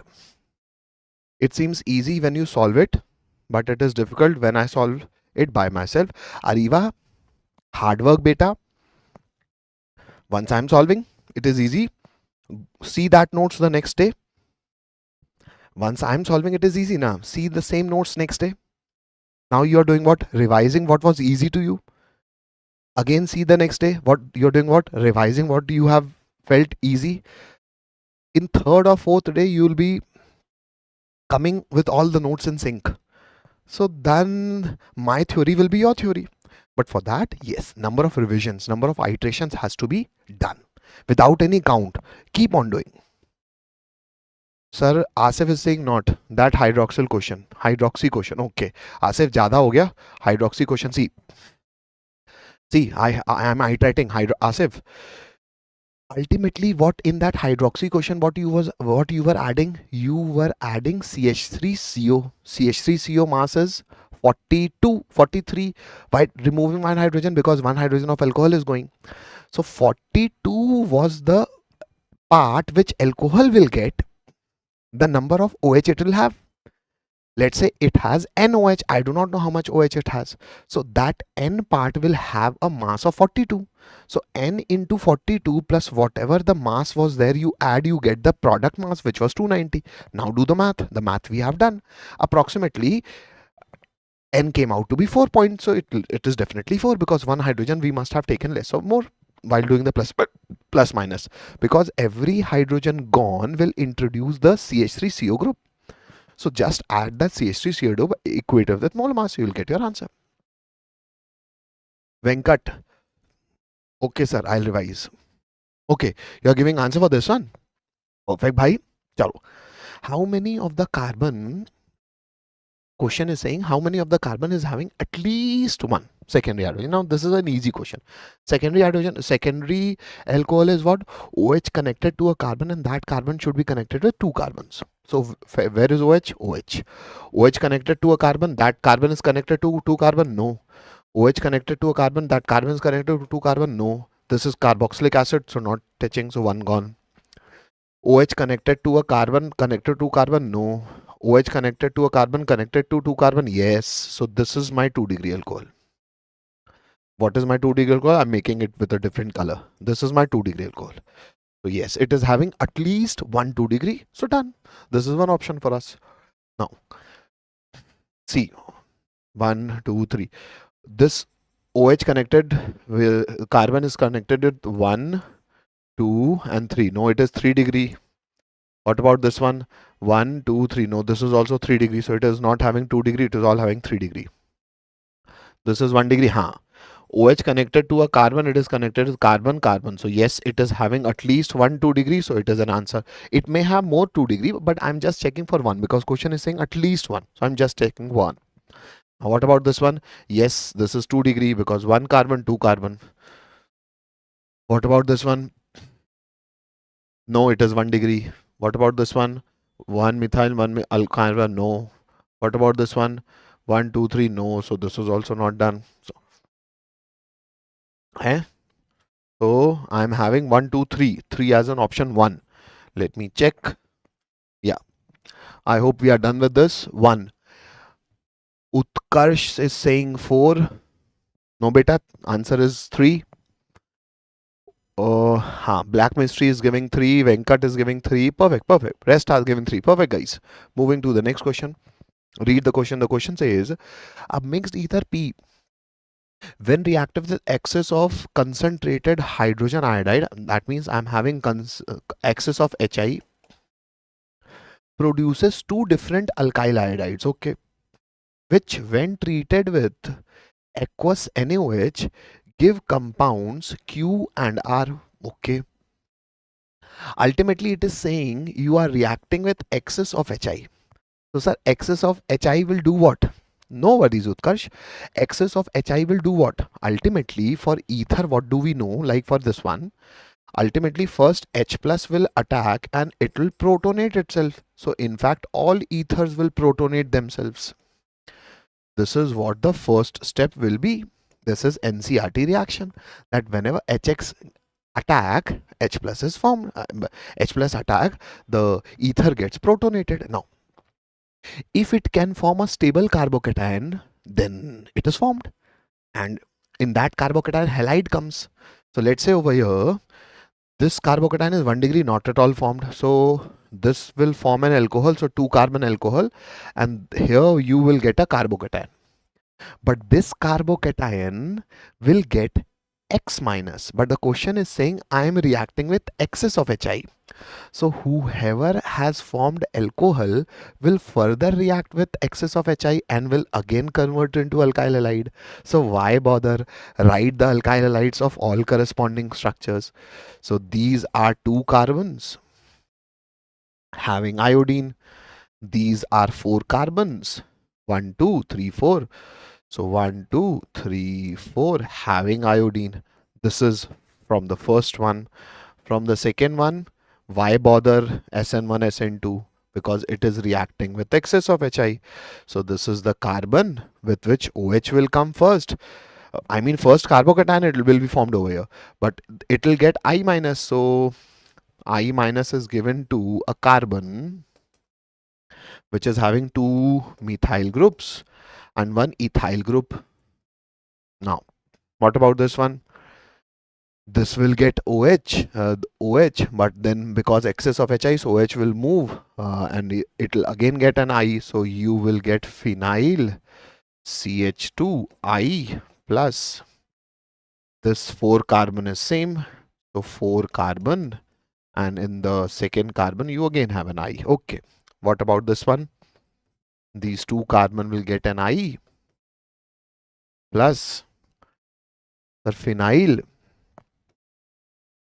1 carbon, 2 and 3 carbon, and this carbon, the next carbon is having OH, will further get an I. I hope everything is clear to everybody. I mean, till now I'm not done the question. Now we are just doing what the question has asked us. Now, when treated with NaOH, so every I will turn into OH, because when treated with aqueous NaOH, give compound Q and R. These are the 2 compounds. Replace I by OH. So replacing I by OH. So this becomes OH, this becomes OH, this becomes OH, this becomes OH, this becomes OH, OH, OH, OH. Everybody has become, because carbocation is also, I mean, even if it is SN1, they all have stable carbocation. So why bother? Just replace I by OH. Now, I can see both compounds Q and R in all the cases. Now, both Q and R give yellow PPT with iodoform. That means they should have. Now, sir, alcohol can give iodoform. Yes. Which alcohol? Make this thing very important for you. That every alcohol which have this form, because this is a methyl group, because iodoform, which is NaOH plus NeX2, or rather some people write as NaOI or NaOX. Every halo form is a strong oxidizing agent, because it can even oxidize ketone. So because I can oxidize ketones, obviously I can form alcohol. I can turn alcohol into a ketone. This will remain as it is.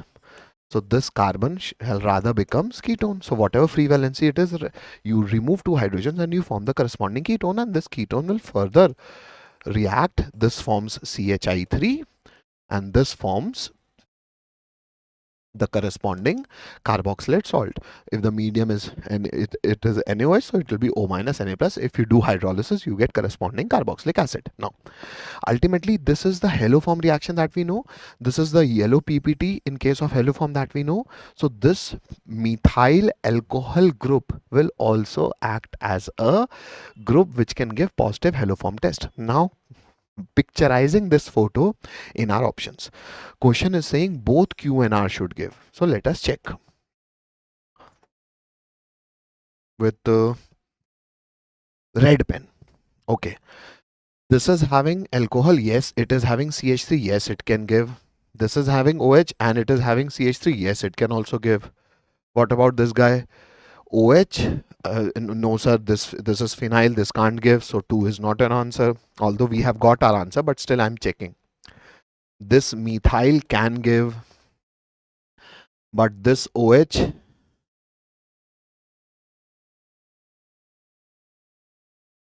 this is also having methyl. Both Q and R give positive mixed ether.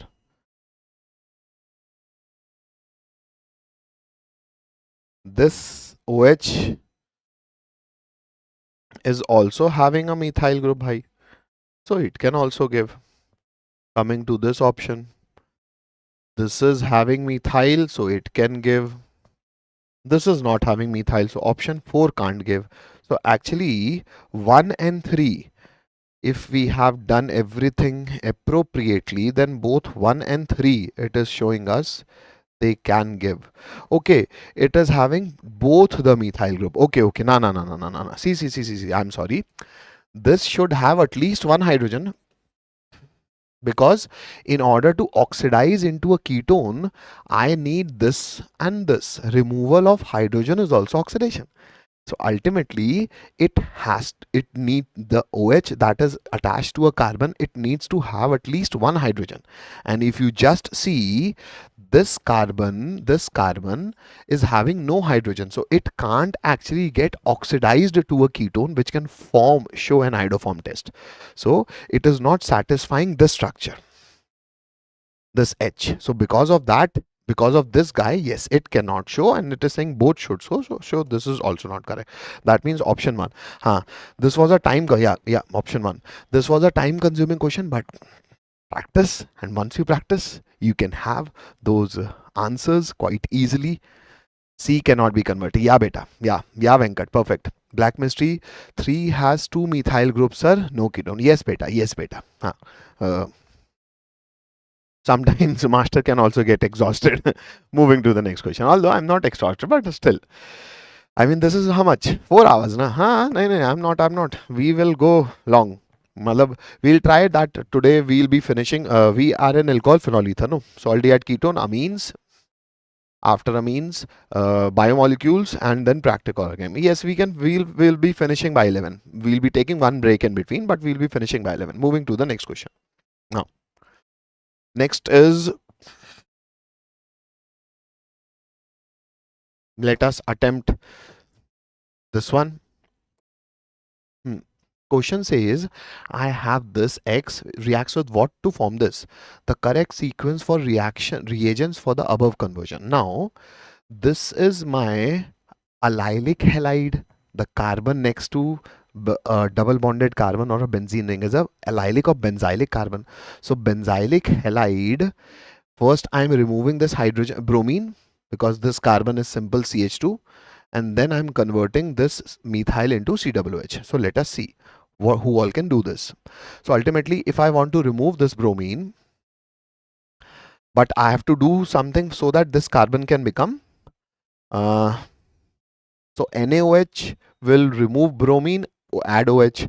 Jones reagent will oxidize alcohol. So, but because it is 2 degrees, so it will become ketone. So then it can't reach over here. So this is wrong. Br2, H2, B2H6 and H2O2, sir, this is hydroboration oxidation. Sir, hydroboration oxidation oxidizes alkene. Sir, this is not even alkene. First you form an alkene. So yes, in order to form an alkene, I need this. Obviously, with that logic also, you came to know, sir, This is a base. So first base will do beta elimination. So beta elimination will create what? Alkene. Post that I'm doing hydroboration oxidation. It will do what? Anti-Markovnikov addition of water. So anti-Markovnikov addition of water, as in this carbon will get OH, that will get H. After that, Jones reagent. Now Jones reagent is a strong oxidizing agent. So strong oxidizing agent will convert alcohol into corresponding acid, because that is a 1 degree alcohol. Yes, perfect. So that means our answer will be option 4. Easy question. I hope we are done. Yeah, perfect, Venkat. Perfect. Next question. Alcohol phenol ether done. Moving to aldehyde ketone carboxylic acid. Now, the first question relating to aldehyde ketones and carboxylic acid. Let us try to attempt this one, guys. Now, Grignard reagent, which is RMgBr, representing it by P, reacts with water and forms a gas Q. Grignard reagent with water. Grignard reagent is always used with dry ether. Why?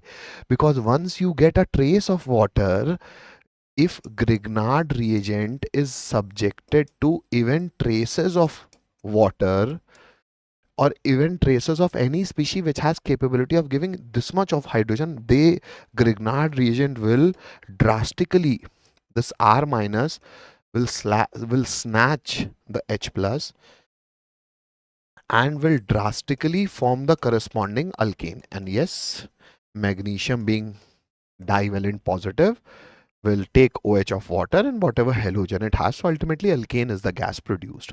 So this is my P and this is my gas Q.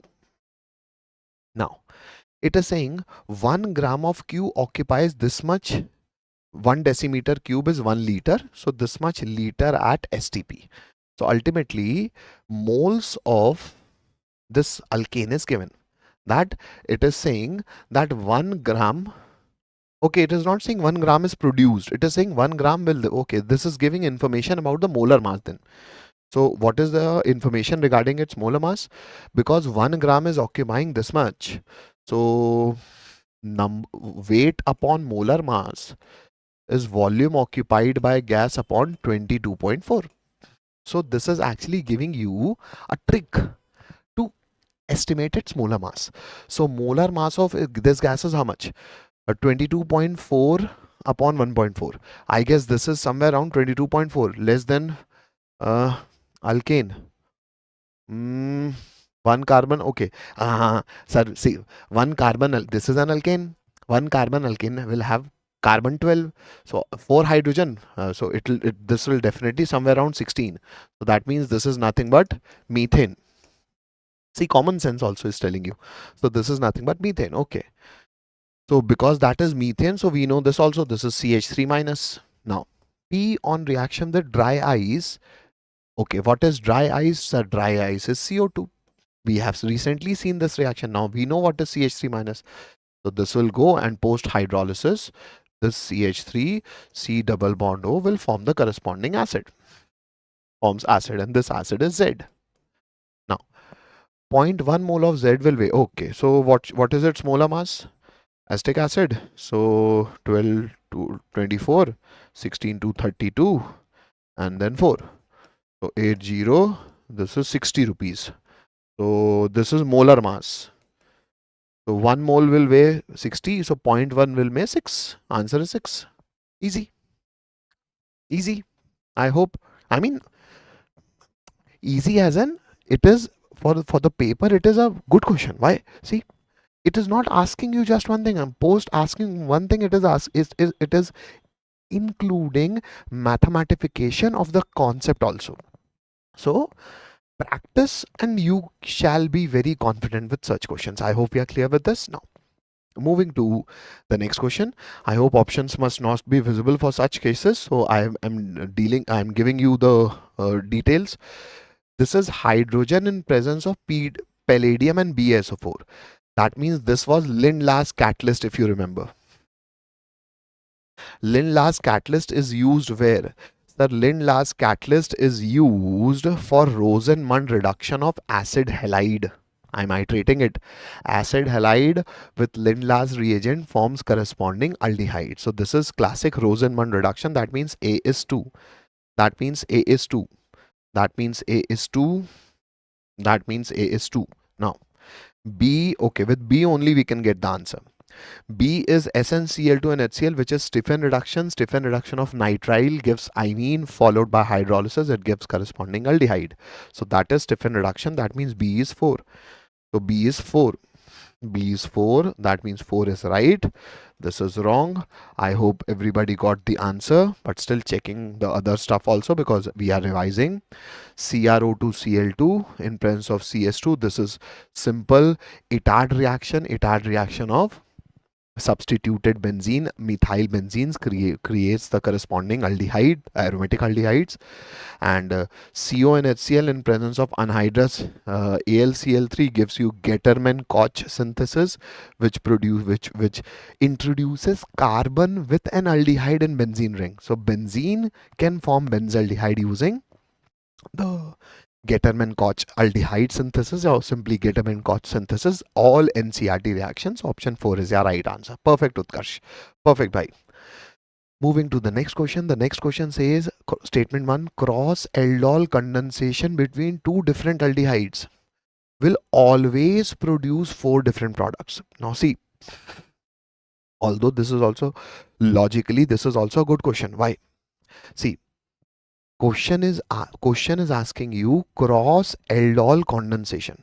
So if you have cross aldol condensation and if at all both the alkyl groups, both the carbonyl groups, both the carbonyl groups, let's say I'm having this carbonyl group acetone, because this is the NCRT logic which each of us will have in mind, that this is and this is, let's say, aldehyde. Let's say this is A, this is B.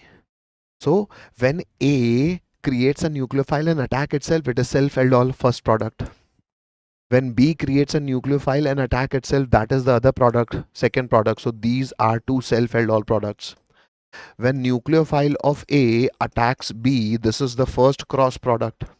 When nucleophile of B attacks A, this is the second cross product. So these two becomes the two cross products. So definitely they can produce 4 different products. But when both of them contains acidic alpha hydrogen. Is the question giving you real detail about having acidic alpha hydrogen? Let us see.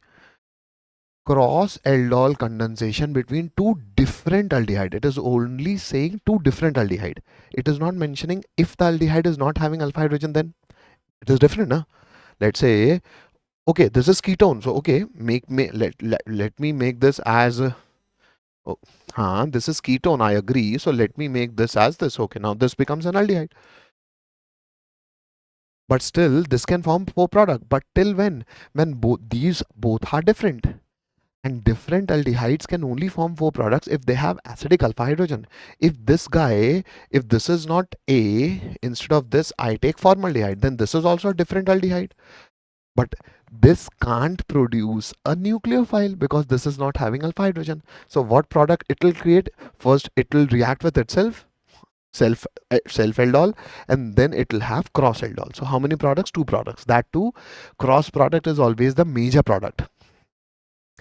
But still, ultimately, major minor leave, because question is asking us the number of products. Obviously, any one will be more in magnitude. But if this reacts with formaldehyde, then only 2 products will be formed. And because the question has written always, therefore it is tricking you. It is wrong. I hope everybody is with me. Yeah, perfect. Not always. Utkarsh is saying that right. Venkat is saying right. Now, statement 2. Please take session on. Chalo, okay.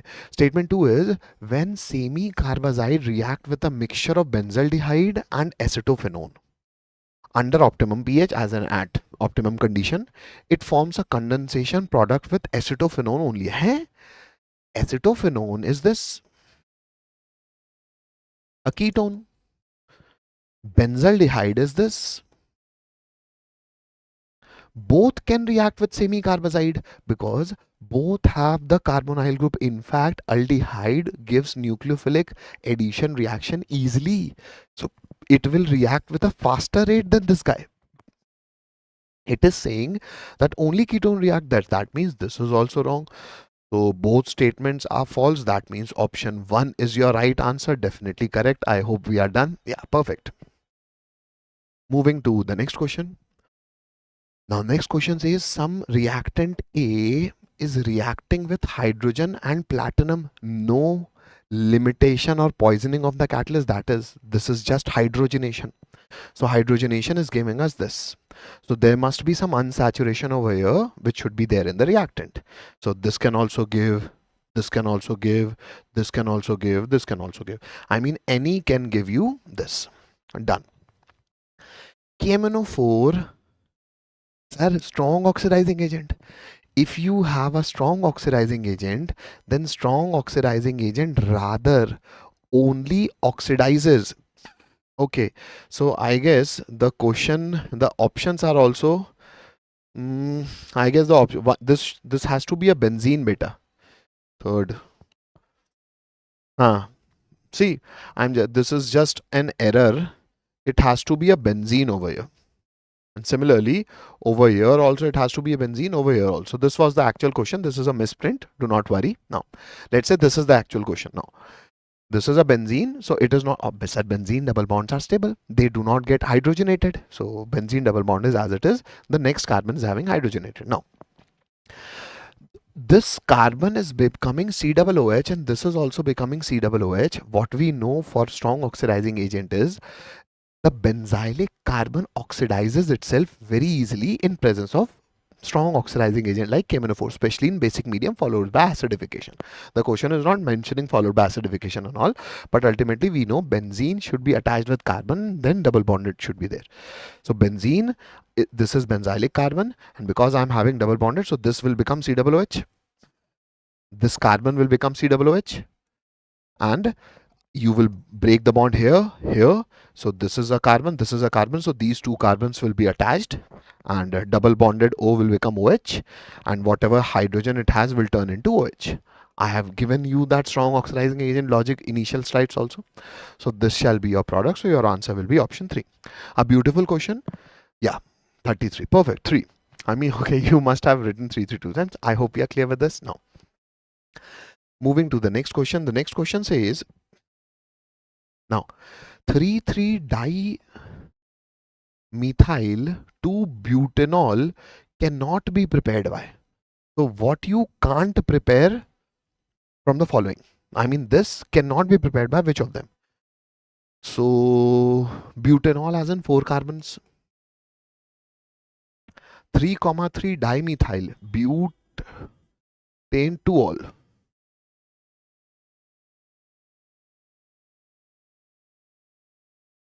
1 2 1 2. So how can you become 3,3-dimethyl? Because it is 2 1 2. Oh, ठीक है. Because I have to number from this side, because functional group will have the minimum number. So 1 2 3 4. This is 3,3 dimethyl butane 2-ol. Now, this should not be produced by which? So let us find what product is found when this carbonyl compound react with this Grignard reagent. So we definitely know Grignard reagent will attack here. This O becomes O minus, and post hydrolysis it will become OH. So that means I have this one carbon, this one carbon, second carbon having branches. So one carbon, second carbon, the second carbon is having branch methyl, and methyl which is attached with this carbon which has recently got OH and methyl from the Grignard reagent. So this is a 4 carbon chain having OH. So this is also, I guess, quite evident. 1 2 3 4. So this is same. So because it is forming the same product, so this is not an answer, because it is saying which cannot be prepared. It is producing the same compound, so it is not an answer for us. Lithium aluminum hydride, sir, ketone will reduce to corresponding alcohol. So this is 1 2 3 4. 3 3 methyl is already there. This will become an alcohol. So this is also producing the same product. So D is also not a case for us. So A gone, D gone. Now, what about B? Hydrolysis. Sir, hydrolysis of alkene will bring OH over here. So this will become CH3. This will become CH and OH. So let us number this over here only. So 1 2 3, 4, but it is having one methyl group and one ethyl group. So at third carbon, I have methyl and ethyl. I needed methyl, methyl. It is methyl, ethyl. So this is not forming that product. So this B is an answer for us. C, after ozonolysis, this will go, and I will be getting 1, 2, third carbon and fourth carbon. Third carbon having double bonded O. 1, 2, 3, 4. Third carbon having double bonded O, and this is having methyl and methyl. Okay, this is the first area. Now what about this one? 1, 2, 3 and 4. Okay, the similar version. 1, 2, 3, 4. 1, 2, 3, 4. Third is having methyl, methyl. So top also, bottom also, this is formed. So this is 2 moles of this post ozonolysis. After reduction, we definitely know, after reduction what is going to happen. This OH, double bond O, will become OH. So again, this is 1, 2, 3, 4. This is also giving the same products, therefore this is also not an answer. Just check the E, although with option you do not even have to check, because A gone, D gone, A gone, D gone and C gone. So C can't give you,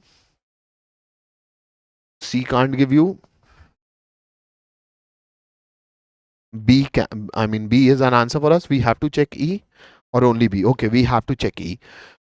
So this is again hydrolysis in presence of HgSO4 and H2SO4. So this is hydration of alkynes. Alkynes will have, this is CH, so terminal position, so it will get H. The plus will come over here, and this carbon will get the OH. So this carbon double bonded with this carbon, this will get OH, and post tautomerism, hydrogen will come over here, double bond will come over here. So this becomes double bonded O, this becomes CH3. Acha, it is becoming a ketone. I needed an alcohol. Obviously it can't. So because it can't, therefore an answer for us. So B and E. Perfect. Yeah, such questions are definitely time consuming, beta. I mean, if you keep an open eye, options will be helping you. I could have taken help of the options, but I am doing this question to make you learn the theory also. Therefore, I am doing it completely. I hope you are clear with this, or else if you are practicing much, you can do the similar question with a faster speed, because you are doing the question. You are not explaining to anybody. I hope we are clear with this.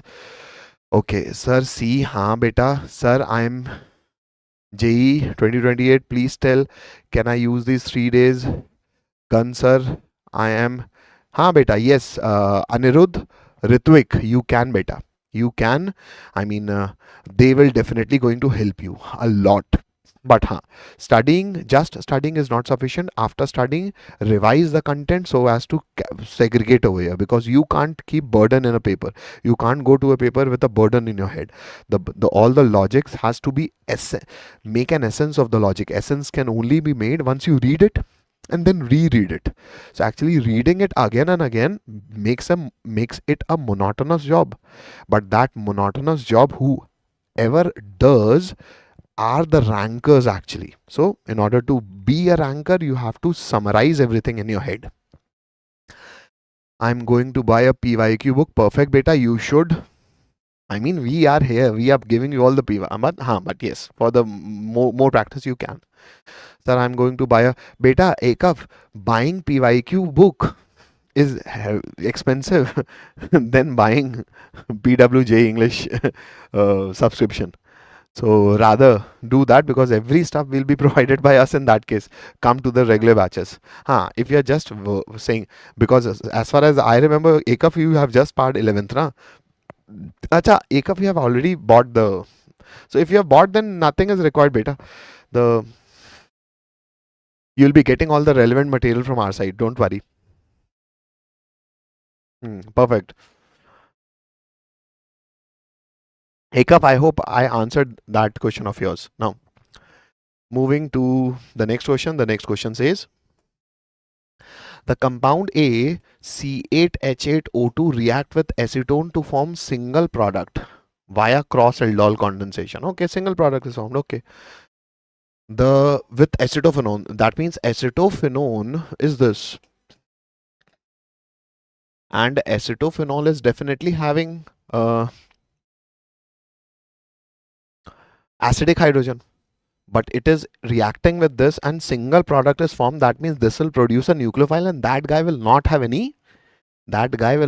any uh, acidic hydrogen. So it should be a compound with no acidic hydrogen. So it should have no alpha hydrogen. Remember this. Obviously, with the structure only you are comfortable in predicting C8H8. That means it is definitely having a one benzene ring. So A is definitely having one benzene ring because it is not having alpha hydrogen, but still this minus must be getting attack to this A. That means this A should have a carbonyl carbon, and that should not have any alpha carbon. So it should have at least one H. So this job is done. What else we need is 6 carbon, 7th carbon. I need 1 carbon and 1 oxygen. So 1 carbon and 1 oxygen is used as what? I do not know, but I'm not predicting also because we will use help of options. So what are we left with? We just have to predict O and C, how one O and one C has to be accommodated in this now. The compound A on reaction with NaOH, forms substituted benzyl alcohol. So benzylic, the carbon next to benzene is benzylic carbon and benzylic alcohol. Okay. So because it is having no alpha hydrogen, this ONC should also make no alpha hydrogen, and on NaOH they are producing alcohol, and it is saying forms a substituted alcohol, and substituted alcohol is given the option. Let us check these options. One of them is a substituted alcohol, and substituted alcohol are these. So that, I mean, there must be some other things also taking this ONC, but I do not know what functional group it is, but I can go with it with the options. Now, 2-hydroxyacetophenone. Acetophenone is this, and at second position I am having hydroxy. But this is not having benzylic alcohol. Go to, no, this is not at all possible. 4-methoxybenzaldehyde. The compound A on reaction forms a substitutor as. Okay, so we have written the question correctly. So just go with the options. 4-methoxybenzaldehyde. So benzaldehyde is this, and 4-methoxy. Okay, no, because you are not also an aldehyde. 4-hydroxybenzaldehyde. 4-hydroxybenzaldehyde. 4-methoxyben है any, but nobody is alcohol beta. 4-methyl benzoic acid. Benzoic acid is this, and at 4th position I'm having methyl. Nobody's benzylic alcohol. Let me read the question. The compound A, as in this, on reaction with NaOH forms a benzyl substituted alcohol. Okay, then it is asking us A only beta. I guess the question statement is not written properly. It must be a misprint. The question is saying the compound A on treatment with forms a substituted benzylic alcohol, full stop. Now you tell me A is, what is A? In here they are asking the structure of A only. So ultimately we know A is an aldehyde, this much we know. So because this is aldehyde, this is aldehyde, this is ketone. Option A is ketone, na? So this is obviously cancelled, but yes, it can be our answer. It is aldehyde, can be our answer. It is also cancelled because that is an acid. So we are left with two options, this and this. Sir, here I have to satisfy O and C. So O and C satisfied. O, there is no other carbon. So this is not even satisfying the molecular formula. See, if you would have not gone through options, this is actually a dead end. There is no solution because you can't move this because there are many variables. Rather, you should approach the question with option elimination, because only then you, or else there is no information given that what is this OS. Yes, you can obviously predict this is methoxy, but orthoparameta you can't predict. So with the only option you can predict that this is a paramethoxy group. So obviously now we know the answer. So a good question. Perfect. A good question. A logically correct question. I hope you are done. Perfect. Venkat is giving good answers. Now, moving to the next question. The next question says, consider the following reaction of benzene. Okay, benzene is reacting. In presence of anhydrous AlCl3, the Cl will go. You will get a carbocation. This carbocation will be attacked by benzene ring, and substitution will take place. So benzene getting substituted with carbon, which is a carbonyl carbon, then 1 2 3 4 carbon, 1 2 3 4 carbon, 1 2 3. At the third carbon I'm having this double bond O, and then again this. Okay, so this is Friedel-Crafts acylation. So acyl group is added. This is P. Now this P is reacted with NaOH as in basic medium, so it will again give alpha hydrogen. So alpha hydrogen will create what?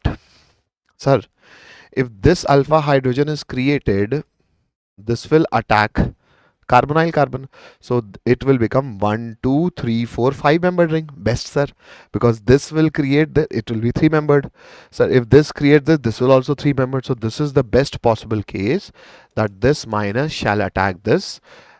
Post hydrolysis, you should guess the corresponding alcohol. So first carbon, first, second, third, fourth, and fifth. So first, second, third, fourth, and fifth. Okay. And this fifth, the carbon next to this is double bonded carbon, and this has recently been converted into OH. But yes, we definitely know after that elimination takes place.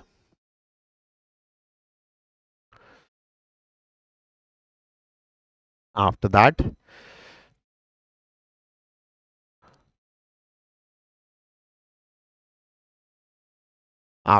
elimination takes place. How does it take place? This is carbonyl carbon, this is alpha, this is beta. Beta loses OH, alpha loses H, and post dehydration you formed alpha beta unsaturated. Post that you form alpha beta unsaturated. This is carbonyl, this is alpha carbon, this is beta carbon. So alpha beta unsaturated aldehyde or ketone. I hope it is sufficient. Now, after this, what we have to calculate? Okay, product we have obtained. Now see, it is not always stopping at asking organic chemistry. It is definitely asking something else. Are you getting the pattern what NTA is following, guys? I mean, this the complete questions I'm giving with complete theory around it also, because I want you to at least have this feeling that NTA is not asking you only organic first. First they ask you chapter, the complete topic they ask through statements, and then they again make you work for some reading statements, or then if not, then for multiplication into divide. So now it is not asking you what is the product, it is asking you percentage of oxygen.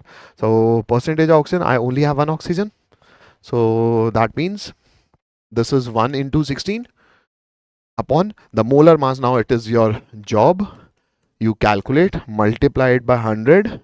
I am giving you an answer 10. Once you solve, you will get somewhere around 10%. So your integer type answer will be 10. Now, into divide is your job, guys. Sir, chemistry is so much different. Chemistry is so much different because, beta, initially, after completing this chapter, break, sir. Venkat, after completing, when I need a break, so we'll take a break and then we'll again meet. So, although how many chapters we left? Amines, after aldehyde, ketones, carboxylic acid, amines, biomolecules, and practical organic chemistry. That much we have to do, we'll do after break. So I hope we are done with this much. Moving to the next question. Arey, 9. So if we take break over here, okay, Anirudh, you are a 10 student, okay. Good, then you should join Arjuna JEE English. So let's say we take a break from here, 7 or 11.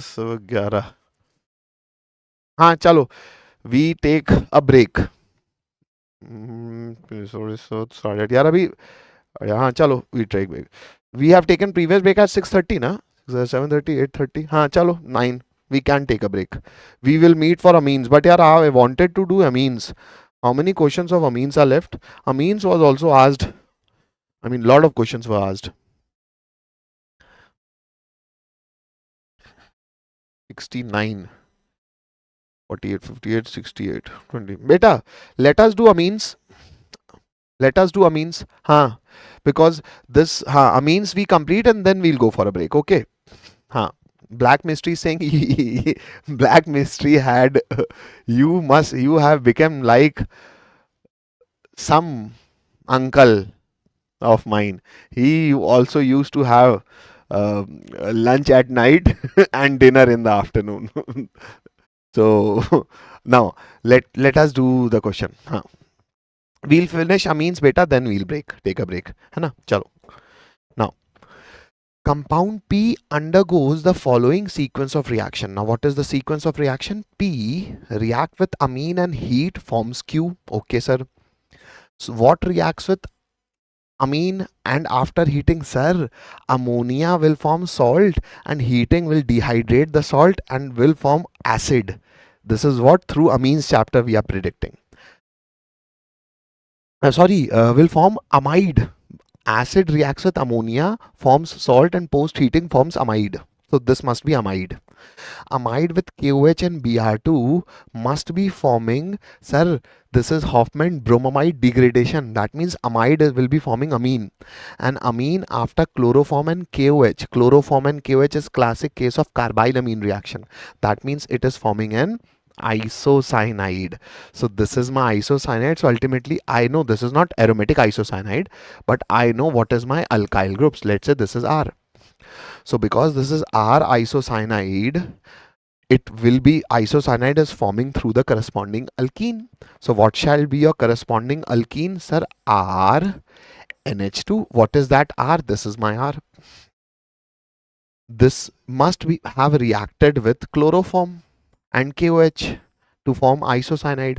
So this shall be formed by what? This shall be formed by KOH and Br2, which is Hoffman bromamide. So that means RCONH2 must be your amide. And if this is your amide, then this P shall be the acid. So RC double bond O bond OH. And what is this R? This R is definitely this. So actually our acid will be cyclohexane with a COOH.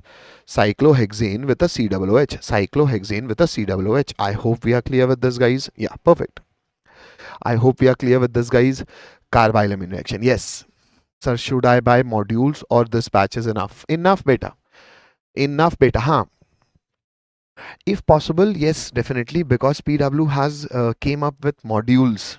So if I mean we'll be giving you all the possible materials, but yes, for your self practice, I guess those modules will be helping you. So if there is no shortage of, then you should take, instead of buying any books, you should buy those relevant PW modules, because that will be helping you to practice more and more. Or else we'll be giving you everything. If you are asking for those if you have already joined the batch, you will be getting everything. But yes, that will be a soft copy. So if you sometimes require hard copy, because yes, in the screen you see questions, you can't circle and make, you again have to write everything. So writing sometimes is more efficient, sometimes, not for all. Sometimes for some it is efficient once you are practicing with your hard copies for the hard copy modules. So that's it. Not a necessity, just an option. Now moving to the next question. The next question says the correct stability order. Okay, I'm sorry. The correct stability order of the following diazonium salt. Now, sir, we definitely know this, that diazonium salt are stable. Then alkyl diazonium salt. If you have alkyl diazonium cation, the alkyl group has no power, but carbocation is directly produced and nitrogen gas is blown away. But yes, if you have aryl diazonium salt, then aryl diazonium cation hold for few times. Why? Because this is stabilized by the resonance from the benzene ring. So this bond rather becomes a partial double bond character. And that's why I'm not saying this is very stable. Even in order to hold aromatic diazonium salt, you have to make water at 0 to 5 degrees Celsius. But yes, at ice cold condition, nitrogen gas is holded with the benzene ring. Even you take ice cold condition, this alkyl diazonium salt cannot exist. Nitrogen gas is blown away. So that means, sir, if the ring is further substituted with electron donating group, then it can give more electron to nitrogen. Yes. So this plus R nature of the ring shall be increased. Yes. So this diazonium cation stability shall be more. Yes. So you should pick for electron donating groups. Let us find. Sir, this is electron donating group. Perfect. This is plus R. Good. Sir, this is minus R. Not at all good. This is CH3 plus hyperconjugation. So good, but plus R is better. So A is better than C. This is CN, so not good. So both are not good. Which is least? Which is worst? So minus R, minus R. This is having strong minus I because 3 electronegative species. These are 2 electronegative species. So obviously this is more minus R. So D is better and least will be Bombay. So our answer will be ACDB. ACDB as an option 3. Let me check. Yeah. I hope everybody is clear with the logic. Guys, yeah, perfect, perfect. Black mystery, sir, what? Will teach in... Beta Anirudh, we will be dealing with physical chemistry. Physical, mole, atomic structure, redox we have done in day 1. So those topics I've already completed. In the next last chemistry live we'll be doing, we'll be dealing with whole of physical chemistry. We'll start with thermodynamics, then chemical equilibrium, ionic equilibrium, 11th physical done, because atomic, mole, redox we have already done with IOC. Then we'll be doing class 12 physical solution, electro, chemical kinetics. And guys, I wanted to communicate one thing. The IOC chapter, if you have done, the IOC day 1 if you have done, and because we have already exceeded till 2 a.m. that on the day 1 live. So coordination compounds question, I have left few questions. So if you find doubt in any of the questions, then go to day 1 live, comment, sir, coordination, slide number this, slide number this. Then I will be discussing those slides again in day 3, because day 3, because I have used day 1 for physical, so I can use day 3 for coordination questions. I hope I'm clear with this. So if you're having any doubt, then you can ask put those doubts, and I'll be taking those questions in my slide. But in order to take those questions from the slide, you have to tell me what questions you want me to again discuss. So this is just an offer. So those who are listening can take the offer or else leave it. Same like this session, sir. Only question solving. Haan beta, question only. See, Ariva, in the day 1 live, what we have done, because it was inorganic, so there I have taken only theory. Because in organic we are only stuck with theory. But yes, reading theory sometimes become monotonous. So even I have seen with the views also. You must have not seen best of the number of students who have seen the physics has not seen chemistry. That clearly means you are keeping aside the IOC side of chemistry. No issues. Even as a student, I didn't used to like IOC. But yes, ultimately 100 questions of physics, chemistry, maths, all is served. So this is not advisable. So don't do that. Because back in my time in JEE Mains was not present, AIEEE used to be there, and AIEEE used to ask more number of maths questions. Number of maths questions were also more. Marks students can get from maths was also more. So at my point of time, when I was giving JEE, focusing more on maths was logical also, because we were just like bio, we were having more number for maths. But now we are not, so this is not advisable. So Ariva, many of you must have missed it. So please do watch it, beta. है ना? Now, coming to the next question. The next question says,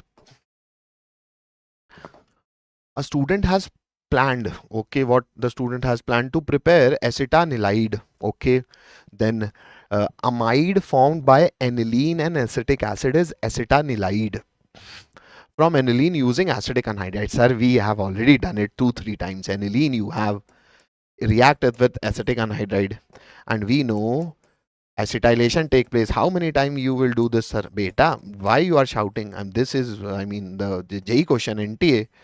So this is acetic acid and aniline forming acetanilide as an amide formed. So this is acid amide. Now, the student has started from 9.3 gram of aniline. Okay, so 9.3 gram. I guess the molar mass is also 93, as in 0.1 mole of aniline the student has started with. However, the student has managed to get 11 gram. So this is the actual weight. So we shall first find the theoretically how much, sir, 1 mole will produce 1. So N will produce N. So how much mole of this should be produced, sir? 0.1 mole. So how much weight into molar mass? Now this molar mass you have to calculate. So calculate molar mass of this compound, multiply by 0.1. This will give you weight of compound that is prepared theoretically. And what is the weight produced actually? This much. So what shall be the percentage yield? Weight produced actually upon weight produced theoretically into 100. Now into divide is, I guess, your piece of job. And if you do that, 81 point something is your answer, beta, 81.5. Sir, still we have 59%. No, beta. Arpan, 59% it is coming. Sir, please give theory notes too. Anirudh, in the one shots that we have done in the PWJ English WhatsApp channel, all the detailed one shots are already present for the chapters.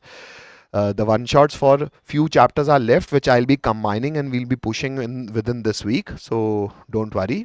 Black Mystery is saying my shift question. Okay, Black Mystery. So Black Mystery answer is option 1, because some people are saying 39, 59.5. Black Mystery. Guys, 81.5. Okay, then somebody was getting 59 beta. Please kindly check your calculation. I mean, this is weight actual is 11 gram, numerator is 11. The weight theoretical is 0.1 into molar mass. Molar mass you just have to calculate. Calculate is my wrong. Okay. Do not worry. Don't worry. I mean, I thought maybe we have done something. Okay, perfect beta. Now, see beta.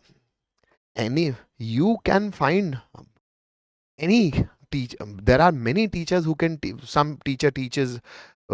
Every teacher is going to teach you the same logic, physics, chemistry, maths is having. The only point is what is your sync with the teacher, as in how much your understanding is important for the teacher is actually the main synchronization criteria between a teacher and a student. I can know Morrison Boyd, I can know JD Lee, I ratify complete JD Lee, but if I am not making my students learn and understand and memorize things, then my knowledge is nothing.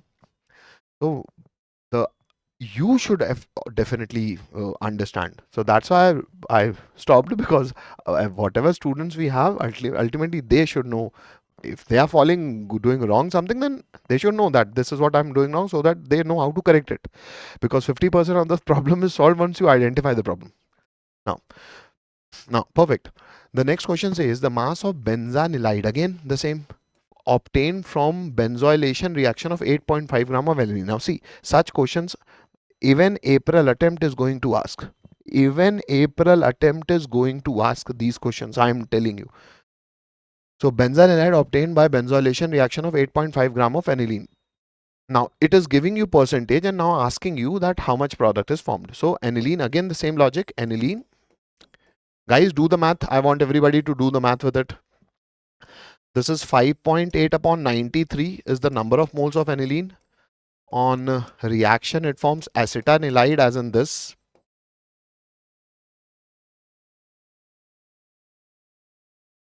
So n moles will form n moles of this. But because here efficiency is given, so 1 can form 1, therefore n can form n when efficiency is 100%. Here the question is giving you that efficiency is not 100%, it is how much? 82%. So 0.82 times of n will be produced. So this is the moles of product produced. So moles will be equal to weight upon molar mass. And what are you asked in the question? This weight.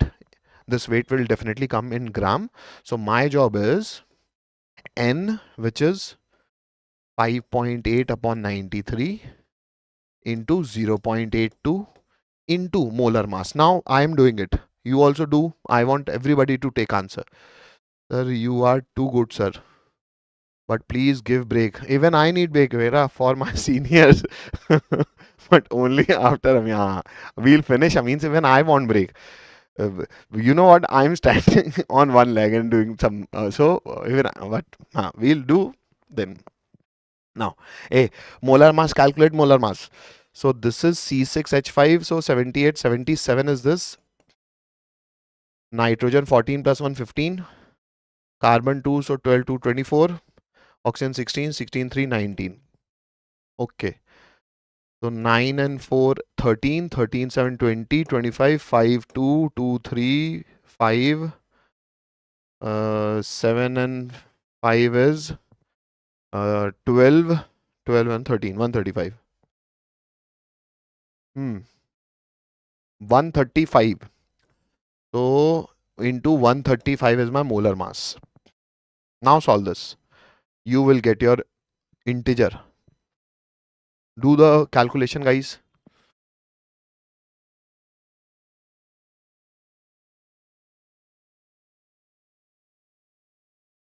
.8 into 0.82 to 135 divided by 93.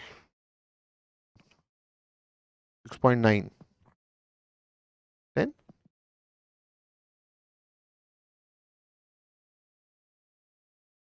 This is 93. Let's check. This is 93. COCH3. C6H5 is 77. 77 plus 14, 15, 16. 7, 6 is 3. This is 93.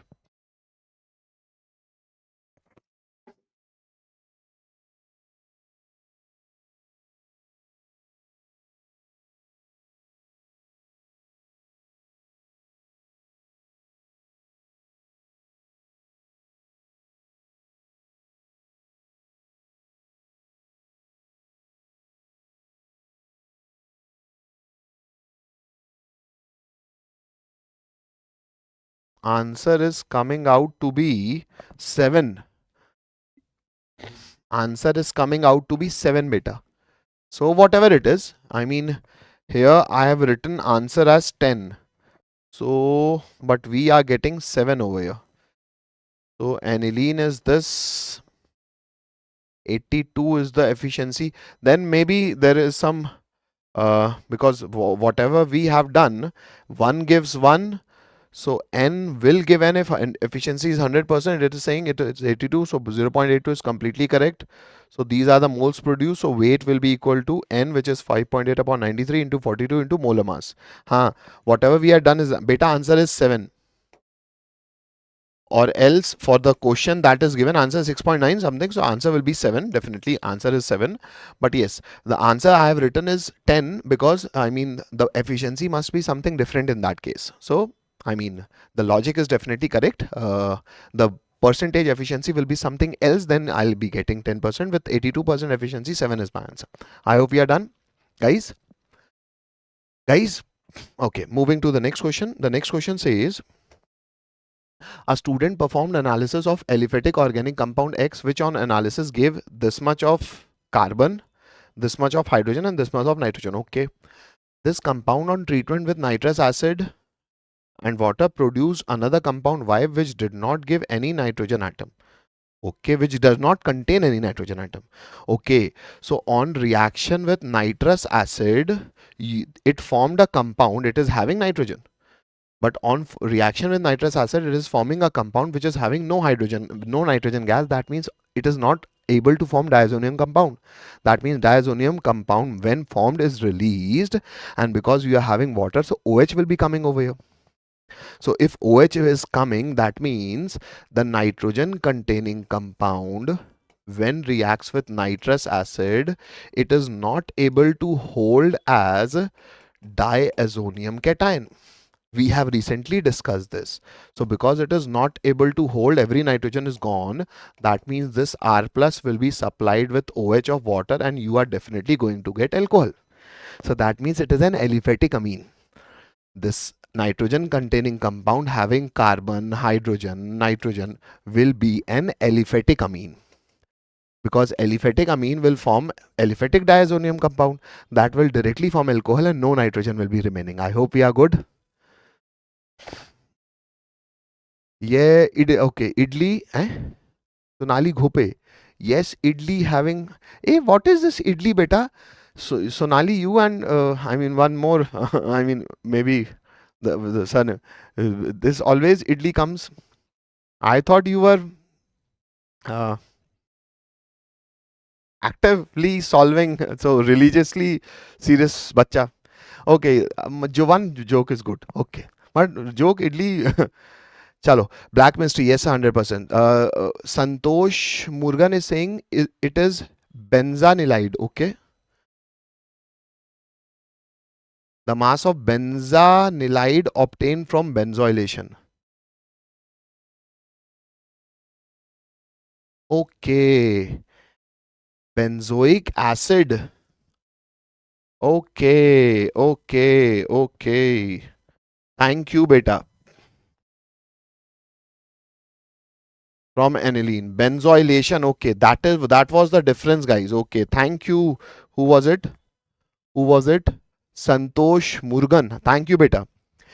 Aniline I am using, and with aniline I am doing benzoylation. So what does benzoylation mean? You have to use benzoic acid, my friends. Benzoic acid, benzoylation, you can either use benzyl halide in presence of anhydride. Okay, you just use benzyl halide. The nitrogen lone pair will come, Cl will be removed, and benzene, then this NH, this CO, and this benzene. Thank you, beta. Benzoylation, we have just done acetylation. So see, Santosh, thank you. This is what we do. It's what are you guys speaking about? It's confusing, eh? Anirudh, leave. Santosh has given us correct. I mean, we have made a prerequisite in our minds. We in the previous question, what we read, acetylation. So what we thought, acetylation. What was written, benzoylation. But what we thought, acetylation. Although we read benzoylation, I mean, collectively it was my fault also. So this is what I'm saying.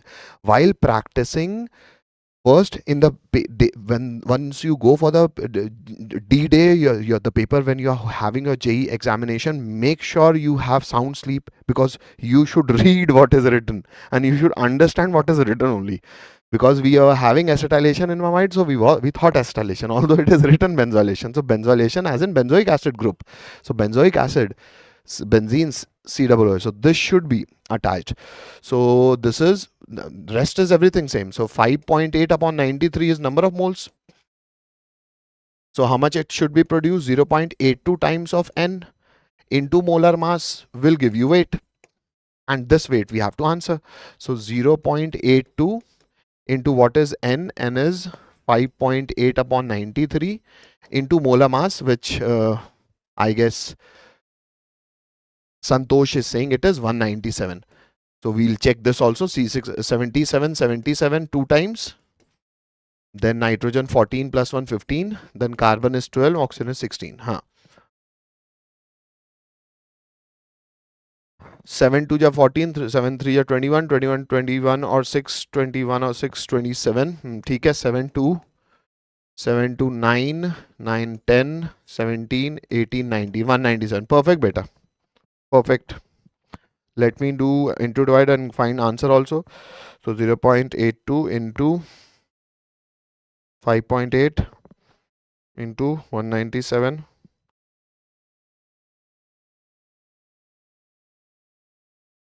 0.82 divided by 93. Perfect beta. It is 10.07. It is 10.07. So your answer will be 10. Thank you, Santosh. Thank you, Santosh. Sir, what do you think will happen in Middle East for JEE session 2 beta? I'm sorry. I mean, are you asking in general or you are actually from Middle East? I'm sorry. I just Yashashvi beta. Ariva, we are taking break. Don't worry. Santosh, brother. Okay. Chalo. Uh, Chalo beta. Moving to the next question. So we were discussing this question that this compound on treatment with nitrous acid, that means it is an aliphatic amine. Another compound Y, which is definitely an alcohol which do not contain alcohol do not contain nitrogen. However, the compound Y upon controlled oxidation produce another compound Z which respond to iodoform test. Okay, so it should produce the aliphatic amine. Obviously, this is an aromatic amine. Here this nitrogen, this is aromatic amine beta. I mean, this should be directly connected, but I guess some option is also faulty, but still. Actual point is because it is aromatic amine, I'm not taking it because this is some option problem also because for aromatic amine, nitrogen has to be directly connected with carbon. But yes, I guess this should be NH2. So because this is aromatic, so I'm not taking this now. 1, 2 and 4 are aliphatic amines. When they form alcohol on oxidation produces a compound that give iodoform sets. So what will be its alcohol, sir? OH will come over here. 3 carbon and an OH. That OH will finally be converted into, after controlled oxidation, it will give an aldehyde. So this will become your aldehyde. And this aldehyde will not give iodoform test because it is not having methyl. What about this guy? You will get OH over here and that OH will turn into carbonyl group. Yes, it can give iodoform test. So this can be our answer. Similarly over here, this will become OH and this will further give carbonyl group, and it is also, so this can also give iodoform, this can also give iodoform. So how many options we are left with? 2 and 4. Now who will give our answer? Again, difficult questions. Why? Because they are time consuming. Now what time consumption you can only find once you calculate percentage. So calculate molar mass and percentage of carbon should be 61%. So over here, what is percentage of carbon? 3 carbon, 12 3 are 36 upon molar mass, 36 of carbon plus nitrogen 14 plus hydrogen 2, 3, so 3, 6 and 9. So plus 9 into 100. Let us find this percentage. 3600 upon, do the calculation beta, because now this you have to do.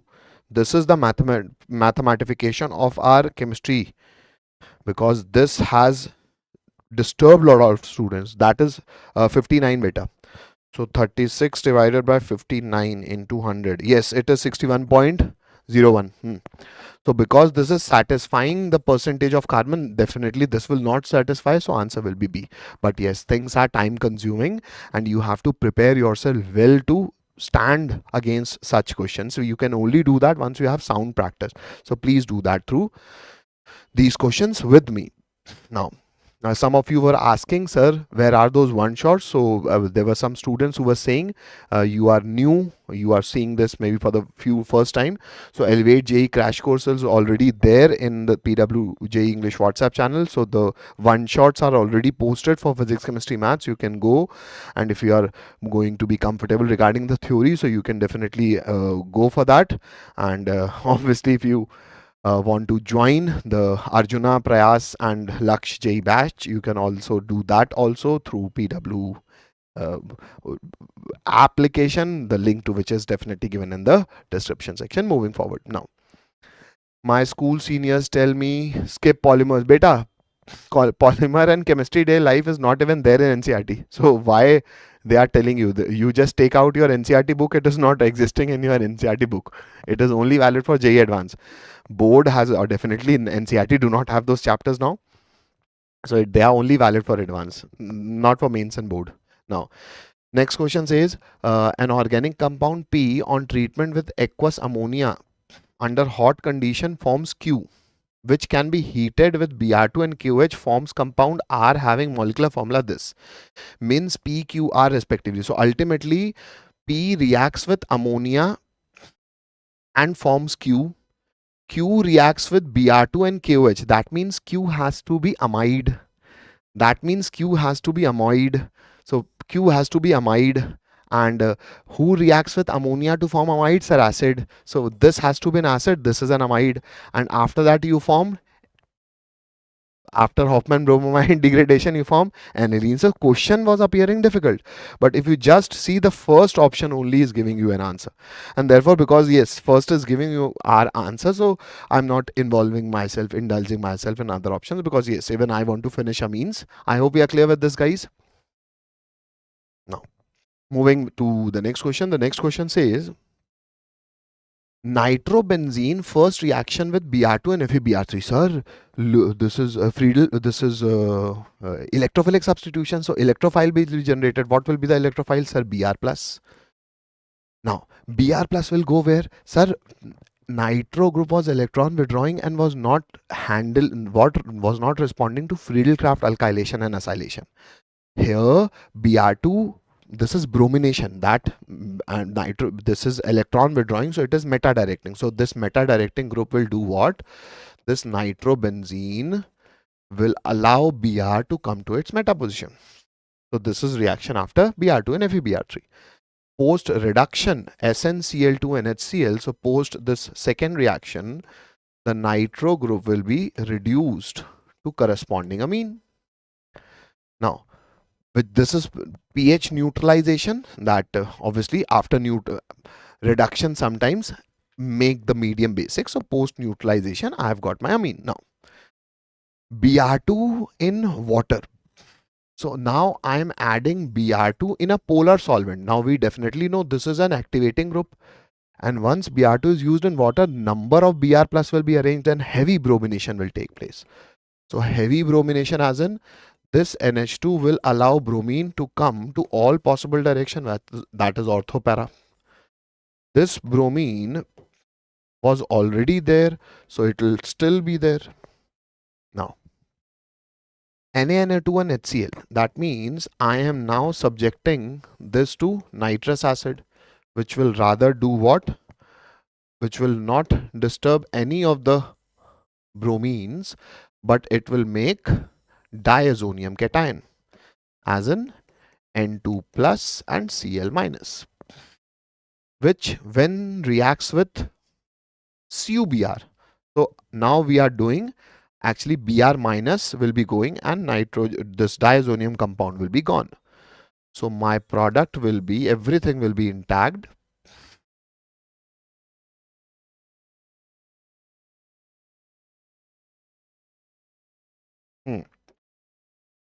Everything will be intact. This when react with Br minus, I'll be having a bromo substituted product over here also, nitrogen gas will be gone. Now question is saying the number of sequence of reactions after this, the number of bromine atoms. Okay, it is just asking number of bromines. How many bromine I'm having? 3, 4, 5. 5 bromine, option 3. I hope we are done. Yeah. Chalo.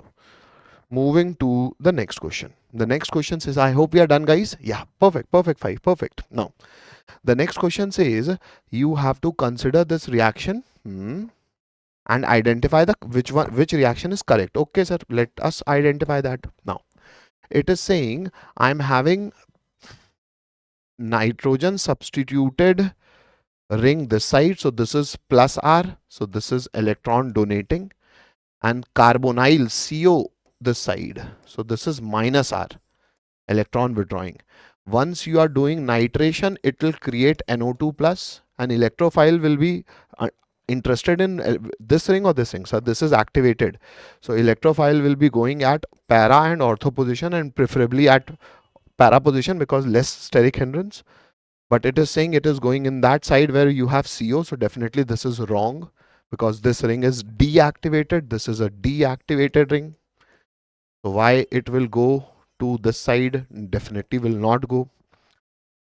Now here this is a nucleophile and it will be attacking this alkyl halide, and with after the removal you will be getting this nitrogen, yeah, post hydrolysis. So this is nothing but Gabriel Thalamide synthesis, and we definitely know it is used to prepare 1-degree amine, but for that 1-degree amine you should not have an aryl halide because aryl halide have partial double bond character. So because of the partial double bond character, this will not be happening because aryl halide do not go SN reaction easily. So no SN2 reaction will be happening. I hope you are correct. Now, this is aniline react. This is substituted benzylamine. I'm sorry, benzylamine react with chloroform, and after reaction with chloroform, this nitrogen will form diazonium compound. Okay. Post reduction, sir, reduction of this NC will give you amine. Reduction will give you post SnCl2. This will give you a 2-degree amine because reduction will give you a 2-degree amine. So this nitrogen should have carbon on this side also and this side also. This is having carbon on this side, but where that carbon has gone, there should be carbon reduced 2-degree amine should be formed. It is forming 1-degree amine, so this is not possible. Now, about the fourth one, CH3, CH2, see this is amide, Br2 and base and heat. So the 3 carbons, 1, 2 carbon. Why? Because CO is removed by Hofmann bromamide degradation. So this is amine. Yeah, the complete reaction is given beta. I mean, these are just questions which you should be very much interested in because they are loved by JEE. All the naming reactions we are revising through questions now. Moving to the next question. The next question says the hydrocarbon P which on reaction with, now this hydrocarbon C4H8 as in it is having degree of unsaturation 1. So it can be an alkene. It can be an alkene or it can be a cycloalkane. Anything it can be. Now, once it reacts with HCl, it gives an optically active compound Q. Okay.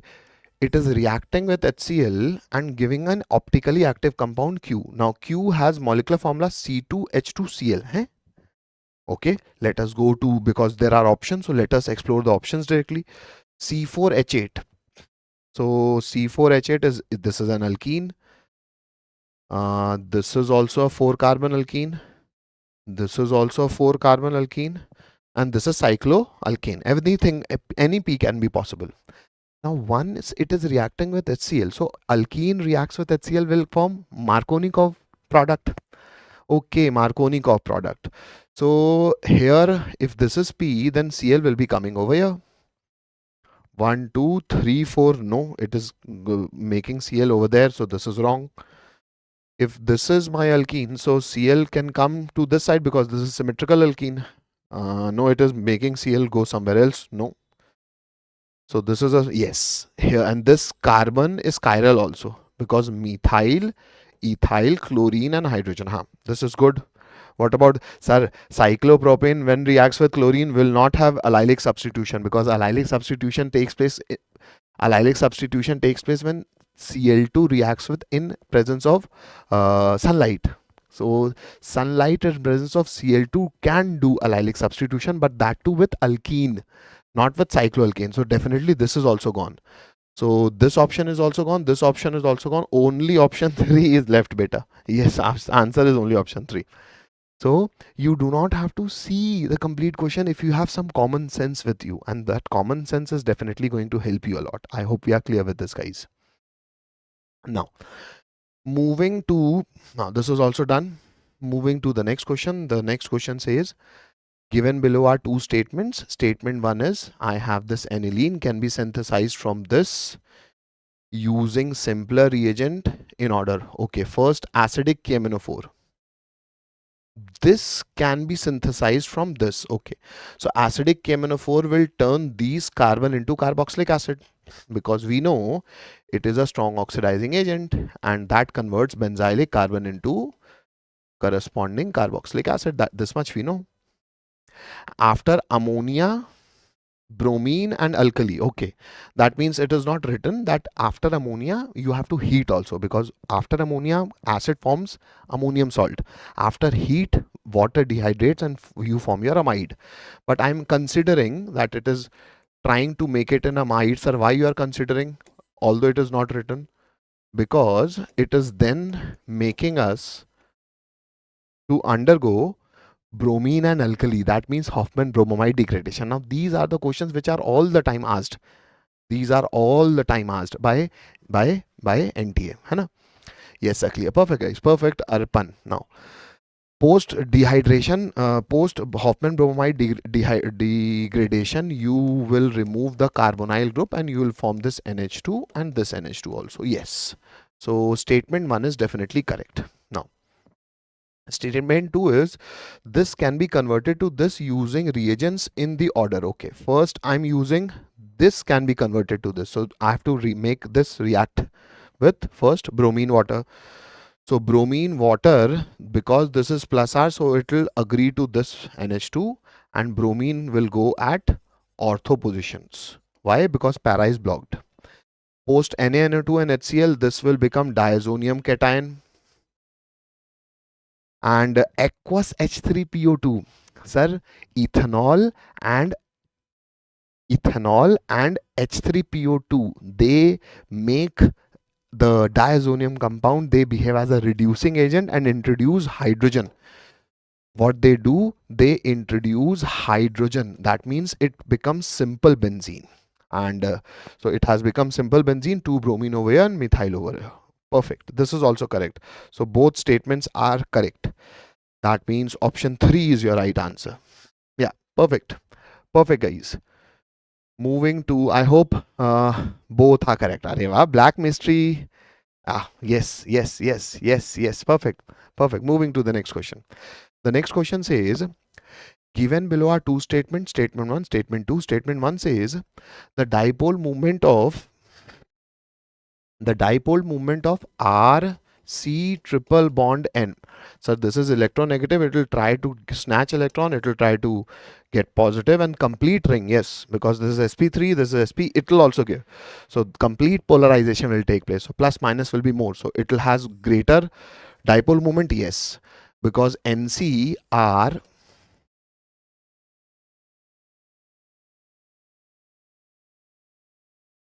RNC, this is plus, this is minus. Here the polarity is electropositive, electronegative species has taken a positive charge. So obviously yes, dipole moment, complete polarization is taking place. So dipole moment of this is greater, definitely correct. And RNC can undergo hydrolysis on the acidic medium to No, sir. This is wrong. This undergoes hydrolysis and forms corresponding carboxylic acid. Definitely correct. Once this undergoes hydrolysis, it forms amine, and this one carbon will form formic acid.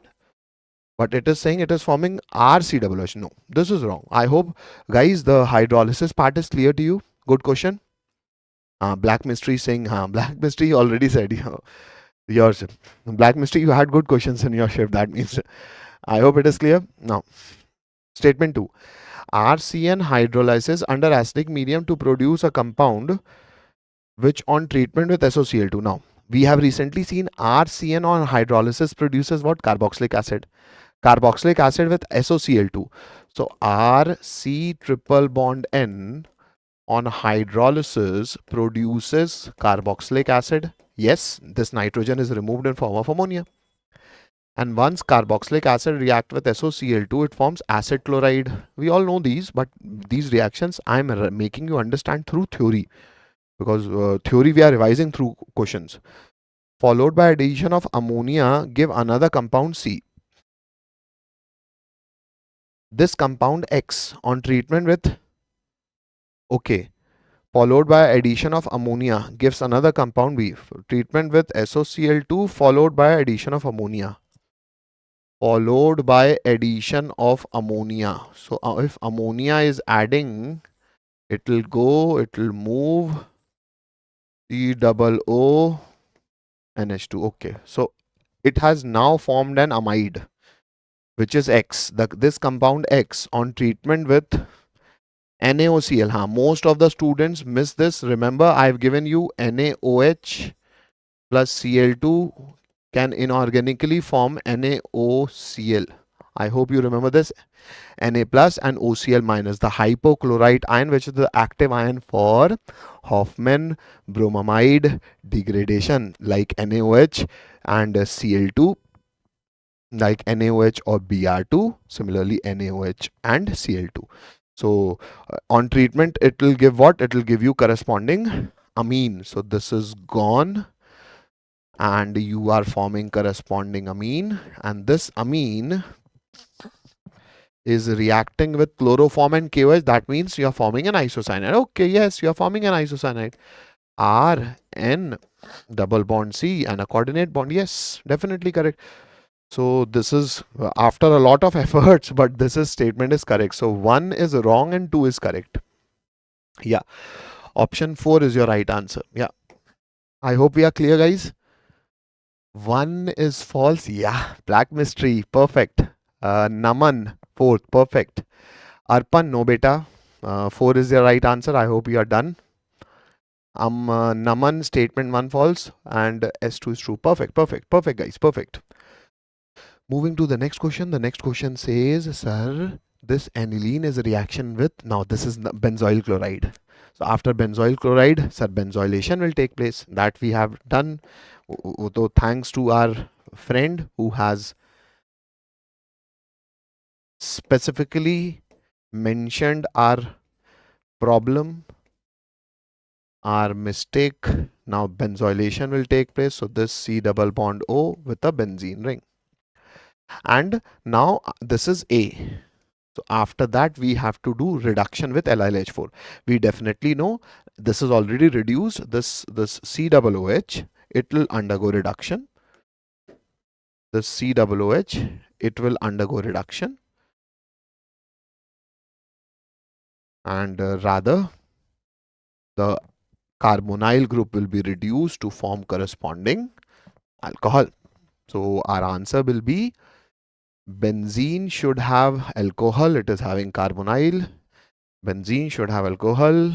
This N, yeah, option 2. This is having no alcohol. This is having no. Yeah, option 2. Yeah, very good, very good. We are getting answers. Arey, new answer. Babu Bhai. Babu Bhai BD. Perfect. Moving to the next question. Hey, how many questions we are left? I want to go to lunch break.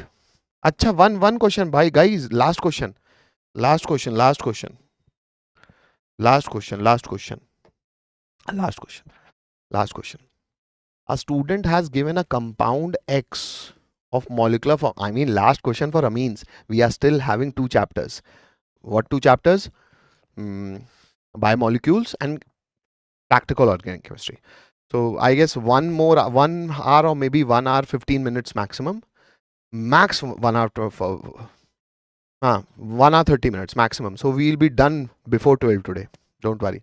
Now, a student has given a compound X of molecular formula this, okay, C6H7. This is definitely aniline.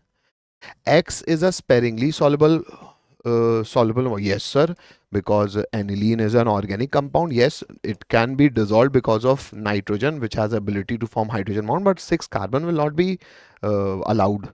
So it is sparingly soluble. Once reaction with dilute mineral acid, X becomes soluble. So yes, once you treat with it acid, so base and acid will form salt. NH3 plus Cl minus and salt are soluble. Definitely correct. X when treated with chloroform and KOH, Y is produced. Arey yaar, it is again and again doing same thing.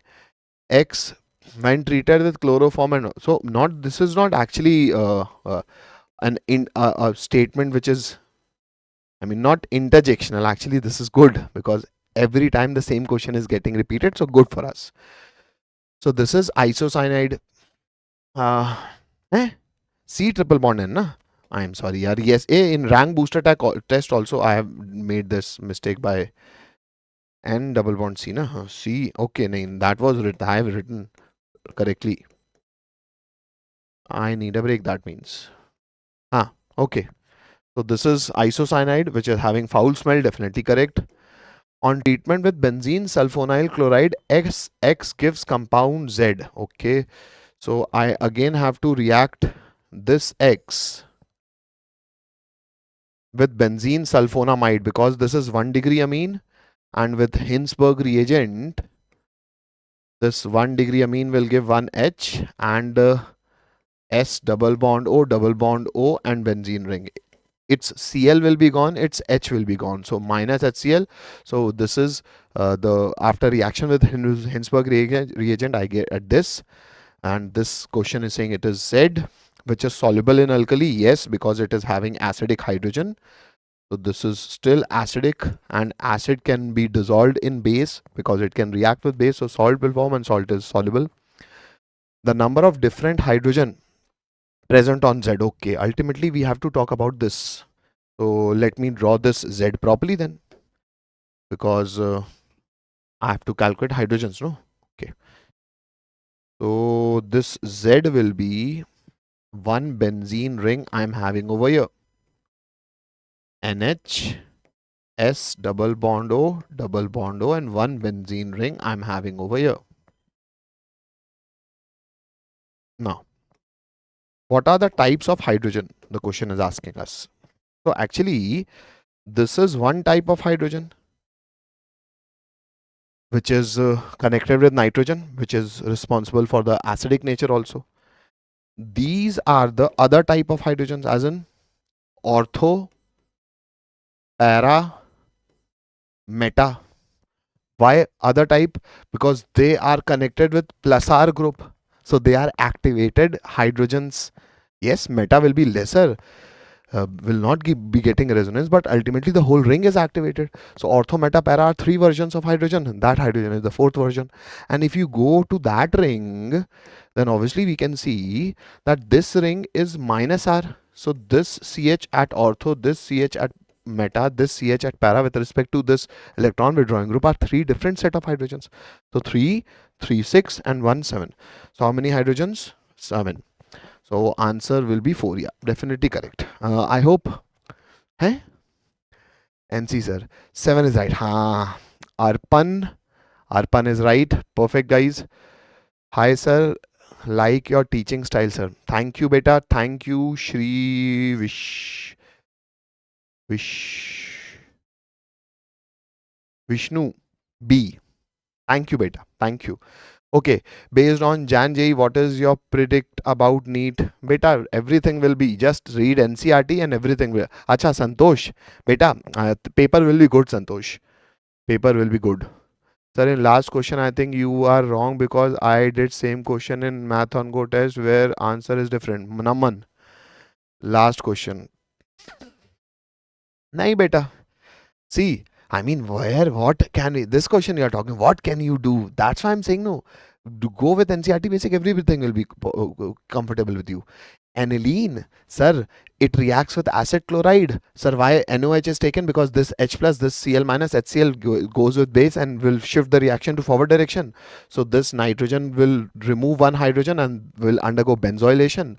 So benzylation of this amide, the benzoylated product, when undergoes reduction with LLH4, sir, reduction of this group will take place, and if this undergoes reduction, you will get your corresponding alcohol answer. So why bother? You just have to be in sync with NCRT. That's it, beta. Nothing else. Having cure priority, I'm dropper. I wish I would have found you earlier. Do not worry, Razik. I mean, this is life. I'm ultimately now I'm here. So if you are liking what we are doing over here, then it is good. My privilege. We'll try to work whatever time you have. We'll try to work in that time. In one shots are already there. You can see and watch those one shots. So beta, we are done with amines. 2 chapters are remaining. Biomolecules and practical organic chemistry. So we are taking a break. This is 9:54. This is 9:54 p.m. है ना? So we will meet at 10. I need some break beta. So we will meet at 10:20 p.m. Okay. So 10:20 we'll meet. Okay. 20 minutes break, 25 minutes break. है ना? We'll meet at 10:20. Go and have dinner. Sir, what happened if JEE Middle East region is not conducted? I'm worried. Okay. Beta, I'm very, very sorry, Yashashvi, because when I read your comment, I thought, I'm very sorry because I thought there was some general spammers. Just general. I'm very, beta, actually, situation is very, even those are certain things, beta, which are not in any buddy's hand. But yes, there are people which may be working for the actual betterment of human life, and yes, there are still people who are working for the actual betterment, and whatever is happening over there is not, it's really heartbreaking.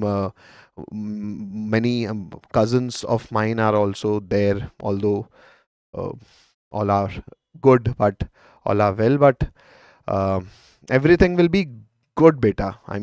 Let's hope for the best, and what we can do from the position and the situation which we are in, we can just work. If you are having a JE beta, try to make your mind calm and invest whatever energy you have in the productive side of maybe attempt questions.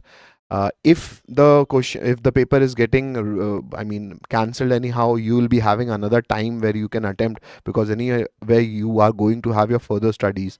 In order to have those further studies, the basic logic will definitely going to help you, है ना? So inorganic class, Arpan, we have already done in day 1 chemistry. So this we are doing organic, and the last day 3 will be not tomorrow. Tomorrow maths. Tomorrow we'll have rank booster discussion, so no discussion. Then you have maths discussion.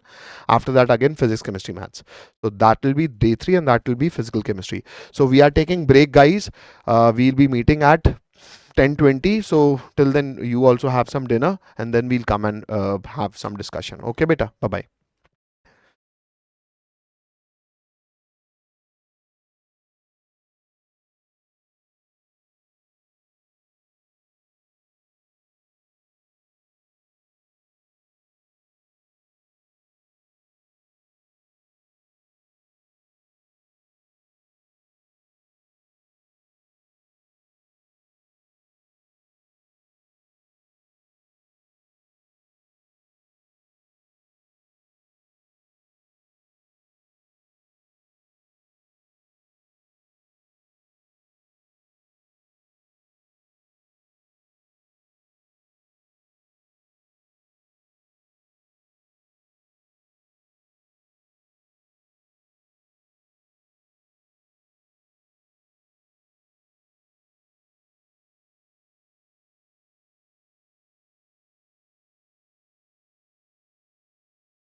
Hello.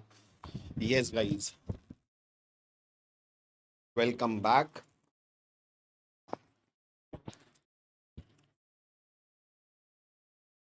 Now let us start. Wow, Arpan is back. Arpan is back. Let's see who else have joined us. Now, dinner done. Am I audible, guys? Yes, I am. Yeah. Hello, Ariva. So let us begin the process again.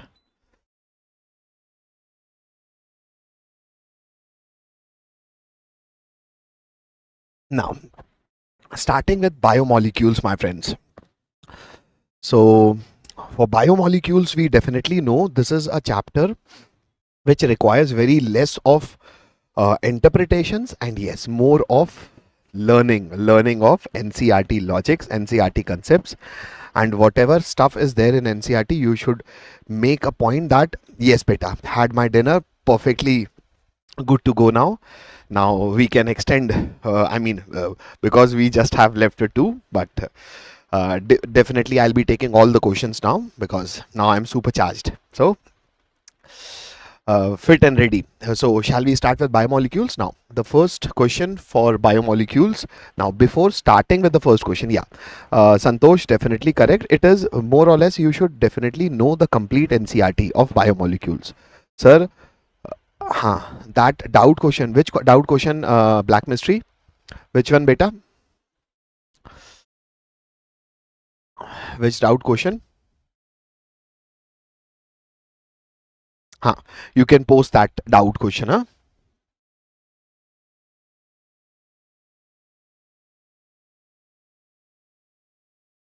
Chalo.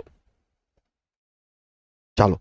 So starting with amines. Now from which area I'm actually starting biomolecules, sorry, not amines, biomolecules, the alpha amino acids. Sir, in practically out of the 10 paper that we had for January JEE Mains, most of the paper has asked about the essential and non-essential amino acids, and it becomes a tedious task for everybody. Now I want each and every one of you who are there live with me, take out your pen and copy and start writing these names. I'll tell you how to do it. Now, take out your pen and copy, beta. Do it very religiously. I mean, this is a topic which every student, it becomes difficult for students to learn this. So I am giving you a pattern to learn all the 20 essential and non-essential amino acids. Now, how do you get your nucleic acid? Nucleic acid is a polymer of this alpha amino acid. Now, what is this alpha amino acid? You have this chiral carbon. Now this chiral carbon has an L configuration. Now what does L configuration mean? When the functional group is present on the left hand side, it has nothing to do with optical activity. When the horizontally present functional group is on the left hand side on the last chiral carbon, because this is only one chiral carbon, so that is our desired chiral carbon. If the functional group is at the left hand side, then this configuration is known as L form. If the functional group would have been in the right side, then it is known as D configuration. The D configuration is generally acquired by the glucose and fructose that we have in our nature. The amines, alpha amino acids that are present in nucleic acid have rather an L configuration. Now, this becomes NH2 and this is H. Now this is an alpha amino acid, so this is my carbon and this is my COH. So this carbon becomes your alpha carbon because what is functional group over here? Carboxylic acid. So the carbon next to carboxylic acid becomes your alpha carbon. If it is having NH2, that means it is an alpha amino acid. Now this carbon is connected with an alkyl group R. Now once this alkyl group R is H, the alpha amino acid is known as glycine. Now don't look at this any. Any means non-essential. I'll give you a trick to remember who all are essential and non-essential. First, let us go to the structures. So if this R is hydrogen, the alpha amino acid is known as glycine. The symbol for glycine is GLY and one word abbreviation is capital G. Glycine is when this R is H. Obviously, when this R is H, then the alpha amino acid becomes optically inactive because this carbon will then have both the hydrogens. So the only alpha amino acid which is optically inactive is glycine. After that, replace this hydrogen, this R with methyl group. This free valency represents this R attached with the alpha carbon. So once this is CH3, the alpha amino acid is termed as alanine, written as ALA. Now, after one methyl group, make a V. What does V represents? It's a V. Make a V and a free valency as an isopropyl group. So once it is added with it is substituted with an isopropyl group, it is called V. So valine. Valine is VAL. Now add 2 and 3. So add methyl on a valine branch. So add this carbon in valine branch. I'll get one more carbon over here. This becomes leucine with abbreviation LUC. Now make rearrangement as in this branch when substituted to this carbon. So I have 1, 2, 3, and in this third carbon 1, 2, 3, I have this branch. I'm just making you learn the structures. So this rearranged methyl group of leucine makes it isoleucine. Iso as in first carbon, the alpha carbon, the second carbon, and a methyl branch. So this becomes your isoleucine. So how to remember the structures? You have to make these structures, and then once you write them, you will get to remember the name. But for the name, I'm giving you a rhyme. Rhyme is Galib. So rhyme is Galib. GALIV. I mean GALIV. You have to rearrange the order, but with what rhyme you should remember these 5 alpha amino acids. The first 5 alpha amino acid you should learn with the rhyme Galib. So Galib as in glycine, alanine, live as in leucine, valine, and isoleucine. I hope the first 5 alpha amino acids is done. Now after that, you have substituted alanine. This is alanine as in CH3. If this CH3 is substituted by a benzene ring, then one hydrogen will be gone and benzene will be coming. So this becomes phenylalanine. Now how to remember these phenyl substituted alpha amino acids? With the statement at. So my complete rhyme becomes Galib, these 5, at ATT, at SAT. SAT is the paper that we give to have a lesser fee in PW scholarship. And so this SAT, just giving you a rhyme. What is the rhyme? Galib, VAT, SAT. Galib, VAT, SAT. Again, Galib, at, SAT. Not VAT, I'm sorry. Galib, at, SAT. Now what is this at, sir? At A represents that we are talking for aromatic alpha amino acids. What are these alpha amino acids? TT. Now these TT represents tyrosine and tryptophan. Now the most difficult part is to make the structure. So make the structure in a rough copy once. Sir, phenylalanine we know. After phenyl, it will hit our mind that make phenyl substituted. So phenyl substituted, sir, this phenyl once added with an alcohol at the para position becomes tyrosine. When this phenyl group is substituted with a pyrrole group. What is a pyrrole group? The nitrogen having aromaticity with 5-membered ring. 5-membered ring as in 4 carbon, and the 5th member is nitrogen. And to that, on one side I have nitrogen, on the other side of the benzylic carbon I have this CH2 group, because they all are alanine derivatives. So once you make these 3 structures, once you just make them in your copy, then you will have an idea of remembering them. Again the rhyme, Galib, at, SAT. At represents A as an aromatic, TT as in the 2 name we will miss. What are the 2 names? TT. TT is tyrosine and tryptophan. I hope we are done with the 8 alpha amino acids. After that, because this alcohol has been clicking us through the structure. Now do the two alcohols. How these alcohols are formed? Again, substitute alanine. What is alanine? The methyl group. So once that methyl group is having OH, it is serine. Once that again to that serine, make it a V structure. V as in carbon, carbon and OH. So this becomes threonine. So serine and threonine are the two alcohols. After that, how to remember these two alcohols? Sir, SAT. There A represents that we are talking for two alcohols, and A, S and T, SAT, S and T. S stands for serine and T will make you remember the alpha amino acid, which is threonine. I hope we are clear with that also. So serine and threonine. After alcohol, make the thiol derivative. So how to make thiol derivative? I mean, just the OH is replaced by SH. Now what we have done after OH, sir, OH was serine, this is cysteine. That was serine, this is cysteine. They are thioalcohols, thiols of those alcohols which we have recently formed.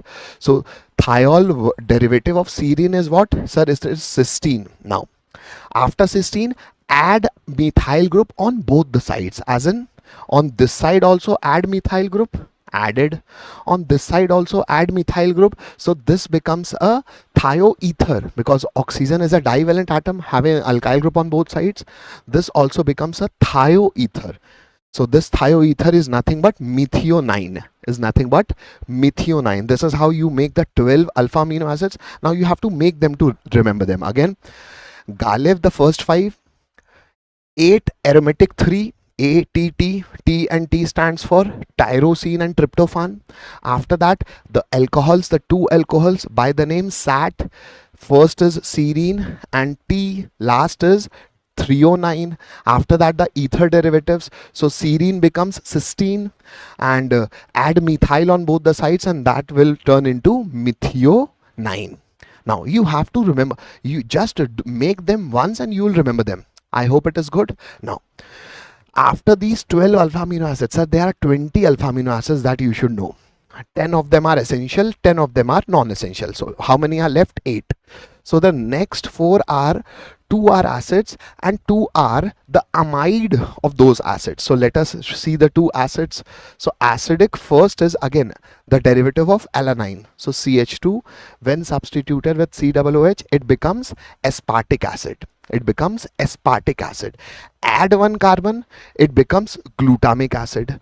How to remember these? Obviously they are further having an acidic group, so they will be more acidic alpha amino acid, because in general alpha amino acid must be neutral, because they have a CH3OH group also making them acidic, they have NH2 group also making them basic. So generally they are neutral, because having one COOH acidic group, one NH2 basic group, so generally they are neutral. But if at all more COOH group are added, then such alpha amino acids are acidic in nature. So AG is acidic. A is definitely the first A is for the acidic nature. Next A, this A is for aspartic acid. This G is for glutamic acid. Now make their derivatives. So aspartic acid becomes aspargine. Glutamic acid become glutamine. How to make amide, sir? Amide of the corresponding acid. Replace this OH by NH2. Replace this OH by NH2. Replace this OH also by NH2. So they will give you the 4 2 carboxylic acids and 2 amide. How many we have formed? Sir, 12 in the previous slide, 4 over here, 12 and 4 are 16. Now, the last 4 are crucial, because their structure you have to, there is no symmetry, because they are not simply alanine derivative. The first one is use 4 carbon and an NH2. 4 carbon and an NH2 will make it basic amines. Now the next 2 are basic amines. We remember them with the word lab, where B stands for basic and lab. L represents lysine. 4 carbon and NH2, lysine, and then remove 1 carbon, so 3 carbon. Now with the 4th carbon, surround the 4th carbon with 3 carbons. Surround the 4th carbon with 3 nitrogens. I beg your pardon. 4 carbon and NH2 is lysine. abstract one carbon, so 4 carbon will become 3 carbon, 4 carbon will become 3 carbon. The fourth carbon surrounded by 3 nitrogens. So nitrogen here also, here also, here also. The one nitrogen which is at the bottom, make it a double bonded nitrogen. So double bonded nitrogen. Now, what does lab, how does lab help you? B makes you remember that these two are basic amines because they have more nitrogen group in them, which is basic in nature. L and A represents their name. L stands for lysine and A represents for arginine. L represents lysine and A represents arginine. So these becomes our 17th and 18th, the basic alpha amino acids, and at last the pyrrole structure that you have, this is not actually pyrrole because here 2 nitrogens we have used. So nitrogen and nitrogen, but it has to be in conjugation as in pi sigma lone pair sigma pi sigma. So make a conjugate system, 5-membered conjugate system using 2 nitrogen, and to that CH2. It is also an alanine derivative, but that CH3, once hydrogen is replaced by a 5-membered ring in which 2 members are nitrogen, having resonance stabilized conjugation. So resonance stabilized conjugation, this is nothing but histidine. Obviously this is having excess of nitrogen, so this is also basic. Now the last two you can remember how? HHP. HHP. Now what is this HHP? H represents that they both have heterocyclic ring. What is an heterocyclic ring? A ring which is made of not carbon but more atoms other than carbon. That atom is definitely nitrogen. So heterocyclic ring represented by H. Now what is HP? This H represents histidine and P represents proline. P represents proline, H represents histidine. So HHP. HHP. H represents heterocyclic, first H represents histidine and P represents proline. Now what is this proline? This is the only alpha amino acid where I'm not representing the R separately. I'm giving you the complete alpha amino acid. What was an alpha amino acid? Sir, the L configuration, NH2, H, COOH and R. But this, with this R, make a 5-membered ring within itself. Now this is the complete alpha amino acid. All the 19 structures we have mentioned are the structures of the R alkyl group that is attached with the last end of the alpha amino acid. This is the complete alpha amino acid structure which I am giving, which is actually a 5-membered ring structure, but this is also having an heterocyclic ring and its name is proline.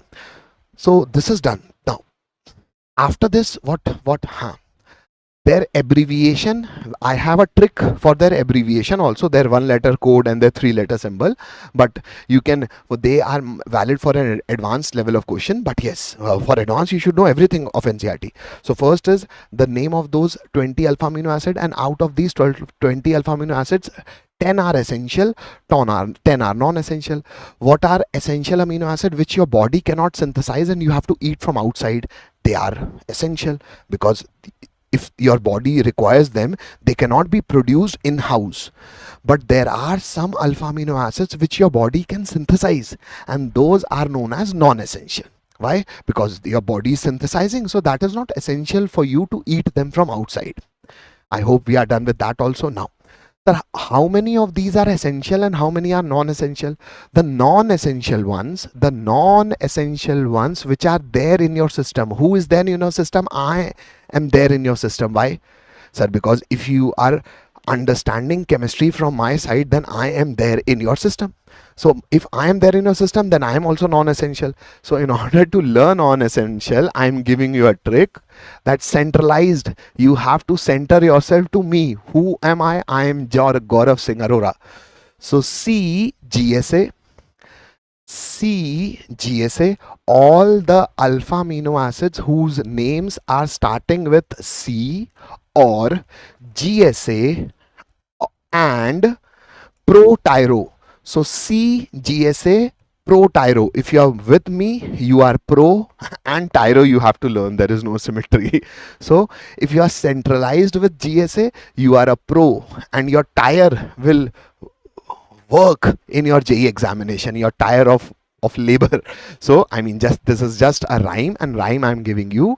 All the alpha amino acids that are starting with this with a letter C, G, S, A, and pro and tyro, they all are non-essential, but Argentina zaruri hai, as in there is one alpha amino acid whose name is starting with A, but it is zaruri, as in it is essential.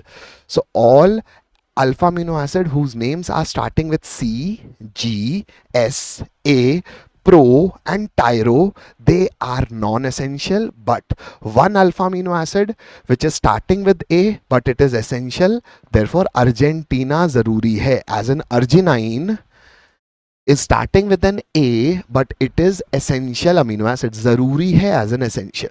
So this will help you to remember the 20 alpha amino acids. How many of them are essential? 10. How many are non-essential? 10. So the 20 alpha amino acids are these. Please make them make yourself comfortable with them using a pen and copy, because they are definitely going to help you for your mains also, and obviously for your advance also. Now let us find some questions how they are helping. So kindly attempt this question by the time I read some of your comments. Sir, as LiLH4 is a strong reducing agent along with water, which will reduce carbonyl group into alkane. Acha, immediately, as amines will be reduced to 2-degree amine rather than, okay. Black mystery, listen beta. Technically, lithium aluminum hydride is a reducing agent, definitely correct. But generally, reducing agent reduces species till alcohol. Alkane is selectively produced by very few reducing agent. So if you are saying that LiLH4 is used to reduce substance in and form the corresponding alkanes, no beta. Technically they reduce till alcohol. Before that they do not reduce. So I guess there was a doubt with that amines question, but I have already given the answer for that. For the particular reduction, LiAlH4 is a reducing agent, and even NCERT says this. Do not confuse yourself. LiAlH4, NCERT in the chapter of alcohol, phenol, ether, in the chapter of aldehyde, ketone, and carboxylic acid, they say that carboxylic acid can be reduced using LiLH4, but it is very expensive reducing agent to form alcohol. So rather what we do is, first we make acid an ester, and ester can be easily reduced by catalytic hydrogenation to form corresponding alcohol. So ultimately, if you use LiLH4, it reduces acid, aldehydes, ketones till what? Till alcohol. I hope we are done with this. Ha beta, structure is important. That's why I've given dedicated 2 slides to make you learn all the structures. So please beta, structures are important, Asif. So please learn them. The way you should learn them, I have given you the 2 slides, but you have to make those 20 amino acids at least once by looking at this video, and second time without obviously looking anywhere. If you find some, first make all those 20. In the second attempt, you will make some few mistakes. The moment you are going to make them third time, I am telling you they'll be in your system. Just 3 times you have to make them. One, by looking at the video in the same fashion, in the same order. Second, do it by yourself. You'll do some mistakes, but write 20, whatever mistakes you are doing, do it, and then correct yourself by looking at the first attempt, that which will be correct, which you are making from this slide. And once you make them third time, I am telling you it will be in your system. Just attempt 3 times, I am telling you it will be done. But you have to write them. And sir, what purpose is getting solved? You were given one question in practically all the sessions. What are those questions? Let us attempt them. Identify the correct statement. The first statement is, arginine and tryptophan are essential amino acids. Sir, for non-essential, we know the rhyme. For non-essential, you have given us C, centralized Gaurav Singh Arora, pro, tyro. These are non-essential except one. All alpha amino acids starting from A are non-essential except one. Argentina zaruri hai. Arginine is important, is essential. So arginine, yes, it is essential. And what about CGSA pro-tyro? This is tryptophan. If I'm talking of tyro, then I'm not talking of tryptophan. Where we had tyro, where we had the word tyro, we had here tyrosine. So actually tyro is non-essential. All the remaining, I mean, we didn't had the alphabet T. For T we had only tyro. So that means tryptophan is also essential. That means this is definitely correct. Now, second statement says histidine does not contain heterocyclic ring in a structure. Sir, histidine, sir, HH. Remember HHP, histidine, where it is? Yeah, HHP. H represents heterocyclic, first H represents histidine and P represents proline. So HHP, histidine and proline, what does it has? It has a heterocyclic ring. So what your statement is saying, histidine does not contain, nahi sir, it contains heterocyclic ring, that means it is incorrect. Now, proline is a 6-membered cyclic ring amino acid. Proline, sir, proline.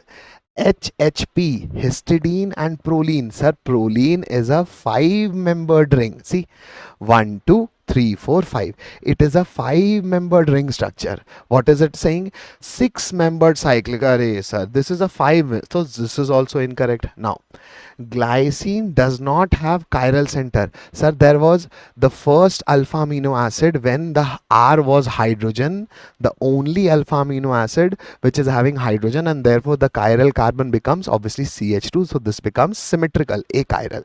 So yes, glycine does not have a chiral center. It is definitely correct. It is the only alpha amino acid. Now, last is cysteine has characteristic feature of side chain as methyl. Sir, cysteine, sir, this was not cysteine. Cysteine was simple derivative of this serine alcohol. That was actually, the thioether was actually methionine. So this is cysteine is simply the, if you have this alanine, then alcohol alanine derivative is serine and thiol alanine derivative is cysteine. The thioether version is known as methionine, and the statement over here is telling you that cysteine has that feature. No. So this is also incorrect. That means how many of them are correct? Only 2, A and D. So your answer will be option 4. I hope the remembrance of the alpha amino acid is helping you. I hope it is helping you, because you should learn them, and this is the only way to learn their structures also, and to have a symmetry, a rhyme for their names also. But for this I need some of your labor. You have to write them 3 times, only then you will be able to master them moving forward. Now, the number of possible tripeptides formed involving alanine, glycine and valine where no alpha amino acid has been used more than once. Now this is not chemistry question, this is just your yes Bharat, hello. Now this is not your chemistry question, this is your permutation combination. Let's say I have alanine at first place. Now I can have G or V, or I can have V and G. So these are the 3 possibilities, 2 possibilities. The next 2 possibilities are third and fourth. Let's say instead of A I fix G. So what possibilities I can have? A or V and A, because alpha amino acids are carboxylic acid OH and NH2H undergoes dehydration and they form amide. That amide linkage is called peptide linkage and they form a peptide. So 2 will form a dipeptide, 3 will form a tripeptide. Now how many possibilities of tripeptide I can have? A fixed, 2 possibilities, G fixed, 2 possibility, and obviously the last 2 are common sense. If you fix V, then A and G can be like this, or G and A can be like with, because it is saying no one is. Yes, so this is a basic permutation combination question. So your answer is definitely option number 1. I hope we are clear with this, guys. Yeah, perfect. Black mystery, your shift question. Moving to the next question. The next question says, in the given pentapeptide, find out an essential amino acid. Why? Sir, essential. Okay. Remember, for non-essential, we have a rhyme. Centralized GSA, centralized with Gaurav Singh Arora, pro, tyro. They are non-essential. Rest all are essential. Okay. So, the sequence present in them now. For them, what we have to do is, first let us find their alpha amino acids. Now, sir, this is NH2, CH. Sir, this is C with CH3 and OH. Okay, sir, it is alcohol. And then this C, you will break this bond and the C will get COH. So this is my one alpha amino acid. This is having C, CH3 and OH. Sir, if this was C alanine with a OH, that was the simplest alcohol derivative, which was serine. And once we make a V over there, that was this amine, which it is saying that it is 309. Yeah. Most of the option, I mean all the option is saying even serine or 309.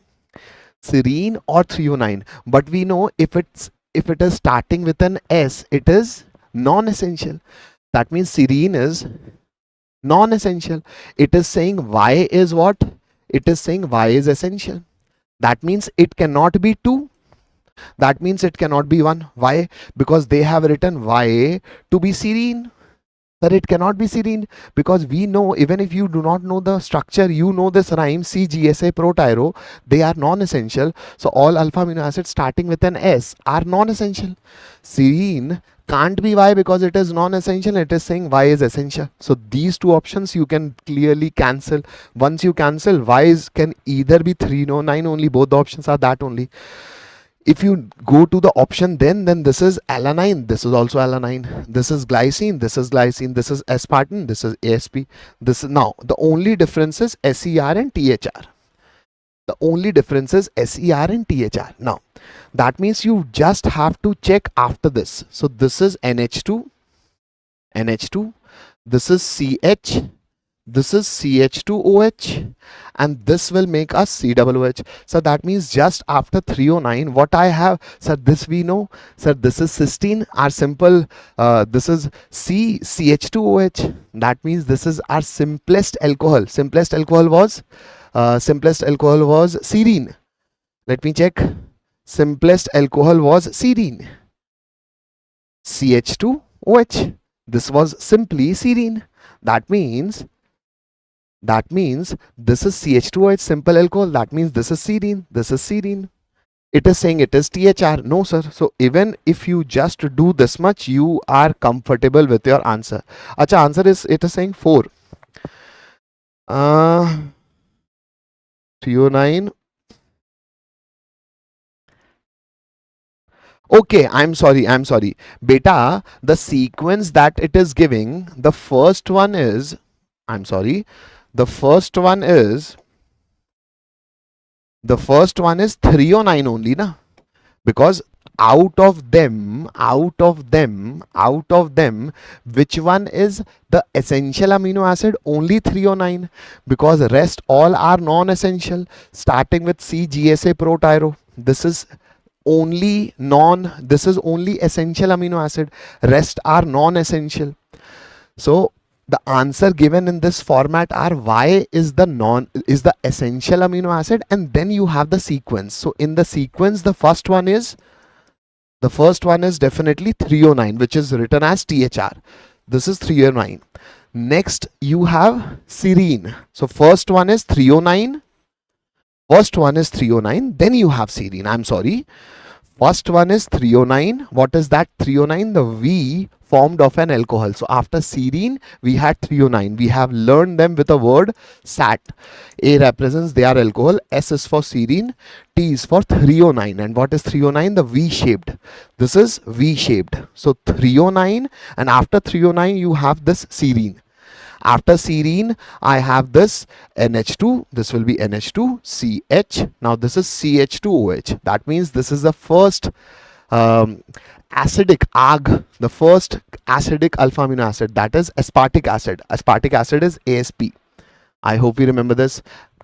Yeah, I understand. Dekho beta, black mystery. I understand. But once you make those table, those 20 alpha amino acid 3 times, only then such questions will be doable for you. If you do not remember them, but I am telling you, if you invest time in those 2 slides which I have written for you, even advance will make one question from that. So invest time, beta. Most loved by bio students. I understand that pain, because as a student even I had that pain, but ultimately you have to recover out of that pain, because it is definitely going to give you one advanced question also. So please beta do that. Except arginine, remaining 2 are not. Achha, my right. Sir, we are having 3A starting with amino acid. What all the A are non-essential except Argentina zaruri hai. Except arginine, all alpha amino acid whose names are starting with A are non-essential. Who all are non-essential?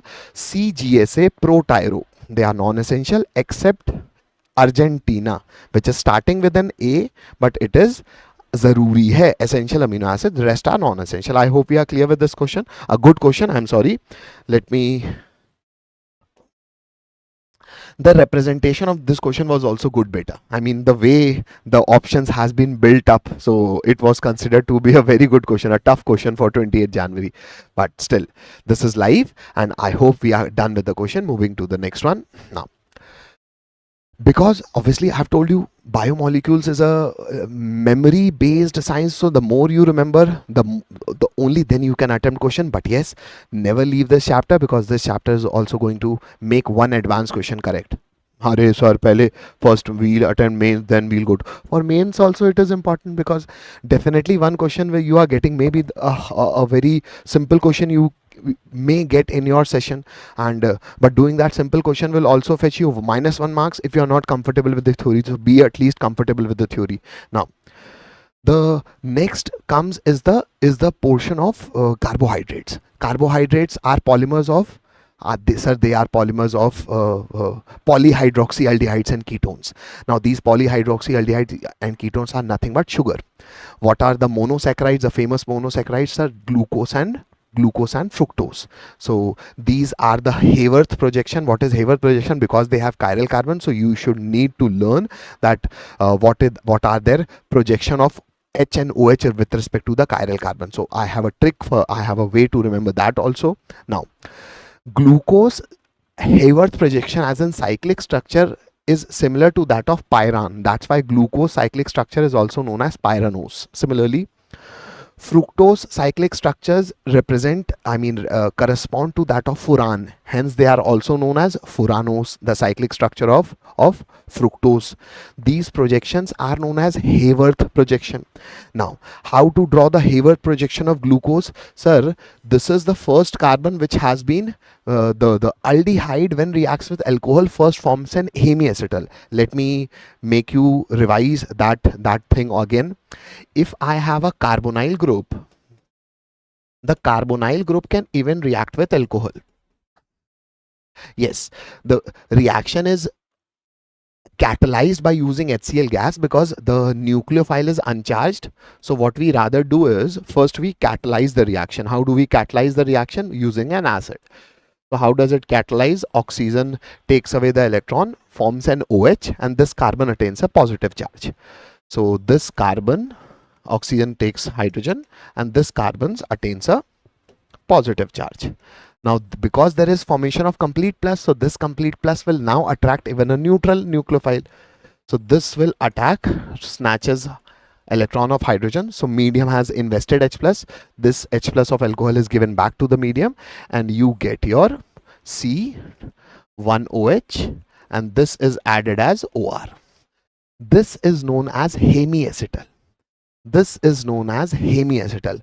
Once you add one more alcohol, then OH will be gone and you have both OR. So the geminal dialkoxy compound is called acetal if it is an aldehyde. It is called a ketal if it is a ketone.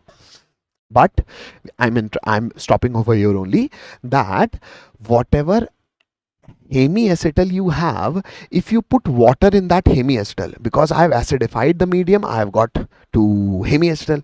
If you do the hydrolysis again, as in if you do hydrolysis of this hemiacetal, it will again give back the corresponding carbonyl compound.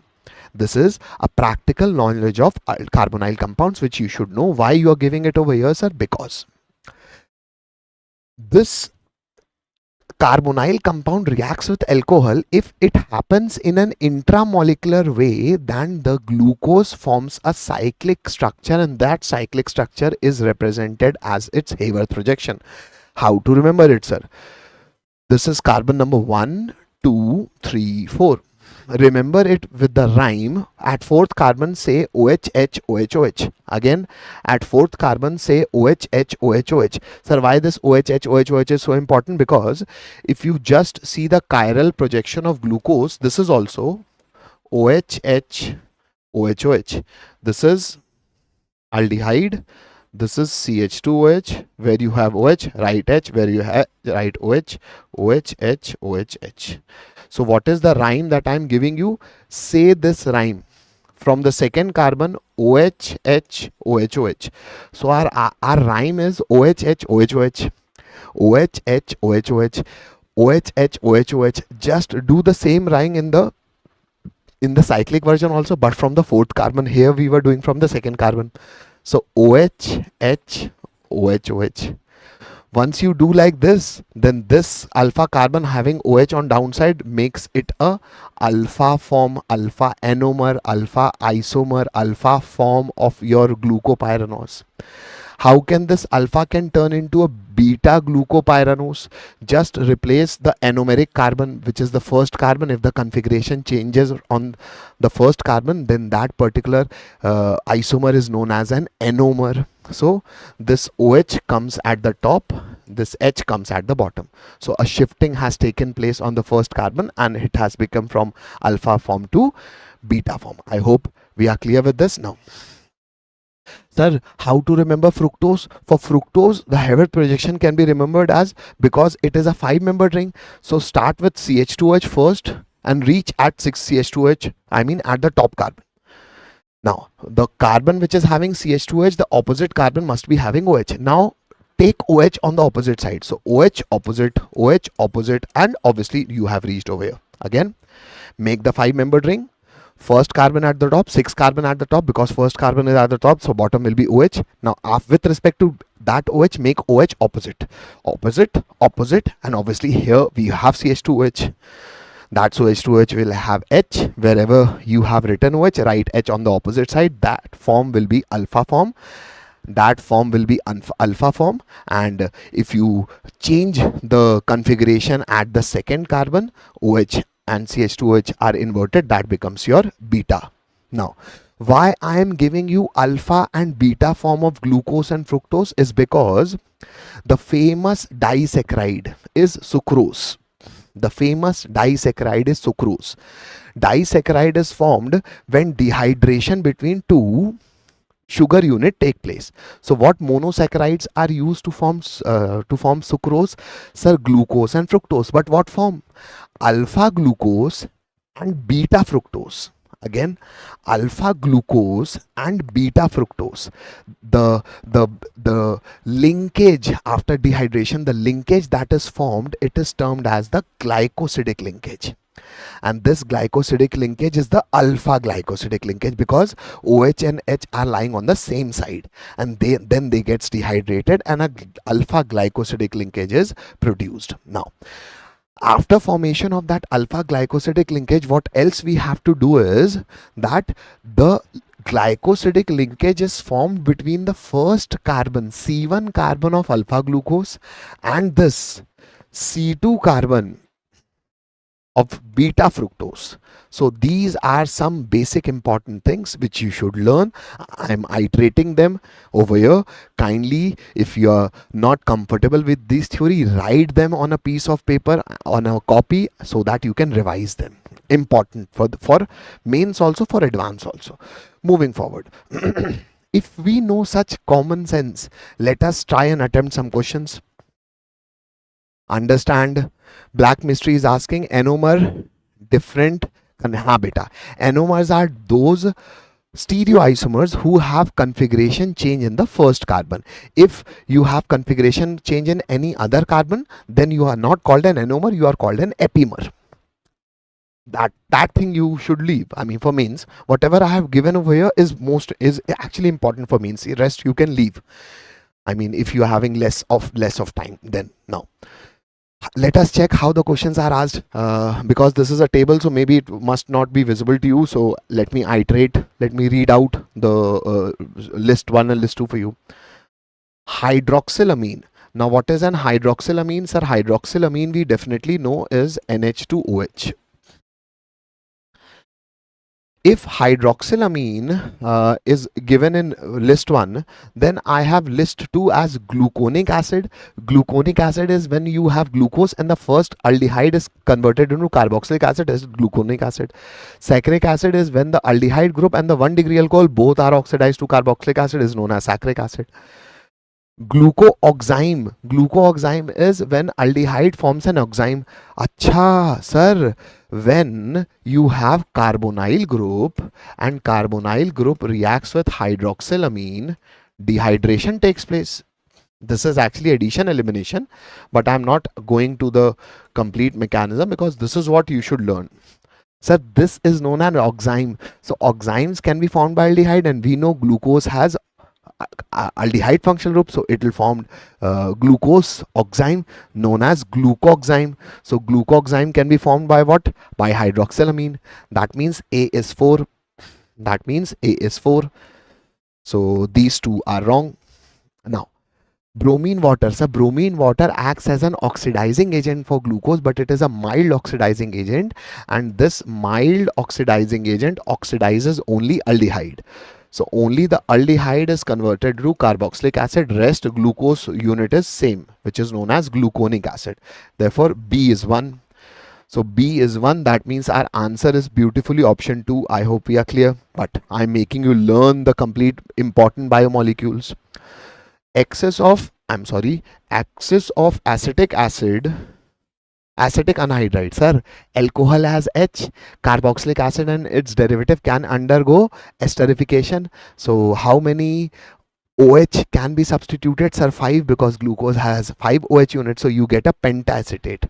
So glucopentaacetate is formed, and with concentrated sulfuric nitric acid, it is a strong oxidizing agent. It rather oxidizes the aldehyde group also and the 1-degree alcohol, where you have 1-degree alcohol at the bottom. So both the first and last carbons are COOH, that is known as saccharic acid. Very important reactions, and I'm only giving you important reactions over here. No need to read the complete biomolecules. At least this much everybody can. I hope we are good. Understand, sir? Anomer different. Haan, sir. Epimer, homomer. Please see. Black mystery. See. If I have 6 chiral carbon, if I am glucose and have 6 chiral carbon, if I am any compound and I have more than 1 chiral carbon, if my chiral carbon and your chiral carbon, we have same molecular formula, same structure formula, that means we are stereoisomers, but we have different optical activity. That means we must have different stereochemistry. Stereo center, the chiral carbon of you and mine are different. If my first chiral carbon and your first chiral carbon, as in your first carbon and my first carbon, has configuration change, then what isomers we are called? Anomers. If we have configuration change in any other carbon other than the first carbon, then we are called epimers. That means, sir, if we have configuration change in the first carbon, then also we can be termed as epimers. Yes. If you have configuration change, we are epimers. But once that configuration changes at the first carbon, that epimer can also be termed as anomers. That epimer can also be termed as anomer. So epimer is also termed as anomer when the configuration changes at first carbon. I hope we are done. Sir, acetic anhydride for 2-degree alcohol test, right? Beta, actually whatever degree of alcohol you have, if you are an alcohol, that means you will have OH. That H will be gone and carboxylic acid and their derivative will remove their OH or OH substituted part and you form an ester.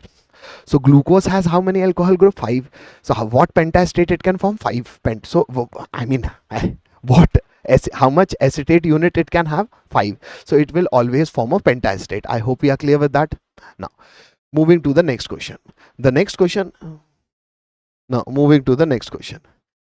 I saw a fly. We need to, I have taken away the fly. Okay. Let me just, so we have we have got victory over fly. So moving forward, sir, glucose and galactose are epimer, right? Me too, sir. What? Me too. Black mystery. Chalo, I hope that doubt is done. Moving to the next question. Now, the next question says, the next question says, among the given disaccharide, the non-reducing sugar, sir, whenever you have glucose or fructose, they are still reducing sugar. Why? Because their carbonyl group is free. Because if you have hemiacetal can easily open its chain, because if in presence of water they can easily undergo ring opening. So the cyclic structure can conveniently open itself. When a cyclic structure of any carbohydrate can open itself? When you are a hemiacetal. So let us check all the carbonyl oxygen which have just formed an hemiacetal. If it is a hemiacetal, it can be. If it is a hemiacetal, as in if it is having OH and OR, it can easily open itself. Or if it is perfect acetal, then perfect acetals can't react with Tollens reagent, Felling reagent. Tollens reagent is an oxidizing agent, Felling reagent is an oxidizing agent. So if your carbonyl group is free, then only they can react with those. So those are Tollens reagent and Felling reagent are oxidizing agent. So that means I am what for them? I am reducing them. So I am a reducing agent. So all the sugar who have this hemiacetal are reducing sugar, else it is non-reducing sugar. I hope it is clear. Anomers are cyclic epimers. See beta, why you are confusing? Santosh, see, I'm again iterating it. It has got nothing to do with cyclic or acyclic.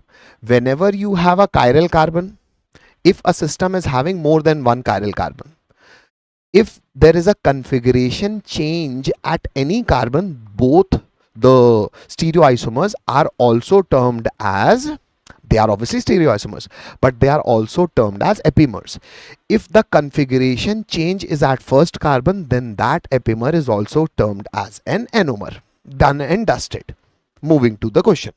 Now, sir, let us check whether it is hemiacetal or not now.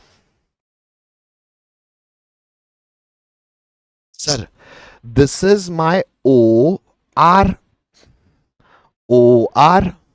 and this OR, sir, it is having this glycosidic linkage. That means it is O with another R, sir, OR. And this is also OR. Here I do not have any OH. Let us check this one. Sir, this is O carbon R. Sir, this is also carbon. So that means this is, it is having this CH2 unit. So this is also blocked by carbon. This is also blocked by carbon. That means it is acetal. This is not hemiacetal. So it can't open itself. So it can't act as reducing sugar. The first one is only non-reducing sugar. But let me tell you how everybody is. This is OR. Sir, here it is connected with O, but this is also connected with a carbon, CH2. So it can also not open itself. Or taking... I mean, if you just see that this is O, so okay. Even if you say there is no carbon, this is oxygen. So this oxygen is ultimately connected with a carbon. So this is OR and that is also OR. So there is no OH. But in this side, this is OR and this is OH. with this makes it a hemiacetal. And because it's a hemiacetal, so it can easily undergo dehydration and open itself, so it will be a reducing sugar. Because it will be a reducing sugar, so that will not be an answer, because we are as non-reducing sugar. I hope we are clear. Because I also seen a fly before boat, sir. I removed that fly forever. Moving to the next question now. So this is OR, and again this is OH. So this is also hemiacetal. So hemiacetals, that means this side can open itself. This is blocked, but this side of glycoside, this side of carbohydrate can open itself. So this can act as reducing sugar. Because it's a reducing sugar, therefore not an answer. And this is, I mean, this is clear, the OR OH. So this is also not an answer, because this is also reducing sugar. So whenever you have to identify reducing sugar, just check to the glycosidic linkage carbon or to the carbon which is having oxygen and formed a hemiacetal. If it is a hemiacetal, it can easily open itself. If it is not an hemiacetal, if it is a full acetal, then it can't open itself and it will not reduce tolerance and Fehling reagent. I hope it is good. Perfect guys, perfect. Now moving to the next question, from the given following A to D cyclic structure, those which will not react with tolerance reagent. Again the similar question, same and again same time, which cannot react with tolerance reagent. So when you can't react, sir, if you have acetal, then you can't react. Now this is the glycosidic, this is the carbonyl group forming a hemiacetal. So this is a hemiacetal, so it can react. We are supposed to say which will not react. So it, okay, let me first write that it's a reducing sugar. Let me write reducing sugar.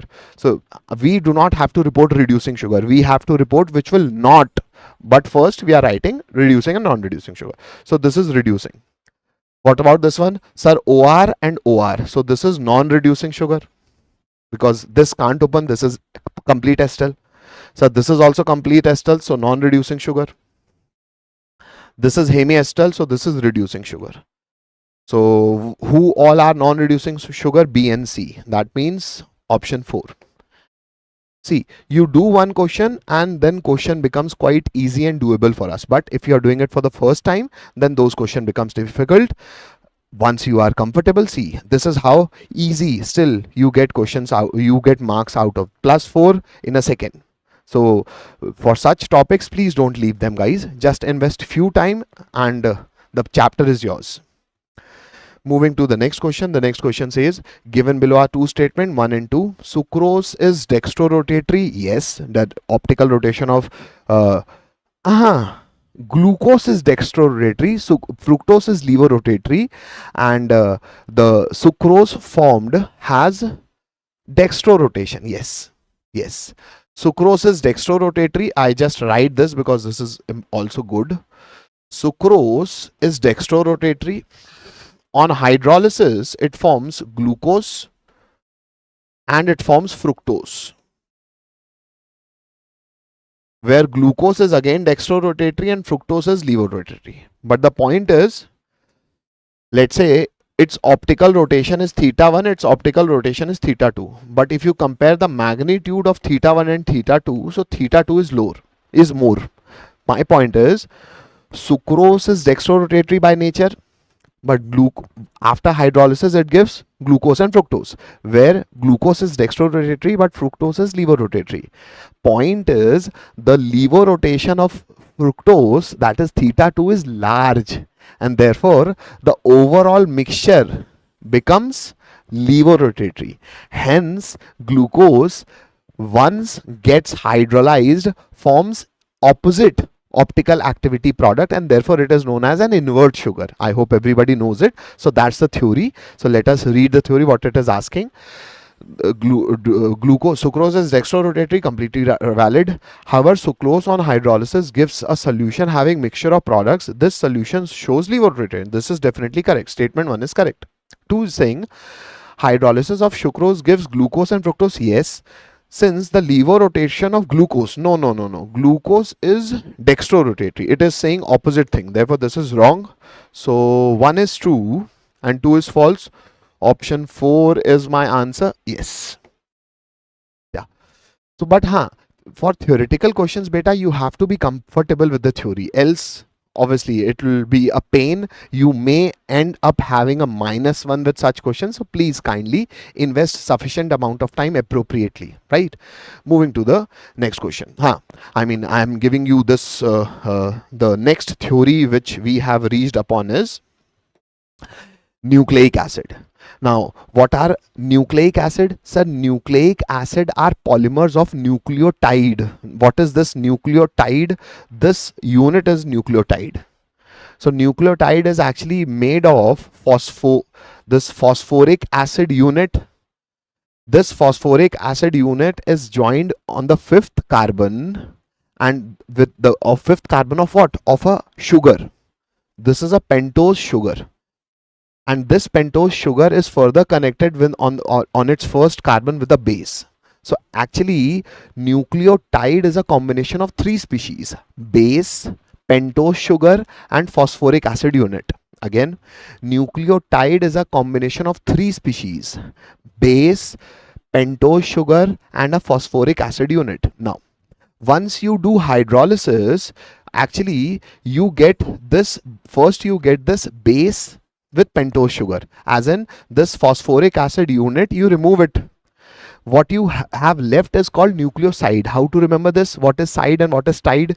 Tide is the main tide which is forming nucleic acid. Once you have polymer of this nucleotide, let me show you that polymer. Let's say this is one nucleotide, this is another nucleotide. Once they form a linkage, what linkage they form? They form a phosphodiester linkage. This is nothing, the phosphoric acid unit, and the fifth carbon and the third carbon. As in, fifth carbon is having this phosphoric acid unit. So this phosphoric acid unit, when interacts with the third carbon of the another nucleotide, the linkage that is formed is known as phosphodiester linkage. If you just do hydrolysis, it will be broken.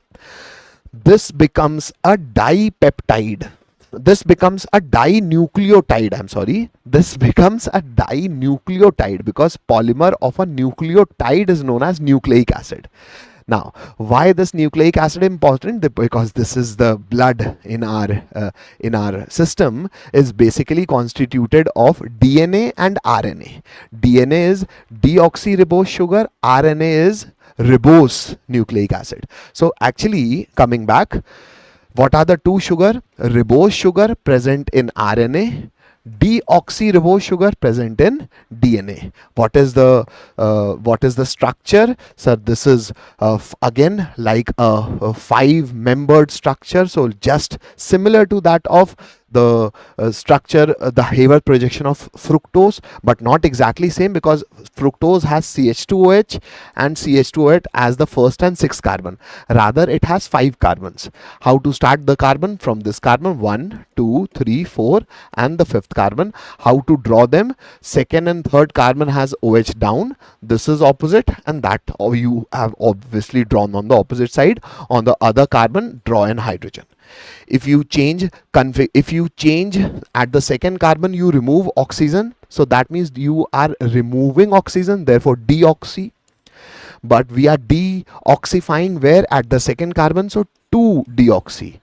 And this becomes your beta D ribose sugar. This becomes your beta D 2-deoxyribose sugar. So deoxyribose sugar is your DNA, RNA is your ribose sugar. Now, in nucleic acid, what are the bases present? There are 5 bases, out of which 2 are having double ring structure and 3 are having single ring structure. That is it. Do not remember their structures. What are they? Sir, remember them with a rhyme. DNA has what bases? You remember them with the word T ACG, and RNA has base, remember with a rhyme, UACG. As in, DNA has TACG RNA has UACG. What are ACG? A stands for adenine, C stands for cytosine, G stands for guanine. What is the difference between DNA and RNA? DNA has TACGs as in thymine with ACG. RNA has UACG as in uracil with ACG. So DNA and RNA. I hope we are clear. So these bases are, yes, definitely Santosh, purine and pyrimidine, purine bases and pyrimidine bases. I mean, you do not have to, for your mains level of question, you do not have to learn their structures also. There are two classes of bases, purine and pyrimidine bases, but you just know that DNA has TACG bases in them, RNA has UACG bases in them. That is it. Now, yeah, I hope. Yeah, perfect. Good. So after the knowledge of nucleic acid, let us go to the questions what are asked in JEE Mains regarding these nucleic acids. Now, first question is, both DNA and RNA has chiral molecules? Yes. The chirality in DNA and RNA arises due to presence of. Sir, chirality is just because of the presence of the pentose sugar, the ribose or deoxyribose sugar. So ribose, the sugar is supposed to be making the nucleic acid unit as optically active. So answer will be definitely option 3. Yeah, Santosh, perfect. Black mystery, perfect. Now, moving forward, the next question says the correct statements are, first is, activation energy for enzyme catalyzed hydrolysis of sugar is lower than that of acid catalyzed. Now this is a directly NCERT line. How this is NCERT? Through chemical kinetics, sir, we know if a reaction is going from this side to this side, a reaction always proceeds when you reach a maxima. This maxima is called activation energy. But once you use a catalyst, who are the biological catalyst? The enzyme. So how they catalyze the reaction? Rather, they decrease the activation energy. And who are these biological catalysts? Sir, biological catalysts are known as enzymes. So enzyme are supposed to increase the rate of reaction. How they increase the rate of reaction? By decreasing the activation energy barrier. So reactant has to only cover this much of energy maxima, and they can now form the same product. I hope we are good with this. That means activation energy for enzyme catalyzed hydrolysis of sucrose is lower. Sir, that is why enzyme catalyzed, as in you are using a catalyst. So activation energy has to be decreased. So yes, this is correct. B says during denaturation, secondary and tertiary structure of protein are destroyed, but because primary structure of protein is nothing but protein is formed when you have those alpha amino acids. The alpha amino acids that we have, when they undergoes dehydration, they formed a peptide linkage, polypeptide polymer. When present, that is nothing but protein. But because of hydrogen bonding and peptide and sulfur linkages, these long chains can coil themselves. So this forms the primary structure. This forms the secondary structure. The primary structure is just the polymeric chain. Because of hydrogen bonding and dipeptide linkages, they coil around, forms the secondary level of structure. When they coil around and they orient with respect to each other, they form the tertiary structure. And such hair bands, one clubbed together, they form the quaternary structure of protein. Those pictures of NCERT you must remember. Now, sir, protein will have its property till it has its structure. Once it loses its structure, how it loses its structure? If you change the temperature and pressure, they lose their structure and they lose their property. That is called denaturation of all the proteins. So the statement is saying during denaturation, all the secondary and tertiary will become just straight and become primary, while primary will have no impact because it is obviously non-ordered, disordered. So during denaturation, 2 degree and 3 degree structures of protein are destroyed, but this is already having no arrangement. This is already destroyed. So primary structure remains intact because it has no geometry as such. That's why this is also definitely correct. Nucleotides are joined together by glycosidic linkage between C1 and C4 carbon Sir, nucleotides are joined. We have seen the joining of nucleotides. Nucleotides are joined by C5 and C3. Nucleotides are joined by the fifth carbon and the third carbon.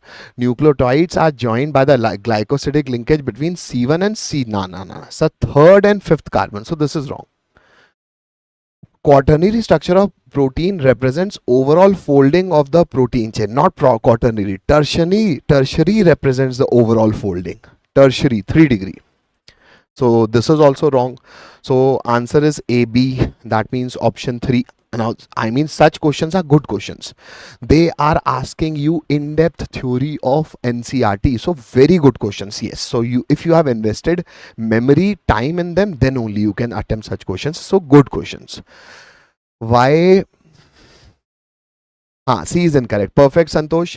By the time you attempt the next question, guys, I am okay. Now we are starting with practical organic chemistry. Okay, so this is also now from here we'll be taking very less amount of time, so this is quite doable. But let me read the comment. Aryl, what structural problem would occur if purine paired with purine or pyrimidine paired by pyrimidine?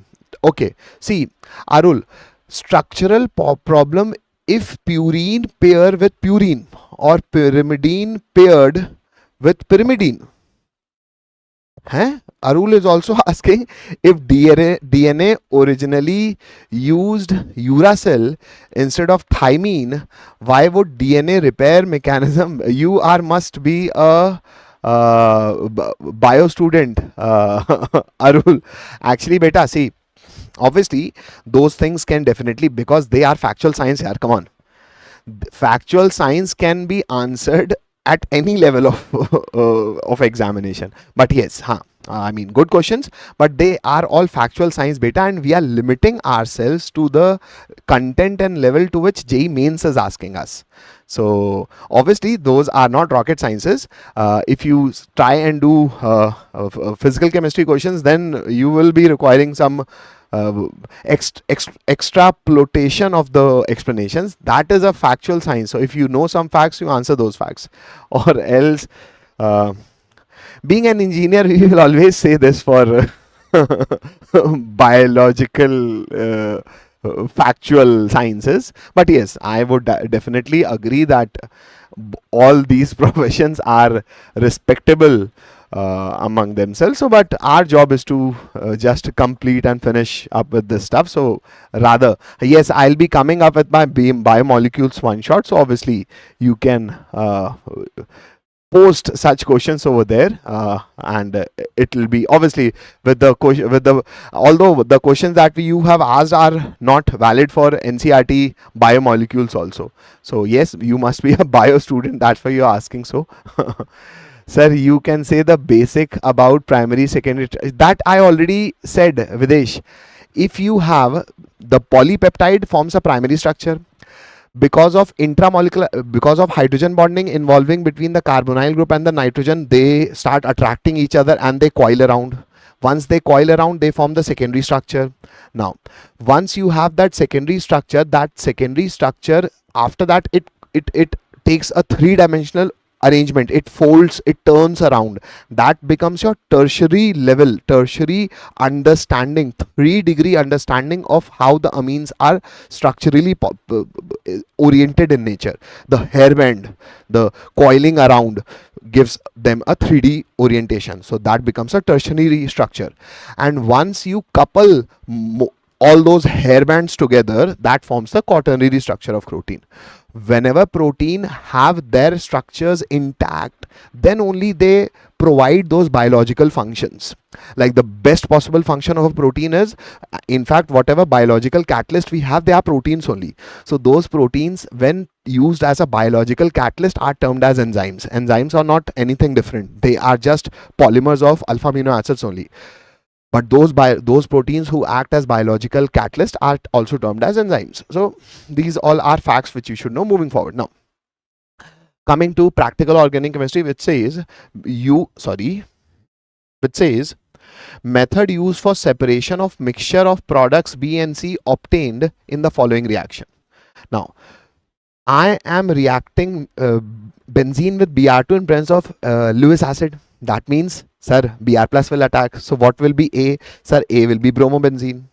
Simple. Concentrator H. Sir, this is simple nitration. Nitration will form ortho and para product. So bromobenzene having ortho NO2 and bromobenzene having para NO2. This is ortho, this is para. Simple. Sir, so how are you asking such basic questions in practical? I mean, they are all questions from your class 12th organic only. But the reason I have taken them as part of practical organic chemistry, because they are using those logics which are used as separation or identification tests. Once you separate, or sometimes you test, detect, and such reactions are categorized as practical organic chemistry questions. So now this is my BNC. Now question says the BNC obtained in the reaction can be separated. Sir, it is not, none of them is having intramolecular hydrogen bonding. So there is no case of intramolecular hydrogen bonding. Rather, if you would have intramolecular hydrogen bonding, then your boiling point will be less, because you will be involved within yourselves. This will also have some attraction with another molecule. This will also have some attraction with another molecule. Yes, ortho and para isomer will have approximately very small difference in their boiling points. If two species have very small difference in their boiling point because they have approximately same molecular mass, then who shall have, because you have very small difference in the boiling point, so you can only do fractional distillation because you are just fractions apart from each other. So we'll have a long fractionating column. Once after traveling so much of distance, the species which is having slightly lesser boiling point will be losing most of its kinetic energy and will be falling back, and the person which is having slightly higher boiling point will be still present in the gaseous version and will be flowing with the condenser to the next chamber. That means they will be separated. So once two species have very less small difference in the boiling point, practically the difference should be less than 20 degrees Celsius. Practically, I mean, to that practical science there can be no practical limitation, but yes, we can rather say fractional distillation. Steam distillation we can do when you have very large difference, so no. Sublimation you can do when the one of the compound is volatile, so on heating it directly from solid changes to gas, so no, none is volatile. And steam distillation we can do when we directly heat, so the compound decomposes. So we don't directly heat, rather we heat using steam. But for steam distillation also, one component should have very less boiling point. When one component have very less boiling point, when it is involved in intramolecular H bonding. Here none is involved in intramolecular H bonding, so no steam distillation. Good question, I hope we are done. Now next, consider the reaction this. You have a compound X, yes, almost its carbon hydrogen percentage is given, but why bother? Why? Because vapor density is given out to be 47. Vapor density is 47, then molar mass will be into 2, 45, 45, 90, 2 to 94. That means molecular mass of this compound is 94. Now, sir, CO2 NaOH followed by hydrolysis. Do you remember this reaction? Yes, sir. This is a reaction from the chapter of alcohol, phenol, ether, phenols. Sir, phenol once react with CO2 and NaOH followed by acidification at this temperature and pressure forms the famous ortho-substituted hydroxy and benzoic acid, this which is famously known as salicylic acid. Sir, this is a hint you have taken, but at least check. Okay, let us check. This is C6H5, so 77 plus 178 plus 16. So 6, 7 is 8, 8 and 6 is 4, 4 14, 1, 7, 8, 9. This is 94. Perfect. So just with this hint, you can easily predict that we are talking of Kolbe's reaction of phenol forming the famous salicylic acid. So once we know this, let us see to the options which the question is serving us. Compound Y develops a characteristic color with neutral FeCl3. Where we have Y, so this is Y, salicylic acid. Can it develop color with neutral FeCl3? Yes, sir, because phenol reacts with FeCl3, forms a violet color solution. So yes, you have phenol, so this is definitely correct.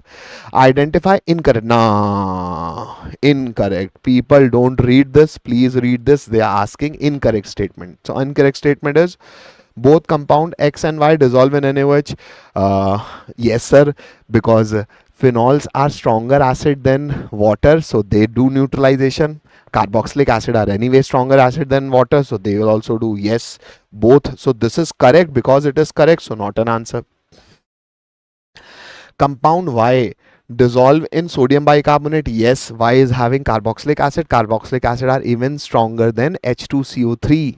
Then because they are even stronger than H2CO3 carbonic acid, so they can react with bicarbonate and further form that weak H2CO3, which will decompose and form H2 and CO2 and hence create brisk effervescence.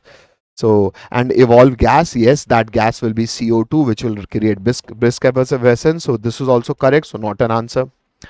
Compound X is more acidic. Array, sir, this is carboxylic acid, this is phenol. Phenol is a weaker acid, acid is a stronger acid, name is also acid. It is saying compound X is more acidic. It is perfectly incorrect, therefore an answer, because it is incorrect. Both compound X and Y burn with sooty flame. When you burn with sooty flame, when you have more carbon content. When you have more carbon content, when you have unsaturation. Sir, both of them has benzene ring. Lot of unsaturation. So yes, both will have sooty flame. So because this is correct, therefore not an answer. I hope a good question, a question which is helping you to learn how practical organic chemistry is asked by NTA. Moving to the next question. People fear this. I mean, they thought although this is there in the chapter of alcohol, phenol, ether, yes, approximation is there. You can easily predict them through if you know NCERT properly. So Gris-Ilosve test is used for the detection of. Hey, sir, we do not even know Gris-Ilosve test. So let me first educate you with the NCERT knowledge that we have. Yes, one step I'll move forward because this is not exactly NCERT, but an understanding of NCERT can be done. Now, first, do the practical organic chemistry part first. What happens is, let's say, if I have to detect the presence of NO2 minus. NO2 minus is the nitrite ion. Let's say if I have to detect the presence of nitrite ion, then what is the practical process? Because you must have given class 12th, because NTA believes that you have given your class 12th examination and then sitting for the examination. So all the details which are there in lab manual of NCERT, they think that you are coming after giving test in the school, after giving practical examination in the school.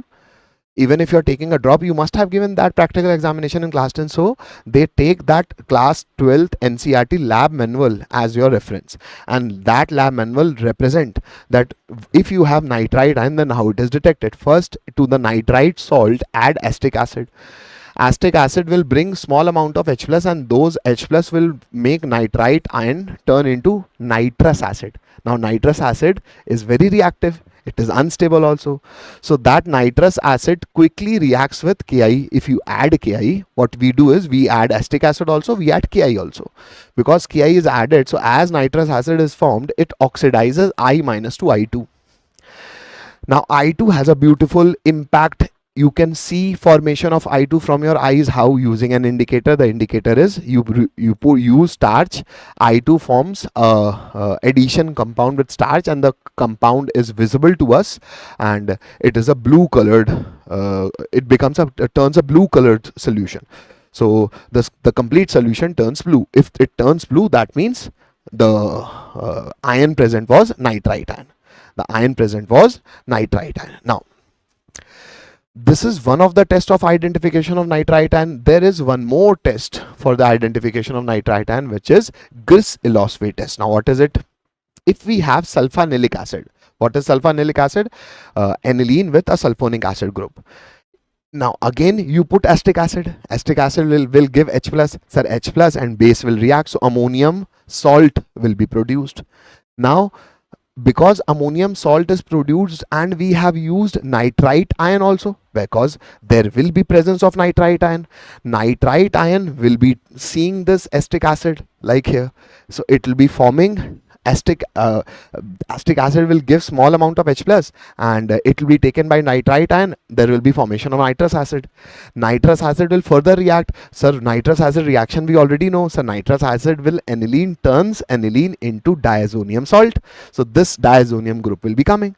As soon as you have diazonium salt, we definitely know diazonium. Now why I'm saying NCRT, diazonium can also show coupling reaction. When it can show coupling reaction, diazonium salt shows coupling reaction with an activated benzene ring. Activated benzene ring of phenol and aniline. Those reactions are there in nitrogen containing compounds. The orange dye and the yellow dye. Remember with phenol and aniline. Similarly, this diazonium salt, when it is treated with a substituted aniline. What substituted aniline? A naphthalene ring substituted with NH2 will also be very much activated at ortho and para position. Where the electrophile, now where do you find the electrophile? Just like in the coupling reaction, this will be my electrophile. So this electrophile will be attacked by what? By ortho and para position of this naphthylamine. Because para position will be least hindered, so from para position it will attack and will form a coupled a dye. What will be that coupled dye? So this N double bond N having that sulfonic acid group. The NH2, the para position of NH2 is substituted just in the similar way we had coupling reactions in NCRT, and this forms a beautiful red colored dye. Now this red colored dye, this reaction we should know, and once we know this reaction, now we can easily do this. So Gris illustratus is used for identifying nitrite ion, yes. Which involves use of sulfonilic acid and alpha naphthalene reagent, yes. Sulfonilic acid and alpha naphthalene producing this. Now how it is produced? Once the aniline group has been diazotized. How it has been diazotized? Using nitrous acid. How you have formed nitrous acid? When nitrite ion has reacted with, has taken H plus with acetic acid. I hope it is clear to everybody. Now statement 2 says, in the above test, sulfonilic acid is diazotized by acidified nitrite ion, the same thing that we have done, which on further coupling with alpha naphthol forms a azo dye. Yes, so both statements are correct. Option 2 will be your right answer. Let me mark this option 2 for you. A good question, but yes, if you know such questions, then only you can do them, otherwise no. So this is the job with which I'm here. So I'm trying to make you understand some points also. Yeah, definitely revision is required. Now class 10th basic, but again conceptually a good question. There are two reactions. Sir, phenol reacts with sodium and will form sodium phenoxide and will release hydrogen gas. Sir, benzoic acid is a stronger acid. You have already told us this. So benzoic acid will form the salt and will release H2CO3. So H2O will be liquid and CO2 will be gas. So this is the gas and this is the gas. This is having a molar mass of 4. This is having a 44. This is having a molar mass of 2. Question is asking us numerical value of molar mass of X and Y. What are the two gases? Hydrogen and carbon dioxide. So those two gases, if you add them up, this is simply 46. I hope it is clear. A very doable question for everybody, right? Yeah, perfect mystery.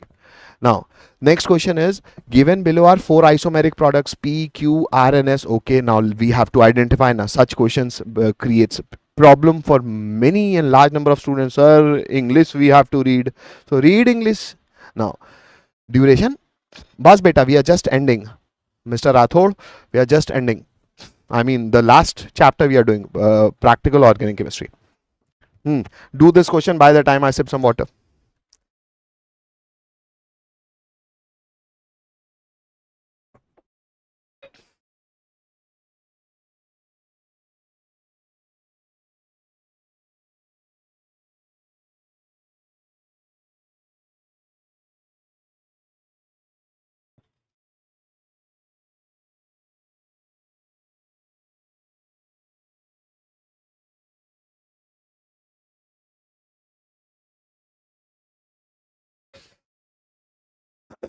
चलो बेटा, let's start.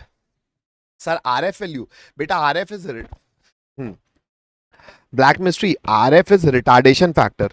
Once you have paper chromatography, you put the adsorbent like a strip of paper.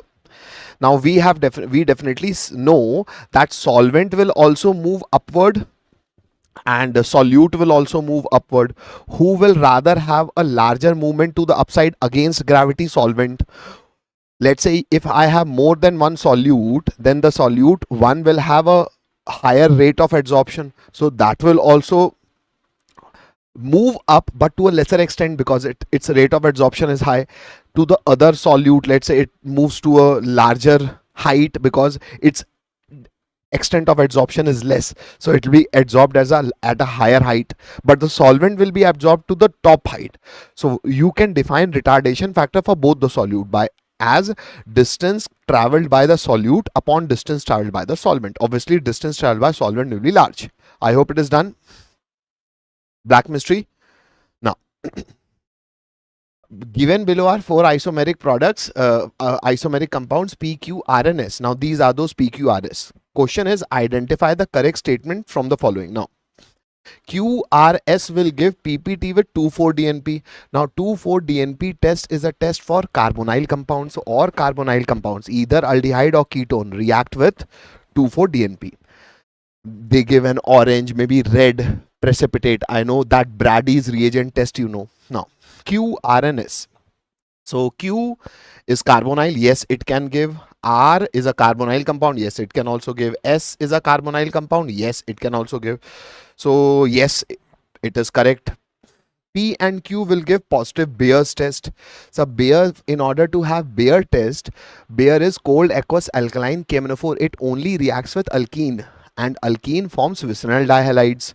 So do I have an alkene over here? Yes. So P can give Bayer's test. What about Q? Where is Q? Here is Q. No, sir. Q do not have any alkene. This is benzene. Benzene alkene is resonance stabilized. It do not react like a normal alkene. So no, Q can't react, and because Q can't react, therefore B is wrong. Q and R will give sooty flame. Every and any organic compound which is having unsaturation or degree of which is having a cyclic ring also will have lesser hydrogen, so they will give sooty flame because they have excess of carbon in them. So unburned carbon will be left, will make the flames sooty. So Q and R, yes, both will have sooty flame, so C is definitely correct. D's R and S will give yellow PPT with I2. That means they must be methyl ketones. R and S. R is a methyl ketone. Yes. S is a methyl ketone. No, it is ethyl group. So S will not give. So because S will not give, so D is wrong. Q alone will deposit silver with tolerance reagent. That means Q should be an aldehyde because tolerance test is given by only aldehydes. So Q has to be an aldehyde. Where is Q? This is Q. Q is an aldehyde. Yes. So E is correct. That means A, C and E are correct. A, C and E are correct. Option 1 is right. Let me check. Yes. I hope we are good with it. Yeah. Option 1 beta. Rathod Sahab, option 1. I hope done. Naman. Naman, perfect bhai. Yeah, perfect. Black mystery, perfect. Moving to next question. Now, next question says, given below are two statements, sublimation is used for separation and purification of compounds with low melting point. Arey yaar, sublimation, what is sublimation? From solid you convert to gas. How can you do that? Sir, solid can be converted to gas when the compound is volatile. So when the compound is volatile compound means what? Volatile compounds means compound is having, yes, definitely if melting solid, if it is having very less melting point, that means it is easily going to decompose. It is easily going to so any compound who is having low melting point, yes, can undergo sublimation easily. Statement 1, maybe it is correct. Now statement 2, the boiling point of a liquid increases as external pressure is reduced. Boiling point is the temperature at which my vapor pressure becomes equal to atmospheric pressure.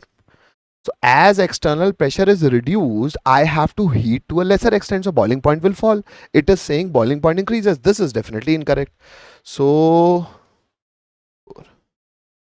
both अच्छा ओ बेटा बेटा बेटा बेटा बेटा हाँ बेटा बेटा बेटा बेटा बेटा बेटा बेटा बेटा sublimation is used when separation purification of compound with low melting point. With if melting point is low, you will directly convert from solid to liquid na. I want you to become gas, so when I can expect from you that you can become gas when you are very volatile. So when we say very volatile, I mean what? I mean you should turn from solid to gas just like camphor. So I want you from a solid directly to a gas, just like naphthalene balls. So if you are having very less melting point, that means you will liquefy yourself. That doesn't mean you will convert to gas easily. I may have to heat to a higher extent. So because you have to be highly volatile. So if you are having low melting point, that does not mean you are always going to have high boiling point also. So a theoretical statement based question. So yes, because of this fact, this is also, because it is generalizing. So this is false and that is true. So acha, this is also false, na? Okay, both are false. Okay. So option 4, option 4. A theoretical justification beta. Yes Arjun, yes Arjun, perfect. Arjun, perfect. Yeah. Now moving to the next question. The next question says compound X shown below dissolve in bicarbonate solution and has 2 chiral carbon atoms. So where is compound X? This is compound X. Dissolves in sodium bicarbonate. So yes, because of carboxylic acid, it can react with sodium bicarbonate because carboxylic acid is a stronger acid than H2CO3 carbonic acid and has 2 chiral carbons. So let us find chiral carbon over here. Let us check this carbon. This carbon having COOH. This is 1 CH. This is CH2 and 1 will be hydrogen. Yes, this is definitely chiral and this is CH2. So it can't compete of being a chiral carbon. So 1 chiral carbon, let's say I'm mentioning with a red color. Now let us check this carbon. This carbon having carbonyl group. This carbon, this CH2 and this hydrogen. Yes, beta. This is also chiral. So it is having 2 chiral carbon. I have marked those chiral carbon with a red color. So yes, it is having 2 chiral carbon. So statement 1 is definitely correct. Statement 2 says compound Y, as in this one, shown below has 2 carbons with sp hybridization. Let us check the hybridization of these carbons. This is CH3, this is CH3. So both are CH2, so both are sp3. Let me use another pen for this carbon and this carbon because this will be sp2 because this will be CH na. So 3 sigma bonds. So this will be sp2 and rather this will be sp. Okay, let us check. Compound Y shown below has 2 carbons with sp3. Yes, green colored carbon are sp3. 1 carbon as sp2. Yes, red color carbon is sp2. And 1 carbon is sp. Yes, the yellow color carbon is sp. Yeah. So this is also correct beta. Both statements are correct. Yes, such questions are taking time. I mean, but once we are comfortable with the theory, we can easily make them correct. Yeah. Yeah. Perfect. Perfect. Naman. Perfect. Naman. Arjun. Acha, Arjun and Black Mystery must have given false for the previous question. Black Mystery, both are perfect. Perfect, guys. Moving to the next question. The next question says sodium hypochlorite react with Ki to give KOI. Sodium hypochlorite is NaOI. It reacts with Ki to form KOI. Yes, it can. Why? Because from D block elements we know na sodium salts are generally sodium salts are generally more soluble. Potassium salts are generally less soluble. Remember, and they get precipitated easily. So yes, KOI can be formed with if you treat NaOI with Ki. So sodium iodide reacts with to give. Yes, it can be done if you can predict this. If you know that D block chemistry, that Na2Cr27 react with Ki to form K2Cr27, because generally the Ksp values of sodium counterpart is higher, therefore they are more soluble, and the potassium counterpart is less soluble, so that gets precipitated. Good question. I mean, good logic, but yes, this is also an NCERT fact if you say so. So first is correct. KOI is a reducing agent, sir. Hoffman bromide degradation reaction. So KOI is a reducing agent. It oxidizes KOI. Huh? KOI is actually I2 in presence of base. So not Hoffman bromide degradation. I'm sorry. That iodoform test. Array I2 plus NaOH. This is iodoform test. So iodoform test do what? It reacts with methyl ketones. On reaction with methyl ketones, they are oxidized. So they are acting as oxidizing agent. Na? And it is saying KOI is a reducing agent. No, it is an oxidizing agent because KOI is nothing but I2 plus KOH. I hope we are getting it. So it is an oxidizing agent. Therefore, this is wrong. Now, third statement says alpha beta unsaturated methyl ketone, which is this, will give iodoform reaction. Alpha beta, this is having CH3, so it will give iodoform. C is correct. Isopropyl alcohol will not give isopropyl. So first carbon, second carbon having methyl branch, free valency and OH. This can give no. 1, 2, 3, 4. Once it is oxidized, it converts to ketone. But this ketone is not having any hydrogen. No.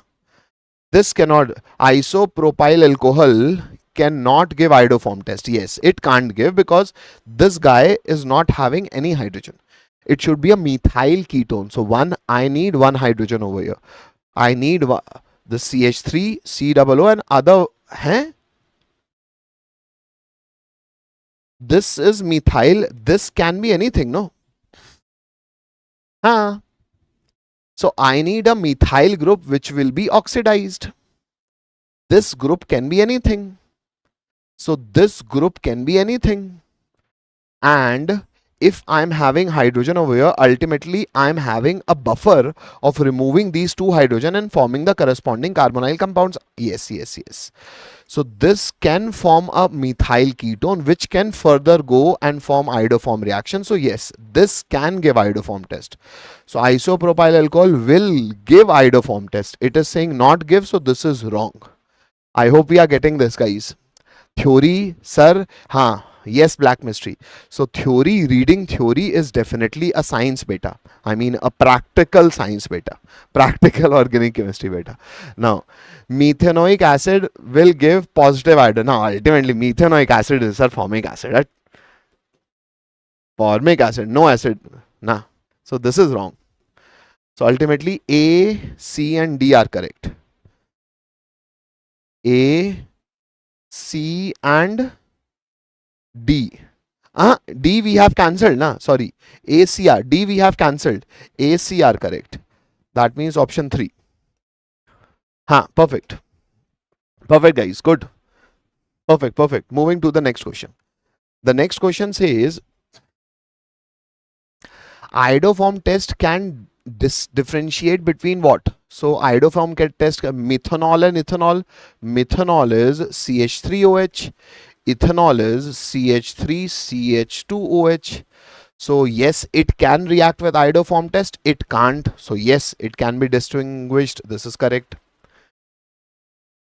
Ethanoic acid and acids. No, acid cannot give iodoform test. This is CH3 C double bond O.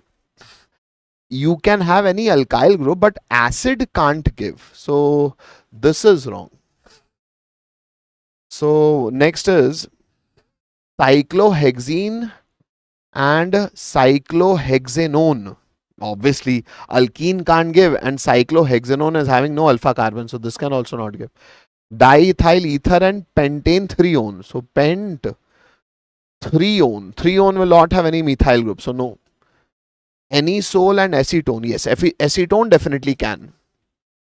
Acetone can because it is having a methyl group. So yes, this guy can. So A and E as in option 1. Yes, A and E. A and E as an option 1. Yes, guys. Could you tell once more about the last question, please, sir? Beta, last question, what part? A, B, C, D, E? Naman, you can comment. I'll get back to the question. By the time you can comment. A, B, C, D. Last question, which part? Chalo. By the time you can comment. Huh? Next question. The unsaturated ether on acidic hydrolysis produces carbonyl compound as shown. Now, this I am reacting, and what we are practically doing after H plus, this will, uh, let's say it will take electron and form OH, and this will rather get OH from water.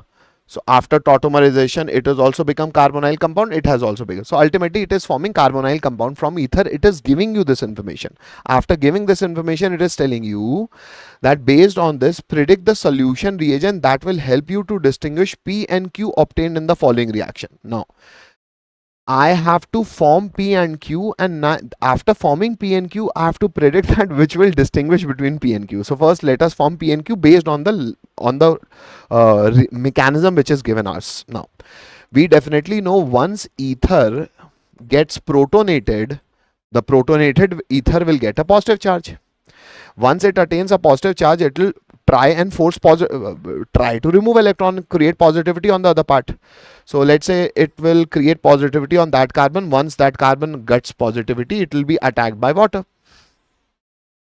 Water will give OH and will snatch electron from hydrogen. So ultimately, left side what we are having, CH3, CH, double bond CH, and this is connected with an OH. This is the one part I've got, and the other part is CH2, other part is CH2, double bonded C.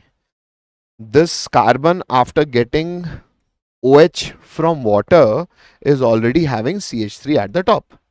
Now these are the two products which I've got. Obviously it's an enol, so both will tautomerize. How they are going to tautomerize? Sir, quite easy. Hydrogen will be coming here, double bond will be coming here. That means this will be CH3, CH2, CH double bond O. Let's say this is P plus, what about this guy? Hydrogen will reach here, double bond will reach here. So 3 carbon chain, CH3, C with a double bond O and CH3. This is Q. Easy.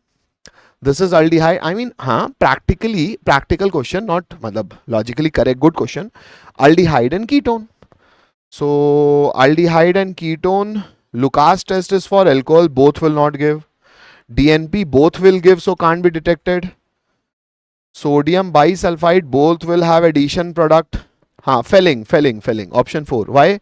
Because aldehyde gives positive Felling test, will give a red PPT. Ketones will not give, because only aldehyde give Felling test. Sir, acetone structure. What is the problem? Acetone is correct, no? 24, my shift probably one of the, beta, this happens. Whatever is your shift, you feel it is toughest. So, but it is live. One has to move forward with the life. Moving to the next question. A student is given one compound among the following compounds that give positive tolerance test. Okay. The compound is, so which gives positive tolerance test? Sir, again the similar question. Sir, if you are a hemiacetal, you can open up and behave as a aldehyde. So who can open up? So this is acetal. So OR, it can't. So this is OR not having anything. So obviously not possible. Sir, OR and OH. This is hemiacetal. This can open up. I mean the same question we had for biomolecules. This also cannot. So option C. Option C. Yeah, perfect guys. The similar logic beta. So if you have invested, last question you drawn some other. So last question you drawn some other. Acha, in the previous one. In the previous one. Okay. Black mystery, you know the logic na. Good. Sir, hello form wala question. Acha, hello form wala question. Okay, let me go. Hello form wala question. This one.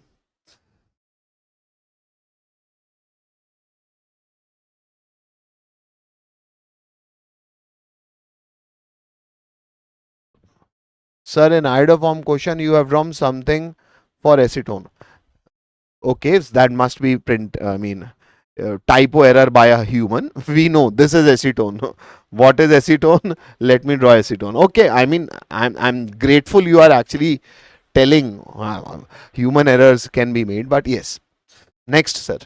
Okay. So, moving to the next question. Yes, the next question says, now again we have to list the reagents. I hope, I mean, whenever these table type of questions are coming, I know it is not visible to you, so let me iterate the options for you. Hydrazine with KOH.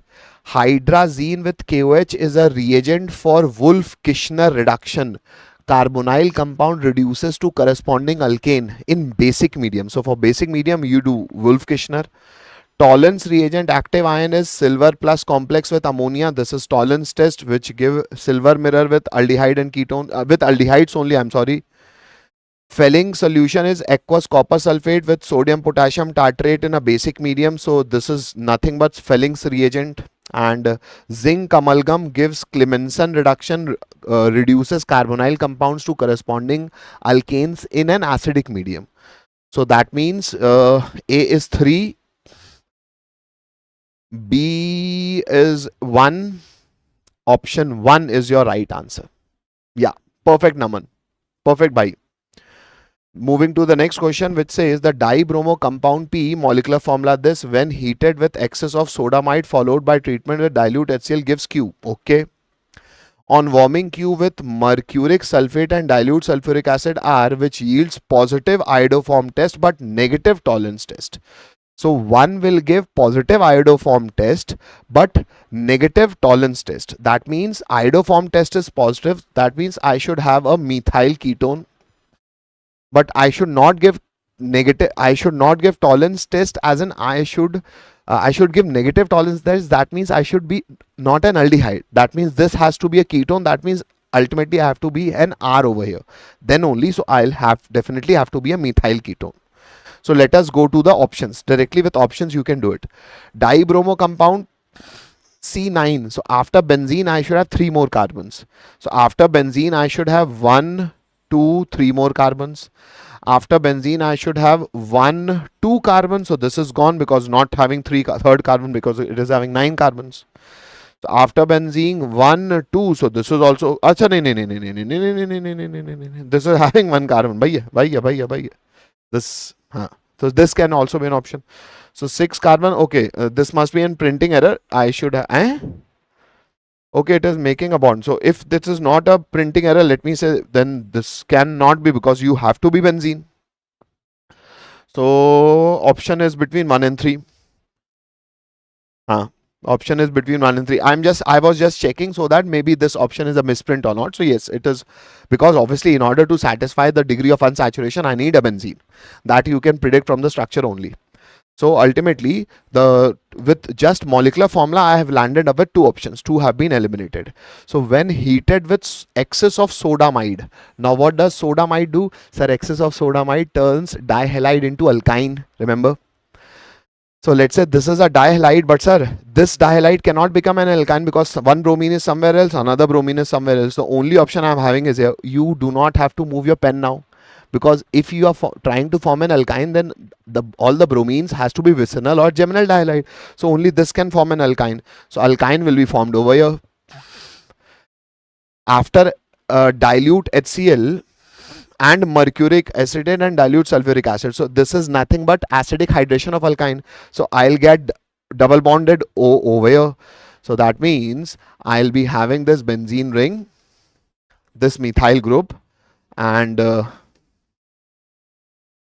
this triple bonded carbon, I'll have double bonded carbon over here, because this is what acidic hydration of alkyne forms. It forms the corresponding ketone at the Marconi covalent. I mean, here carbocation will be formed to a larger stability, and after tautomerization you will get a corresponding ketone, and yes, it is a ketone, so it will give the test. So obviously it will give iodoform test but will not give tolerance test. So third is our answer.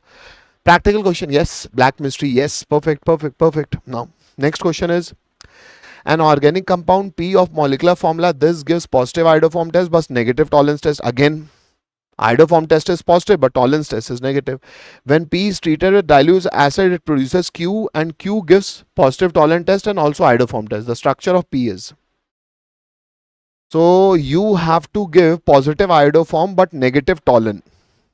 You can give positive iodoform, yes, but negative tolerance test. That means you should not have an aldehyde. It is not having an aldehyde, so this can be an option. It can give iodoform.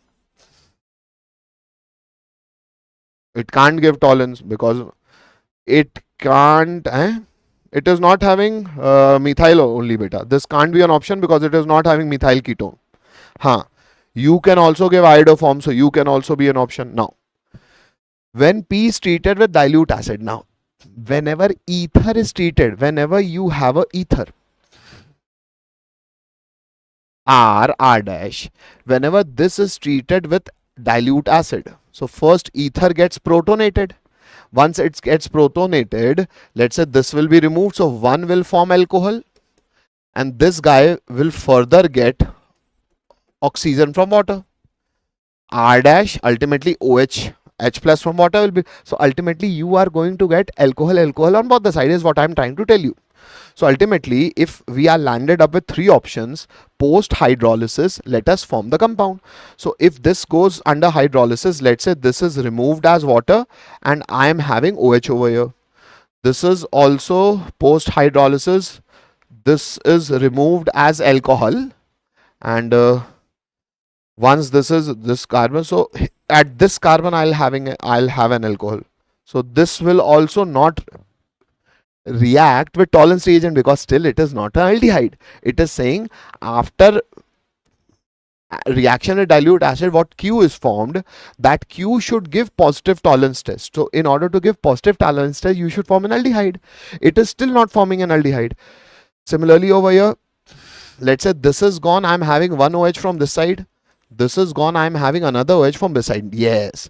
Now if one carbon is having two OH, now I'm redrawing the structure. CH3, C double bond O, C, C. Now this carbon, one carbon is having two OH, so post dehydration it will form an aldehyde and now it can give positive tolerance test. Very good question. So this can be your answer. Let me check this also. Obviously this will be gone and this will be gone. So definitely this will also have two OH. So let me draw this also for you. CH3, C double bond O. Then this carbon, this is gone, so 2 but I'm already having a methyl group. So I'm already having a methyl group and post 2 OH, I'll have double bond O. So it has formed a carbonyl group, but this carbonyl group is a ketone, not a aldehyde, and only aldehyde give positive tolerance test. So this question, I mean, this is playing with us and logically playing with us. So good question. So please tell me, I want to cover organic. I have completed GOC. Now what to do? Beta, this video, I mean, see, we have, this is 12:20. So obviously you can watch this. It will be more than sufficient for you. For mains level of questions. Advanced also have 50% of the question are in the mains criteria only. Now, next question is, this is also a classic reaction, beta. Bayer's test of unsaturation is nothing but discharge of pink color. Steric ammonium nitrate test is of alcohol, which says you form red color. Tolerance test is silver mirror appearance, and phenol neutral FeCl3 test is violet coloration. So obviously you can find your answer, but I am giving you this logic that what actually happens when reaction takes place. This is CAN test. People do not know this. Steric ammonium nitrate, when react with aliphatic alcohol, forms red PPT. With phenol also they form red PPT. Yes, neutral FeCl3 is only given by phenols. So learn these reactions, good reactions. Moving forward. Okay. So we are done. We are done, guys. So thank you very much. Please read this chapter, read this live properly without revision. Nothing is going to be with you. And once you revise things properly, you are going to be benefited like anything. Practice this, revise this, practice questions.